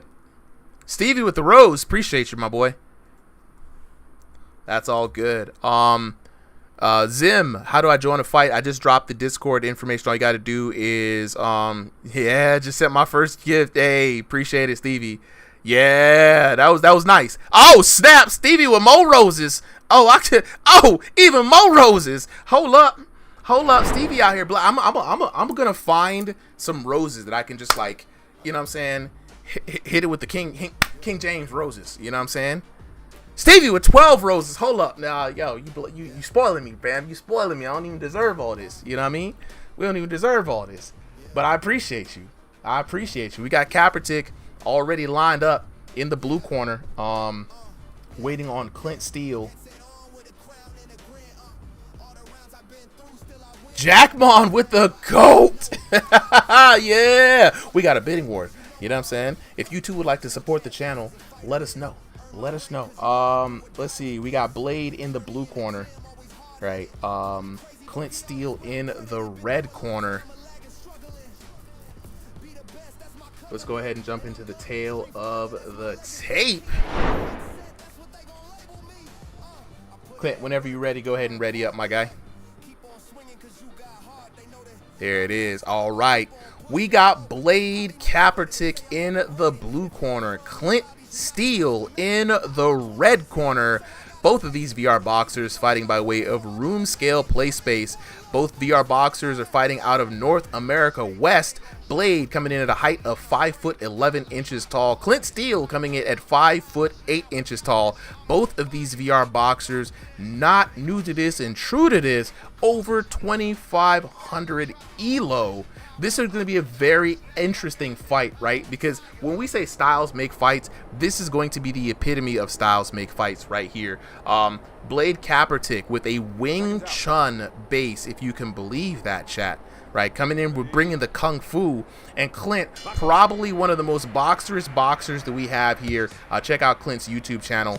This is gonna be very interesting. They met briefly in the King of the Ring, where Blade Kaepernick actually became Queen of the Ring during her run. So this is a bit of a run back between these two boxers, and they're actually scheduled for an IRL camera fight to showcase Kung Fu versus boxing.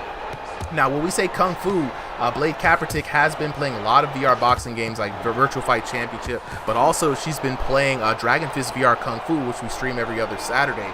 So this is legit, like, she's been working on how to get Wing Chun in as a base to work in this game. Yeah, and it's been a really impressive thing to watch. Currently, the late poll is currently tied 50-50 for Blade and for Clint, which I think is about right? These two are both veterans, both high-level fighters, both a lot of experience under their belts, and this is just going to be another good match, right? I can see Fight of the Night contender right there. Beautiful little sequence there. And that's the thing.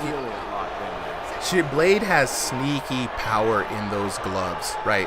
Clint was actually rocked a little earlier before this, and you guys have to understand Blade has been playing VR boxing games and VR fighting games for a long time, so it's just a matter of her really adjusting to the physics of the game.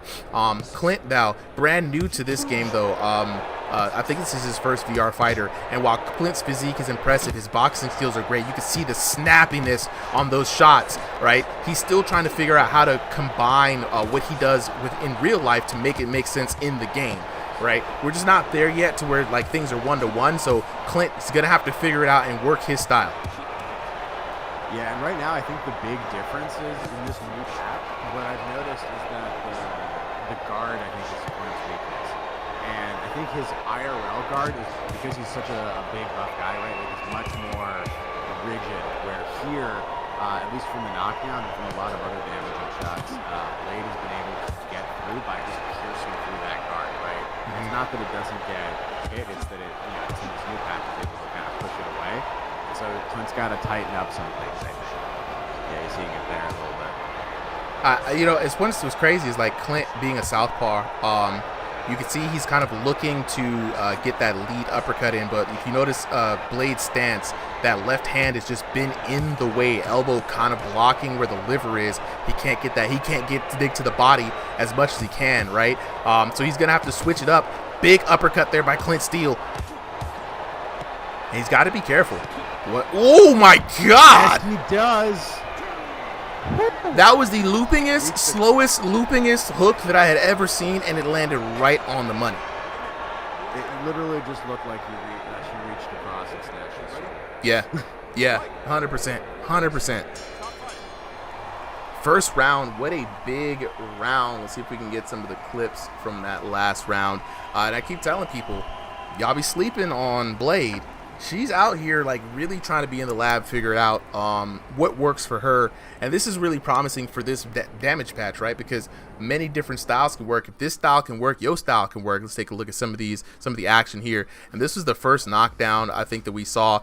Big shots coming in from a Blade Kaepernick, and Blade just staying with the defense, and those hooks around the guard just pack a really big wallop, and that's, I think, Clint wasn't really expecting the wallop there, and that led to that first early knockdown. And then right after that, man, it's just, again, big wallops. The right hand has been doing a lot of work for Blade Kaepernick, and it's just really good to see, Clint digging to the body here, trying to get a few things away, but I mean, again, most of the punches, it looks like they're just glancing off of Kaepernick, rather than following through with the opponent. Yeah, honestly, this has been a surprising dominant performance by Blade.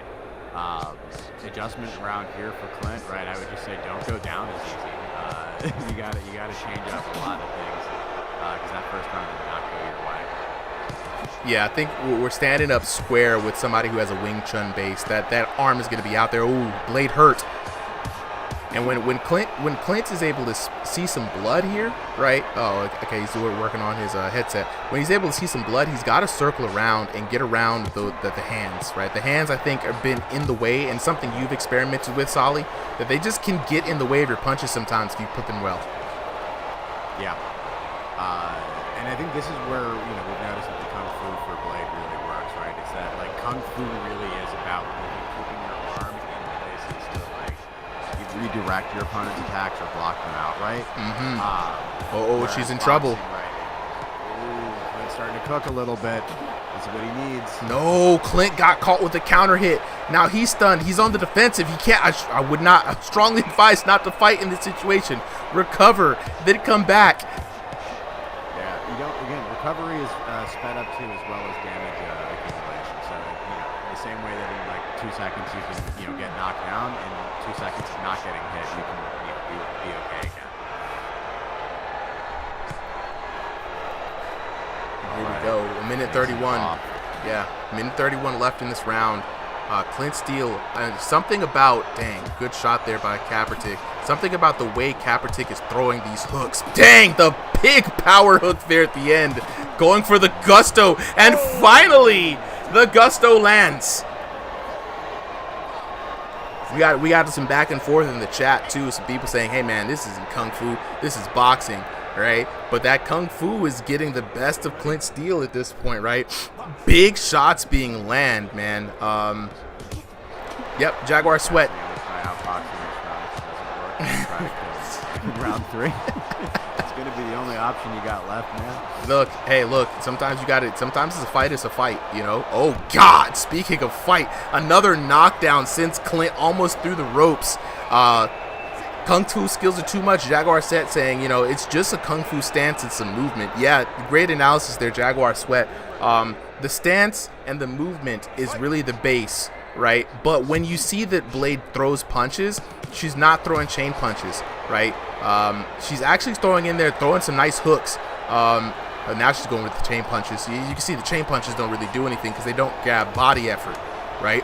But it's those hooks that she's throwing that are really landing a lot of the damage.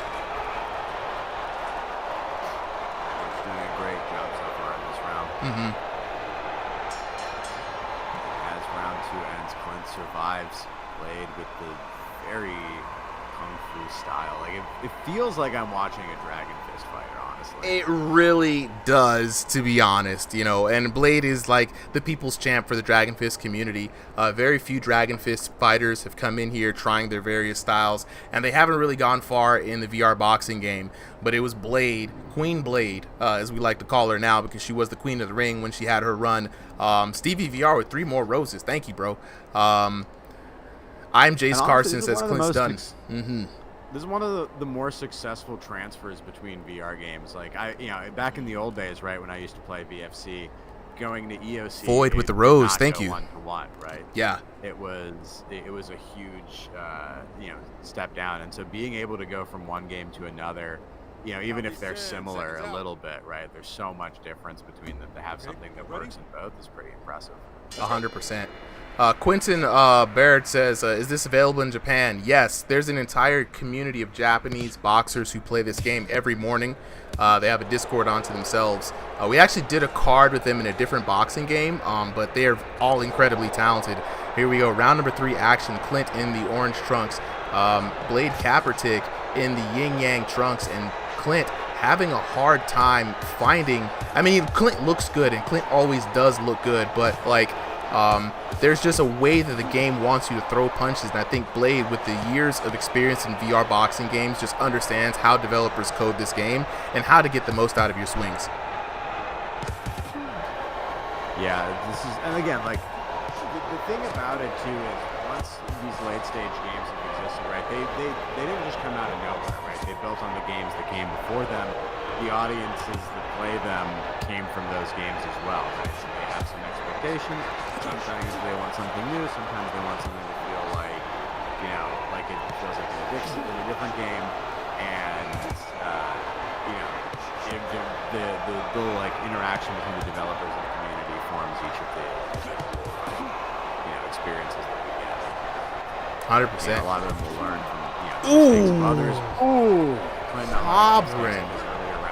Yeah, man. I mean, like, it's very interesting. That's why we say styles make fights, not elos. I mean, both boxers are above the 2,500 elo threshold. So in their respective styles, it does work for them online. But when you run into somebody, you're mano a mano or mano a mano in this this case, right?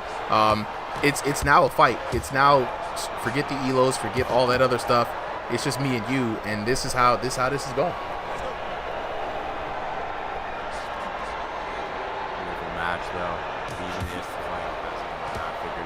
Ooh, nice uppercut. And again, he's putting on some really solid boxing. It's just being outmatched right now. Stevie VR throwing up that heart. Yeah, not like he's able to hurt Kaepernick in multiple times in this fight, right? Multiple stuns on Kaepernick, but it's just not able to make the damage connect. And I think that's been the story of Clint's career here. Basically, it's just like the damage system has not been something that he's been able to make connections, right? Because again, you think it's as intuitive as just throw the punch like how you throw in real life. It really isn't, right? And you can see it a lot with a lot of people, man. Yo boy, he doesn't look like he's throwing with all that much heat, but he'll knock you down in 2 hits. You know what I mean?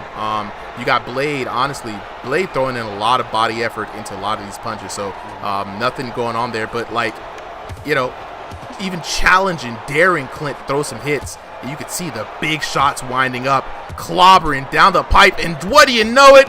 Down goes Clint. Right to end the round. Stevie with the 5 lightnings. Let's go. It's an emphatic stamp on that match. Yeah, that's and again the respect being showed by Blade Kaepernick. Zim with the follow, appreciate it. Lucas with the follow, thank you guys. Let's go ahead and take a look at the defense. The damage here, 21 to 30, 10-7, 10-7, 10-7, right?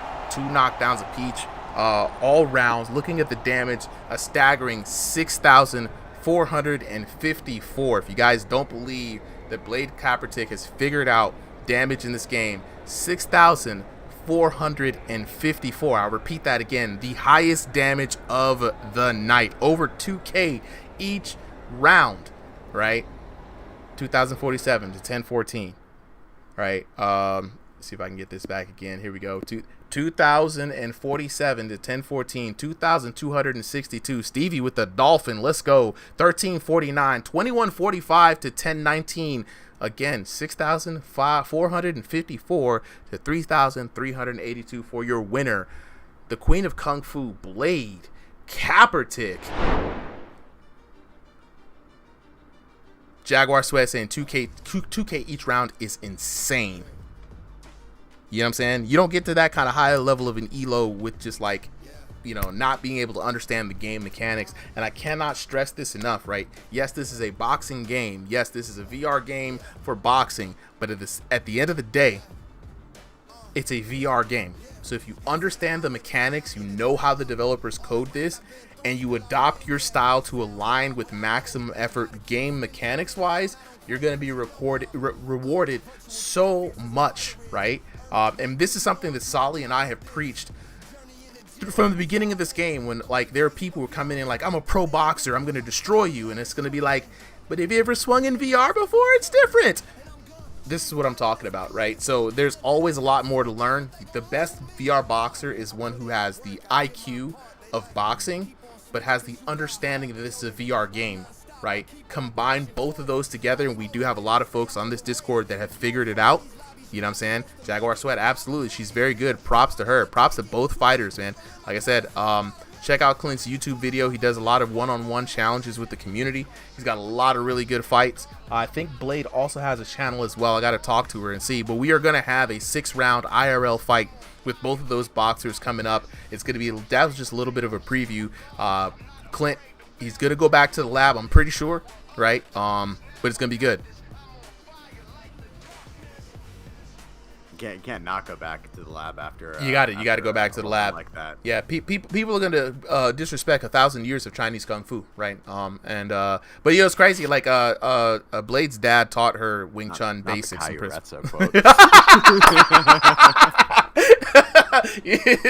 Look, the new season's out on the anime, guys. So, you know, watch Bakito. You know, but 1,000 years. You're right. Rubber Band Man, Rip Retsu, bro.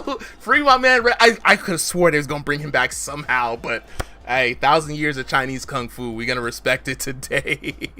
For everybody who's asking how they can get in, join the Ringside VR Discord. The card for tonight was already signed up full, but with weekly signups every Sunday, 3 p.m. Eastern Standard Time, you get your chance to sign up for a card.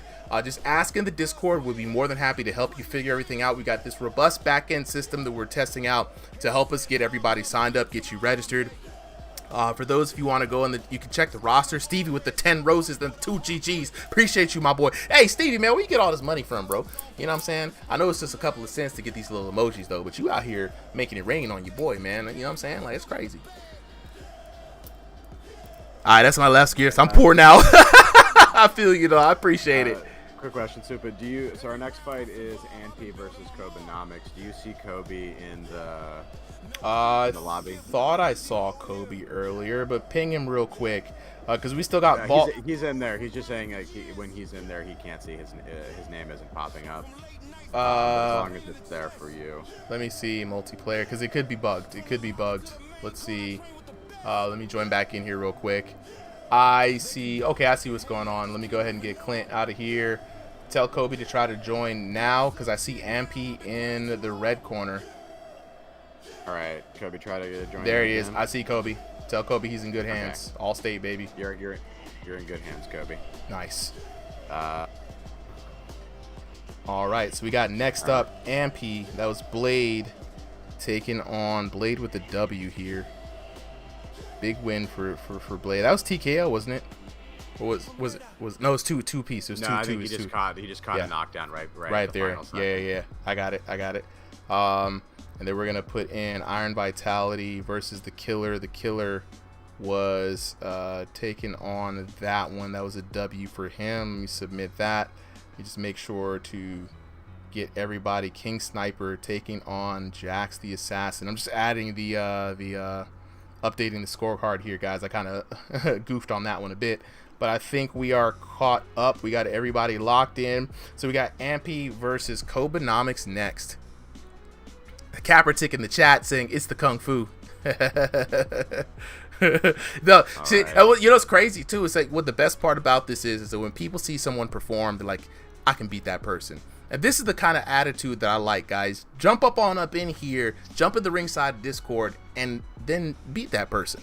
Right? It's all for fun, right? But Jaguar Sweat in the chat going in for Kaepernick saying, look, 1,000 years of Kung Fu, respect it, okay?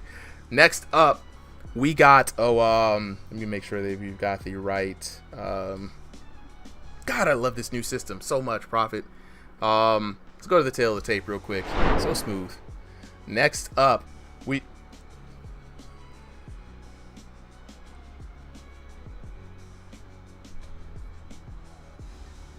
I don't think I updated that one. We'll fix it later. All right, tail of the tape time. Up next, we got Ampy in the blue corner, Kobenomics in the red corner. Both of these VR boxers fighting by way of room scale play space. Ampy fighting out of North America Central, Kobenomics from North America West. Ampy coming in at a height of 5 foot 11 inches tall. Kobenomics coming in at 5 foot 7 inches tall. Both these boxers in a similar ELO, 1,500 to 2,000 ELO, but you already know what we say. Styles make the fights, not ELOs. Y'all are never going to get me tired of saying that. Ampy in the green trunks, Kobenomics in the black trunks, and Satoru Gojo, talking about the anime references, out here with the roses. 14 roses for Satoru Gojo. Appreciate you, my boy. JJK all day. Right. Yeah, and so far, Chad is on Kobe's side, 80% siding with him.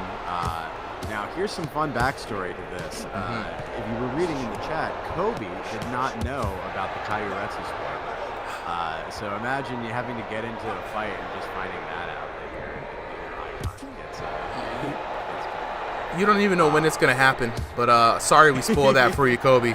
It's been 1,000 years of Chinese. Don't think about Kaiuretsu. Don't think of it. Actually, you know what? Think about Retsu. Avenge your mans. You don't even know how it's gonna go down, but Ampy was the one who took him out. So you gotta, you know what I'm saying? You gotta put the hands on Ampy.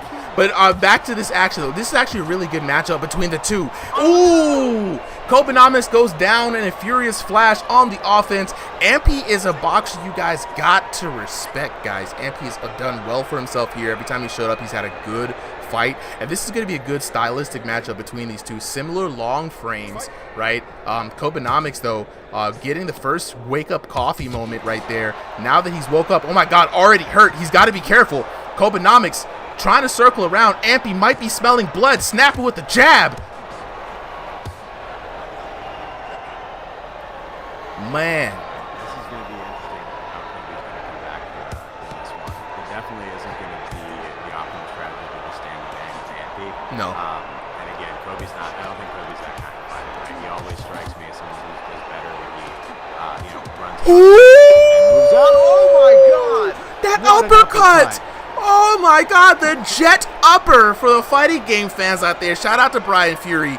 That man hit him with the jet upper. That was crazy. Watch this shit. Set him up with the jab. Mink. Ooh. Knocked him right out of the replay on that one. Beautiful work there by Ampy. Ampy with 1 minute and 5 seconds left, guys. This is enough time for a TKO. Ampy looking really sharp. He's almost reminding me of a little bit of like a Mario Barrios kind of style. Just dancing back and forth, whipping those straights out. Trying to find a way to get some damage. And usually Kobenomics is moving a lot around and the one dancing around his opponents. This time it is Ampy doing the dancing around.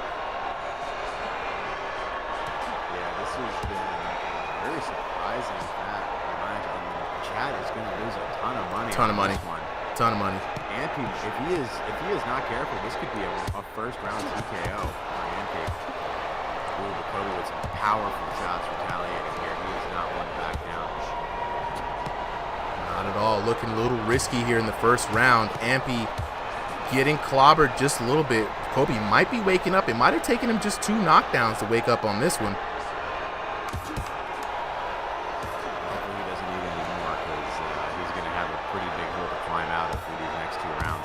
Ooh, slick uppercut. With sneaky uppers. That was nasty. Kobe surviving. That was nasty, bro. Let's take a look at some of the moments from the first round here, because there's some really clutch moments from Ampy. Surprising everyone. Everybody, yeah, the man came dressed like money. You know y'all was about to lose the cash. Messing around with Ampy. Take a look at some of these moments from the first round, and Ampy just really sharp, surgical with that surprise knockdown the first time around. The second one, no mistake that time. Measuring up Kobenomics with the jab, stepping it out there, jab into the uppercut, boom, jet upper right there. And then at the end, just some beautiful work here by Ampy, slipping the jab, coming back, checking him, feinting, boom, over the top. Bang, another slick uppercut, falling with a jab again, and Ampy just doing a lot of good work. You know what I'm saying? Rsing TGR, check the description under every video. You'll see a link to join the Discord. You're going to want to join the Discord, and you'll be able to find out how to sign up for the events in the Discord. Okay, here we go. This is Kobenomics version 2.0. He's been experimenting with that cross guard, but honestly, every time Kobe extends to try to get any damage in, a snappy counter hit jab coming from Ampy. Really short to answer, and wow! Kobenomics overwhelming his opponent there, not giving up. This is what I'm talking about, toe to toe for both of these boxers, blow for blow. This might be Kobe's round, Solly. Adjustment time, a little bit of a chit chat. Kobe now on his way back up from a recurring win here. What does Kobe need to do to continue this streak, man? More of the same. I like what he did there in that knockdown, right? He just held his ground and trusted his guard, and then let Ampy create the openings, right? Ampy's kind of got like a big, lanky frame, and so while that means he's got good range and power, boom, just like that. The weakness of it is it's going to have some openings, but not... He's got some fast counters on the inside, man. Like, Ampy has been doing a lot of good work. Sneaky uppercuts on the inside. It's just where it's been for the whole night.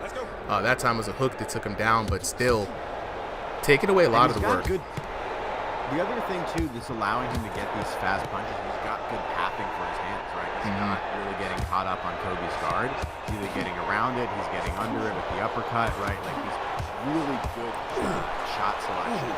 Is mitigating Kobe's guard very well, whereas his guard is a little bit weird. To it, goes horizontal at times, but it always kind of puts his hands in the way. And since Kobe likes to start his punches from a lower angle, partially because he's the shorter fighter, right? He's more likely to get caught up on something. I like how Ampy uses his little bit of a forward lean that he's got to like throw that overhand over the top from like a little blind spot there. And it still allows him to set up that uppercut. I'm calling it the jet upper from now on, because he can attack from there, and it creates a great 50-50 option, right? Because you don't know if he's going to come in with that the lead overhand there, and the lead overhand is something that not a lot of people expect, right? Not in this game. Rear overhand, absolutely all day. Lead overhand, they're not looking for it. And Kobe now getting worked up on the inside. Ampy, couple of shots unanswered, but Ampy taking some shots of his own. Beautiful work in. They're doing some work. I like how he's got many different layers to his game, right? Like he does a lot of good work bouncing in and out. and he's comfortable fighting both in and out range. And I've read it a few times, right? I don't know if it's a glitch in the arm or if it's something intentional. Mm-hmm. One elbow goes almost vertical down, and the other one goes up. Right? Ooh, sneaky uppercut again. Such good shots. The money uppercut. And that's that jet upper. That's what I'm calling Ampy's sneaky rear upper there, setting up off the jab, or just kind of he steps in so big with it, just pops you up. Almost in my mind, reactively, I expect to see Kobe just fly in the air. Right, taking a look at some of the action here in the first round, it was Kobe with a big left taking down the big man Ampy. Kobe was feeling very confident here, looking like he was going to set up a win for the rest of the match, but Ampy, not one to be outshone, goes to try to take that lead away from Kobenomics, right? Working up in the middle and then land some good short work on the inside, putting down Kobenomics in the round, tying it up, and then, you know, we just got some good work in on the inside. And so now here we are, right? Ampy's still feeling pretty comfortable coming into this third round. Your Kobenomics, you're still down, but you're not out, you know. Do you see any way for Kobenomics to come out of this, man? Ampy's looking sharp as ever.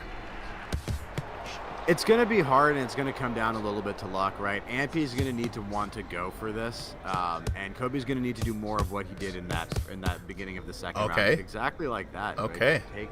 Take shots, I guess. Looks like maybe there's Ampy looks like he's fighting out of time. Oh no, we haven't seen in this lag in a minute. Yeah, at all. And it's just like, seems like Ampy is in like La La Land right now. A bunch of unanswered shots coming in from Kobenomics. I'm not sure what's going on. Yeah, it looks like he's fighting a different fighter. Oh, wait, are they back? I think they are. It looks like they're fighting in real time now. But yeah, we haven't seen them fighting ghosts in forever. The fight has always looked pretty good from the spectator view. Yeah, something definitely went down there in the beginning of that third round. Not sure if it was a connection or a desync.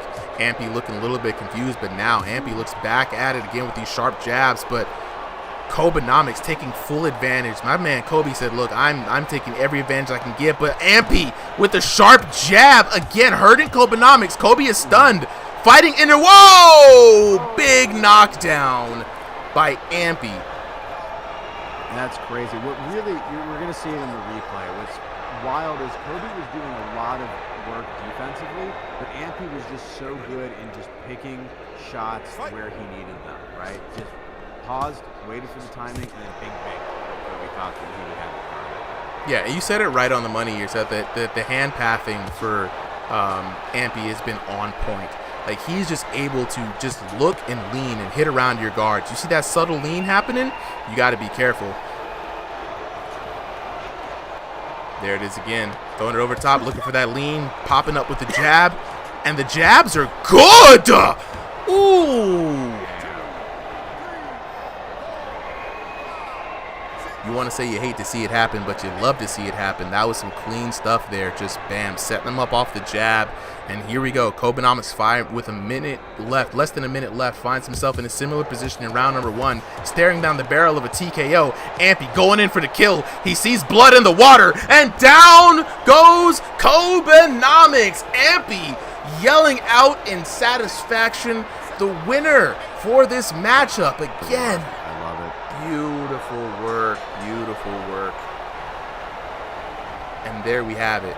Ampy, ladies and gentlemen, your winner for the night by TKO. Looking at 10-7, 10-9, 10-6 for your boy Ampy. Taking a look at the details. 2 knockdowns in the first round, 1-1 apiece. So he still gets around with the win, though, off the damage. 3 knocks, the TKO, TK over, 6-1. Right, 18-23 to 12-36, 17-14 to 16-32, and 14-50 to 7-51, 4,952. You know what I'm saying? What's good? UJ Gaming, what's up? What's up? To 36-19, and a big win for Ampy. Y'all lost your money. That man came dressed as money, y'all. He had green on him. He said, I'm coming to take all the parlays. Ampy with the TKO. And all right, next up, did Spiral ever say that he was ready for a fight or not? Oh yeah, Spiral should be here. All right, so next up, we've got Ball versus Spiral. Second to last fight of the night. Yeah, ball, it's time, baby. Let's go. And then the last fight of the night will be StevieVR versus Jackmon. Yeah, did Jackmon say he was here? He did say he was here. I will double check if he is still here. If not, I think Junk Dog wanted to sub. Okay, yeah, Junk did say he wanted to sub. Dang, wait, Junk Dog versus StevieVR rematch? We don't have it on camera. That's crazy. Hey, but you know what? If Junk is up for it, fuck. That really needs to be on IRL cameras, man, because I did the intro for Stevie.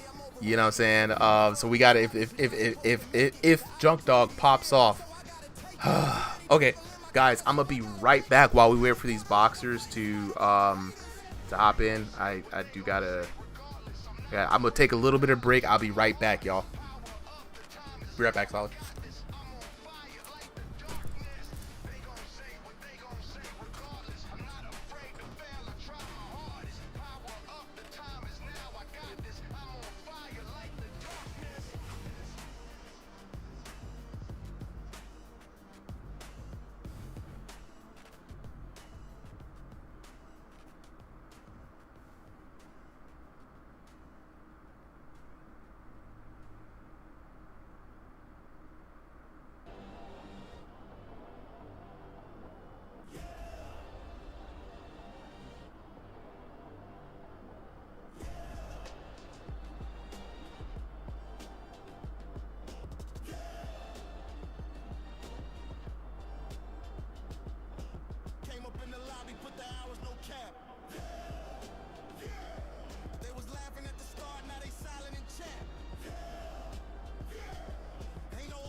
Back.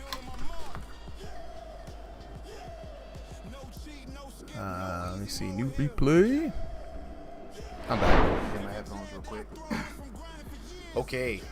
Spiral Mackey versus Ball. Spiral Mackey and Ball up next. All right. Let's get on to this next fight. So we got Spiral Mackey and Ball. Let's go to the tail of the tape. Kalo said, hey, what happened to the stream? What do you mean what happened to the stream? We should still be live. Hold up. Let me double check and make sure. Okay, we live here. I had to take a little bit of a break real quick. Something was happening outside the stream door. So, Kilo the GOAT. We're back. Solly, are you still with me? Did I lose Solly? I'm still here. Can you hear me? Yep, I can hear you now. All right, cool. Okay, let's go on ahead to this next fight. Tail of the tape time. Next up, we got Ball taking on Spiral Mackey. Ball in the blue corner, Spiral in the red corner. Ball fighting with stationary room space, Spiral fighting in room scale room space. So our first mixed matchup of the evening.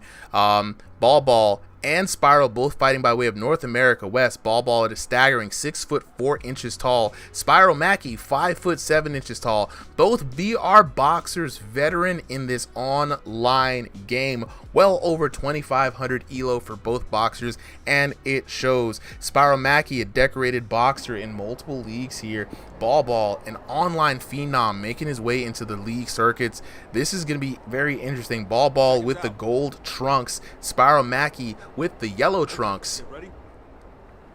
All right, and full chat at this point. Only 3 people voted, but everyone thinks it's going to be Ball for this. Ball had a very dominant performance in King of the Ring, right, where he did defeat Spiral Mackey in a 2-minute 2-rounder game. But Ball said he's got something to prove. First time here on an exhibition, and he's here to showcase that work.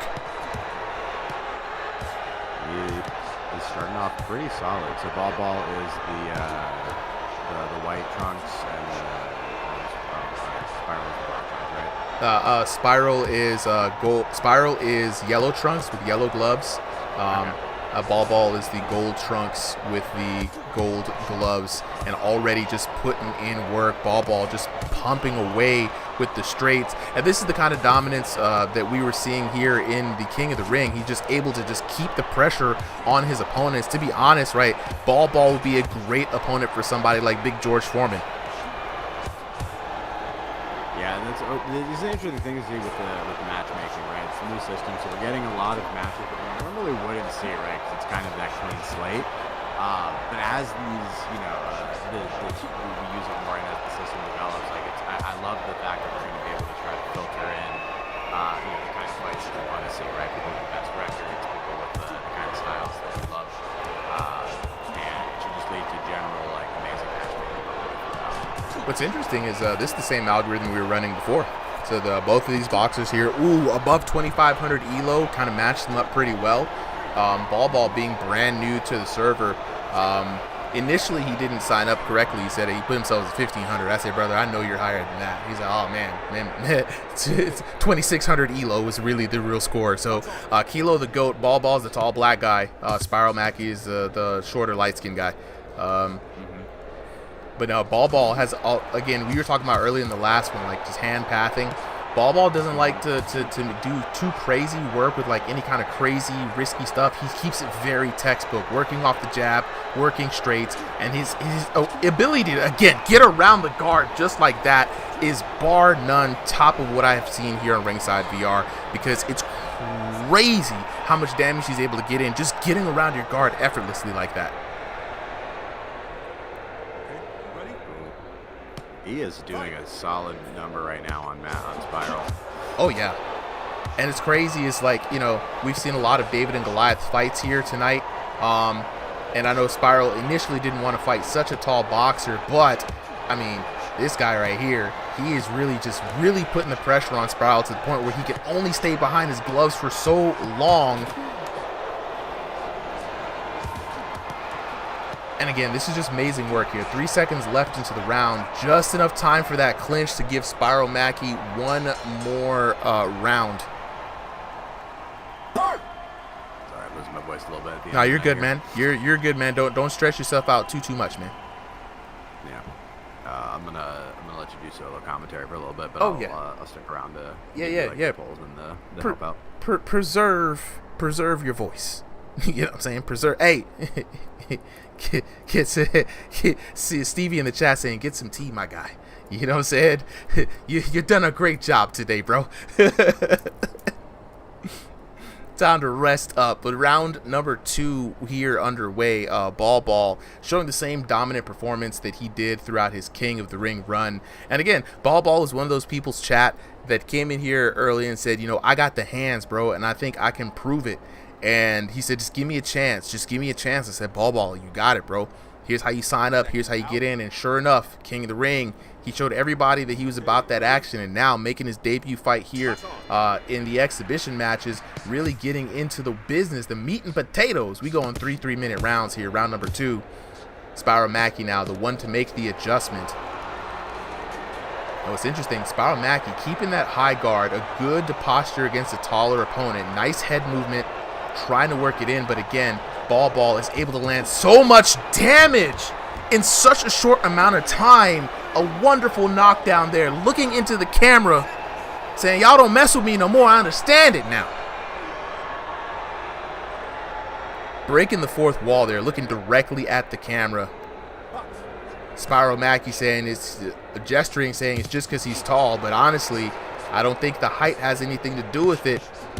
We've seen a lot of taller fighters fall here tonight from shorter fighters, so you got to try putting it together.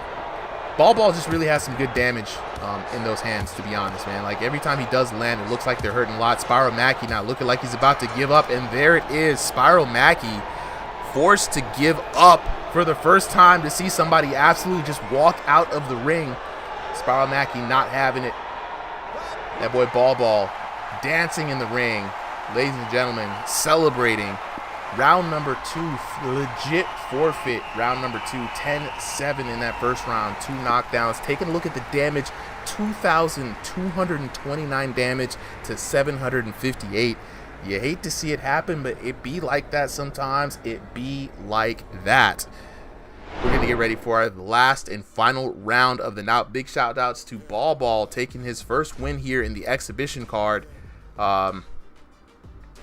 Beanie the Boy World said, being as tall is harder when you have to punch down and it's never accurate. Yep, there are some differences. You know what I'm saying? There's some positives and negatives, and especially when you go into VR boxing, right? Ball, you got that. Nah, that was a forfeit. That was a legit forfeit. Spiral turned around and started dialing in. Beam me up, Scotty, and he was out of there. That's in the books. Yep. I saw it. I saw the same thing you saw.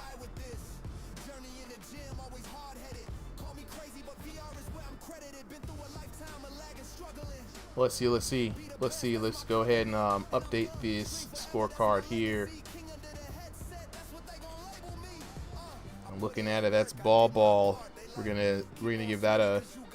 There we go. In the last match of the night, we got Jackmon in the blue corner, StevieVR in the red corner.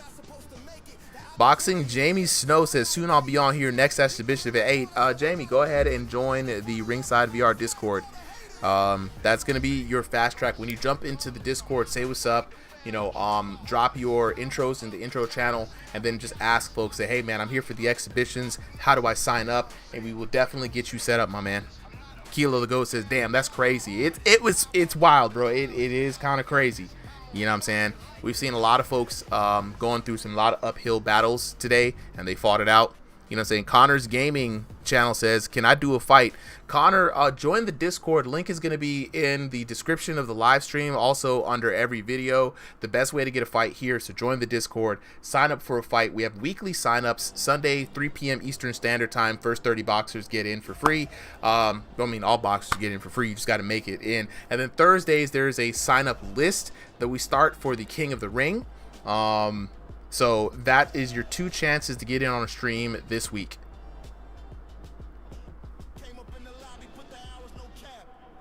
Absolutely.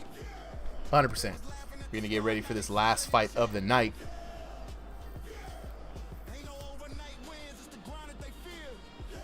All right, so we should be looking for Jackmon and Stevie. Both have been sent Stevie the code. Yeah, Stevie just hopped in. Jackmon replied as of like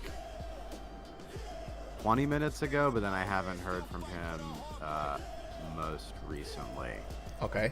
I don't know if Junk Dog is still around. I don't see Junk Dog. Nah, 'cause I think we told them that the Jackmon. Look behind you says that they'll sub in. Is that a vest you got on there, Kobe? Yeah, Kobe was fighting with a weighted vest. Wow. Okay, that makes different sense. Weight of Retsu's, and the weight of Retsu's death, he had no chance. Yeah. That's 1,000 years of weight and pressure on a young man. You know what I mean? Okay, so let's see. Of the folks that we have left, is anyone in here registered in the system?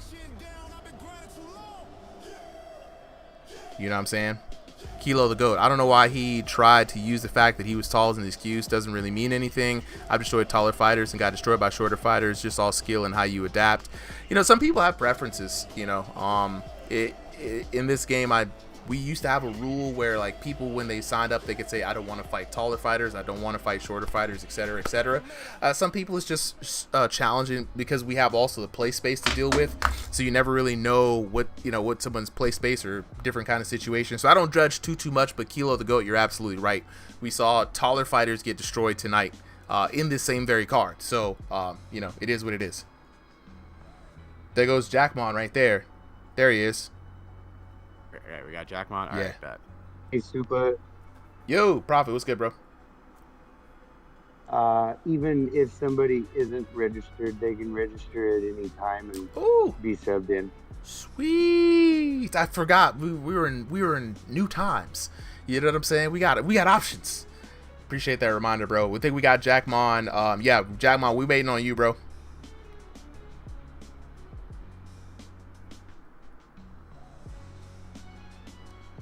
All right, as we wait for Jackmon to get in. Time Just in time. for the final fight of the night. You're going to have to do the commentary solo, I got you, man. but I got we are you. going to, before you start it, throw up that poll. Gotta throw that poll up. Who will win, Jackmon or Stevie? Now, this is gonna be interesting. I wonder how the chat is gonna, because they both know Stevie and they know Jackmon.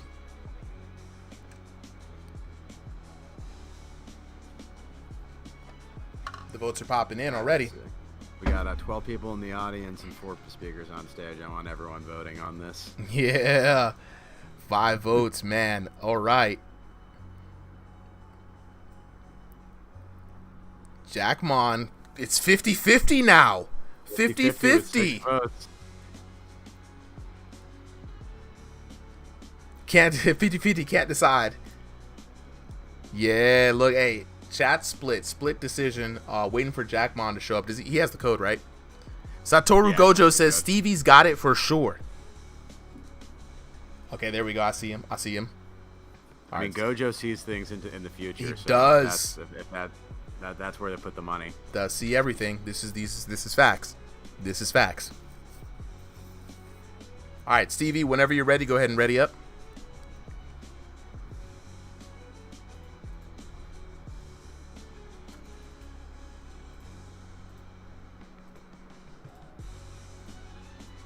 All right, we got the matchup started. Let's go to the tail of the tape for the last time for the night. Well, I thought I set that up right. Oh, I did not, because I am new to this system. Let's see, we got, here we go. Set current Jackmon versus Stevie VR, and there we go. Beautiful tail of the tape. We got Jackmon in the blue corner, Stevie VR in the red corner. Jackmon fighting in that stationary room space, Stevie VR fighting in room scale. Both of these VR boxers fighting out of North American East region. Jackmon coming in at a height of 5'7" tall. Stevie VR coming in at a height of 5'9" tall. Jackmon, though, online monster, over 2,500 elo, and Stevie with a very respectable 1501 to 2,000 elo. But like we say, don't let that elo fool you. It is the styles that make the fights, not the elos. Let's go ahead and get on. We got 3-minute rounds. Jackmon in the yin yang colors. Stevie VR with the pink colors and a lot of melanin on his skin. No more albino Stevie this time. It might be leukemia. It's leukemia Stevie. Yes, he's got the breast cancer colors. He's got the bald head. Yes, it's leukemia Stevie. Now, Jackmon, a very prolific boxer here, man. Like a lot of prestige under him, but these guys go way back. I mean, couple of the very early ringsiders here in the ring. Stevie VR with a crazy performance. He just had his video up on the channel, IRL match against Junk Dog on his return, and he actually went crazy, Stevie VR, trying to fix that room scale bug, I think. But I think he's back though. Room scales adjusted. Stevie VR versus Jackmon. We got leukemia Stevie working the room scale now. He's got time to move his legs, but Jackmon, a complete assassin with the hands, right? So this is going to be very interesting. Is Stevie VR's evasive maneuvers going to be able to keep Jackmon at bay and give him the time that he needs to land the kind of shots to take Jackmon down? Or will Jackmon let his hands do the talking and they getting the chin wagon going on early?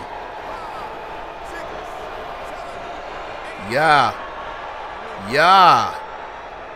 Jackmon, man, Jackmon is one of the top boxers here for a reason, guys. You know, Sebi saying Stevie Black in his SSJ Rose era, not the Rose Goku.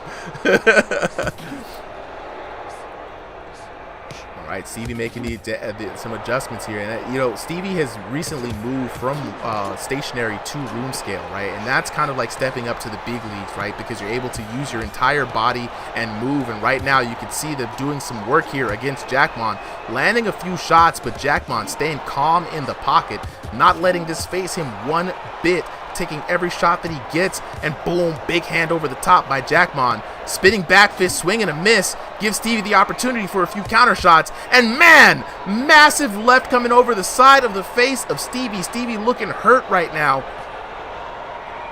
Leukemia Stevie's got to be careful. Jackmon already up with 1 knockdown. 53 seconds left on the clock. You don't want to fall too far behind, because coming back from a 1 knockdown round in the first round, that's possible. But if they get 2 knockdowns in the first round, it's a big uphill battle. Stevie now cutting the angles, trying to find a different angle to approach Jackmon. He's got him hurt. Nice right hand coming out here from Stevie. Stevie now hurt himself. He's got to be careful. Good breakup by the ref. We're back into the action. 24 seconds left on the clock. This is going to be one of RingsideVR's biggest challenges in here right now in Jackmon. Jackmon does not mince words. He lets the hands do the talking. Working and setting up off a nice jab. Looking for that kidney shot. Finds a little bit of a hit. And see, that's Jackmon, man. Man of many styles. A Swiss Army knife of a boxer here. Going to be putting Stevie through a lot of the paces, and a big counter hit left takes RingsideVR down at the buzzer beater. That's going to be very difficult to come back from.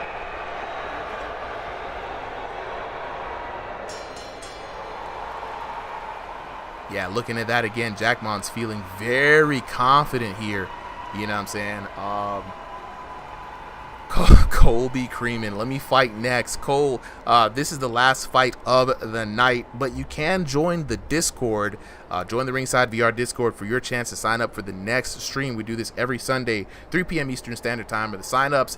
We also do this every Thursday for King of the Ring.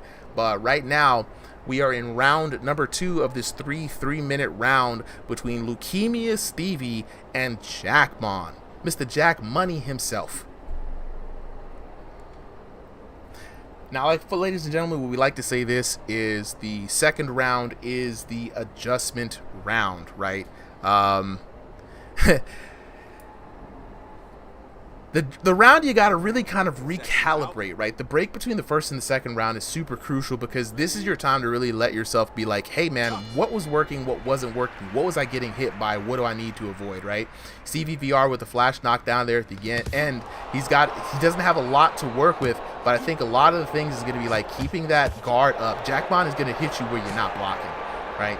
He's not going to be one of those folks who are going to unnecessarily headhunt, and he's going to sneak in a good counter shot. Just right there, you see RingsideVR getting rocked on the chin. Sneaky uppercut there. Another sneaky uppercut from Jackmon. Jackmon going into work. Stevie trying to fire back, but not landing a lot of shots. And here we go, the do-si-do. Stevie cutting around, finding angles. Good way there. Big angle cut there from Stevie. Rocks Jackmon. I think that's the advantage that Stevie has in this match, being that he's the room scale player in the room. He could definitely move around a lot. Jackmon being mindful there. A little El Matador action. There we go. Stevie trying to thread the needle with some jabs. He's got to be careful that Jackmon doesn't find his tempo and lands a counter hit. Beautiful 1-2 there by Stevie. And it's almost crazy. You'll miss it that Jackmon's able to sneak in a sneaky counter hit a lot of the times, extinguishing the flame of RingsideVR. Stevie rocked on the back foot, trying to find a way out. Jackmon closing in for the kill. And again, Jackmon is just able to just calmly tag Stevie, getting in and out, getting the damage when he wants to. Stevie here hurt for the 3rd time in this round. Stevie's got to be careful. I know he's firing off on all cylinders, looking for some big damage, trying to confuse his opponent, but Jackmon too calm throughout this storm. Big overhand there from Stevie. Crowd is super amped up. 1 minute and 6 seconds left into this round. Can Stevie find some sort of traction here to bring him through the 3rd round? If not, it's going to be make it or break it for Leukemia Stevie. For everybody wondering, this is, of course, the thrill of the fight 2 out on MetaQuest 2. And there we go! RingsideVR finding the combination that he needs to keep him in this fight.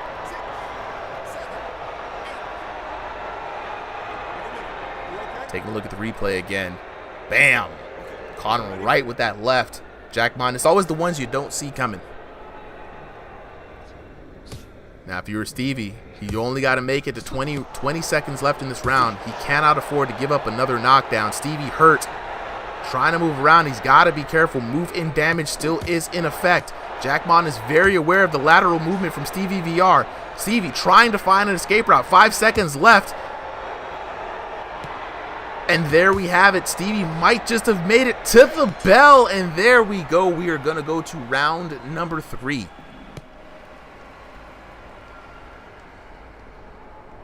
Imagine just dragging these balls. Says the arms are flimsy. Yes, that is the VR jank is what we like to call it. And just how the 3D and, you know, VR stuff is, you know. Colby Creamy said, did bro just throw a spinning back fist? Yeah, I mean, people be throwing spinning back fists, turnaround punches, Superman punches. I mean, it's really up to you what kind of punch you could throw. Now, I will say that in this game, spinning back fists, sweeping big back fists, elbows, headbutts, they do not work that well, right? He said, still though. Hey, we call it that VR jank. Imagine just dragging these balls. You know what I'm saying? It is what it is. One day, I think the developers will kind of figure it out. But until then, you'll see some noodle stretchy limbs. You'll see them collide. Round number 3 underway. We got Leukemia Stevie in the pink shorts. Jackmon in the yin yang shorts. And right now, Leukemia Stevie is just trying to figure it out. I think he's working on a bit of a strategy. Every round that goes by, he's just doing a little bit better and a little bit better. Jackmon is in a comfortable lead, in my opinion, on my cards, but you cannot count Stevie out. Stevie, of course, being the room scale player, so he's able to use his legs to get in and out. Ooh, gets clipped right there. Stevie keeping those hands out, trying to make a good recovery. That's the thing with Jackmon. Jackmon may not have the room space to kind of move around as Stevie does, but man, he does make it count by shooting such accurate shots to every weak point, stunning Stevie at every chance that he can get.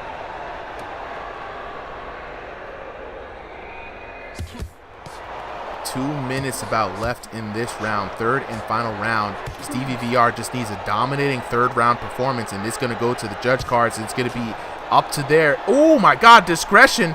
But Jackmon putting together a nice two-piece, got Stevie on the run.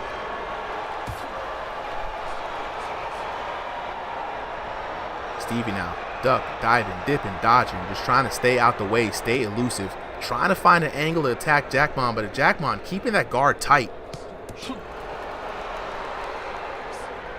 Imagine dragging. He said, pull it like Prince Nassim in his prime days. Yo.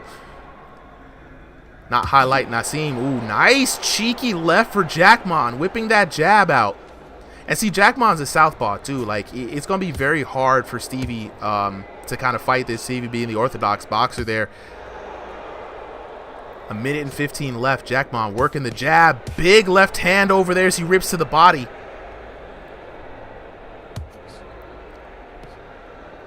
StevieVR playing a calm game, looking for that shot. Nice shot by Stevie, putting together a decent combination. Jackmon is hurt. This is Stevie's opportunity. Big shots landed, unanswered. Stevie prowling around, 50 seconds left. He's got Jackmon right where he wants him. Jackmon in a bit of trouble. Nice clinch there, saving Jackmon. StevieVR absolutely needs a knockout in this round. I mean, it's absolutely pitiful. Oh no, he doesn't need to get knocked out. Jackmon with a beautiful shot. Can I catch it on my flip pro? Jack Money making it rain. Dang, the sneaky left. Crazy business with 16 seconds left on the clock. It's going to take a bit of a miracle for StevieVR to bring this out. Jackmon saying stand on business, give the crowd what they want. And oh my God, what was that? Jack Money making it rain. What a way to end it. It's always the stand on business call. It's always the stand on business call. Dang. Beautiful way to end the round right there. StevieVR, Jackmon, and this is why Jackmon is one of the top boxers here in the Ringside VR servers, 24-28. Let's take a look at the scorecard here for the last time of the night. Jack Mon 10-7 over Stevie. Stevie taking it back 10-8, keeping it very interesting. Like I said, Stevie needed that third round to go his way. A knockdown would have been all that he needed to bring this back, but it was curtains. 10-7, looking at 2 knockdowns in the first round for Jack Mon, 1 knock in the second round for Stevie. If Stevie just had 1 more, it would have put this into question. But looking at the damage, so close between these 2 boxers, 4,024 to 3,950. Can't get any closer than that. Honestly, Stevie VR versus Jack Mon rematch would be absolutely peak. I'd be here for it, honestly. You know what I'm saying? Yeah, your boy Ball saying, thank you for having me. Anytime there's a spot open to fight, I'll be there. Just let me know. Hopefully I get a better opponent next time, even though he's 2,500. You know, we'll find a good fight for you, bro. There's other sharks in the water, man, and I really feel like Ball, you got what it takes to fight with the best of them. You know what I'm saying? Imagine just dragging these balls. So you should looking to be an announcer. You pulled it off. Yeah, man. I commentate fighting games for a long time, and then I just recently, through this channel, building all of this stuff here, have been exercising my commentary for boxing. It's been really fun learning the sport. I mean, through this game, it's hard enough to commentate for obvious reasons. You guys see, it's really hard to see sometimes what's happening, but shout outs to my man Solly, who's been commentating with me for going on like 2 years in various these games. Imagine just these Dragon Balls. It's been 3. Dang, time is flying, bro. Yeah, I watch boxing, I watch UFC, I watch judo, I watch karate combat, I watch sumo. I love combat sports. This is what got me into fighting games. You know, when I grew up, I was in judo myself. Did judo for a number of years, did tournament circuits there, did fighting games because it was just the games that attracted me, and then now I'm back, right, and I wish I had more time, because then I would definitely jump into the ring myself and just take it up as a sport, because honestly, combat sports are just so much fun to watch and think about, guys, and this is the reason why I do this for the server. But with that being said, that's the last fight for the night. Congratulations to all our VR boxers here tonight. You guys did the thing. This was an amazing card. Please keep it locked in on the YouTube channel. Subscribe if you haven't. We dropped the VODs are going to be on YouTube. They're going to be on Twitch.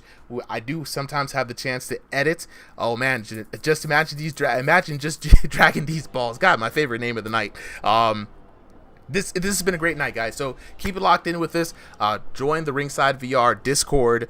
We do this every Thursday, every Sunday. Thursday is King of the Ring. Sunday is the exhibition night. We're gonna be running some tournaments here up soon. Now that we have our offline matchmaking system and our fighter database built, we're going to be running tournaments and a league coming up with cash prizes for these boxers. So keep it locked in here for Ringside VR. With that being said, from me to you, I'm signing off, y'all. Have a good night. Peace.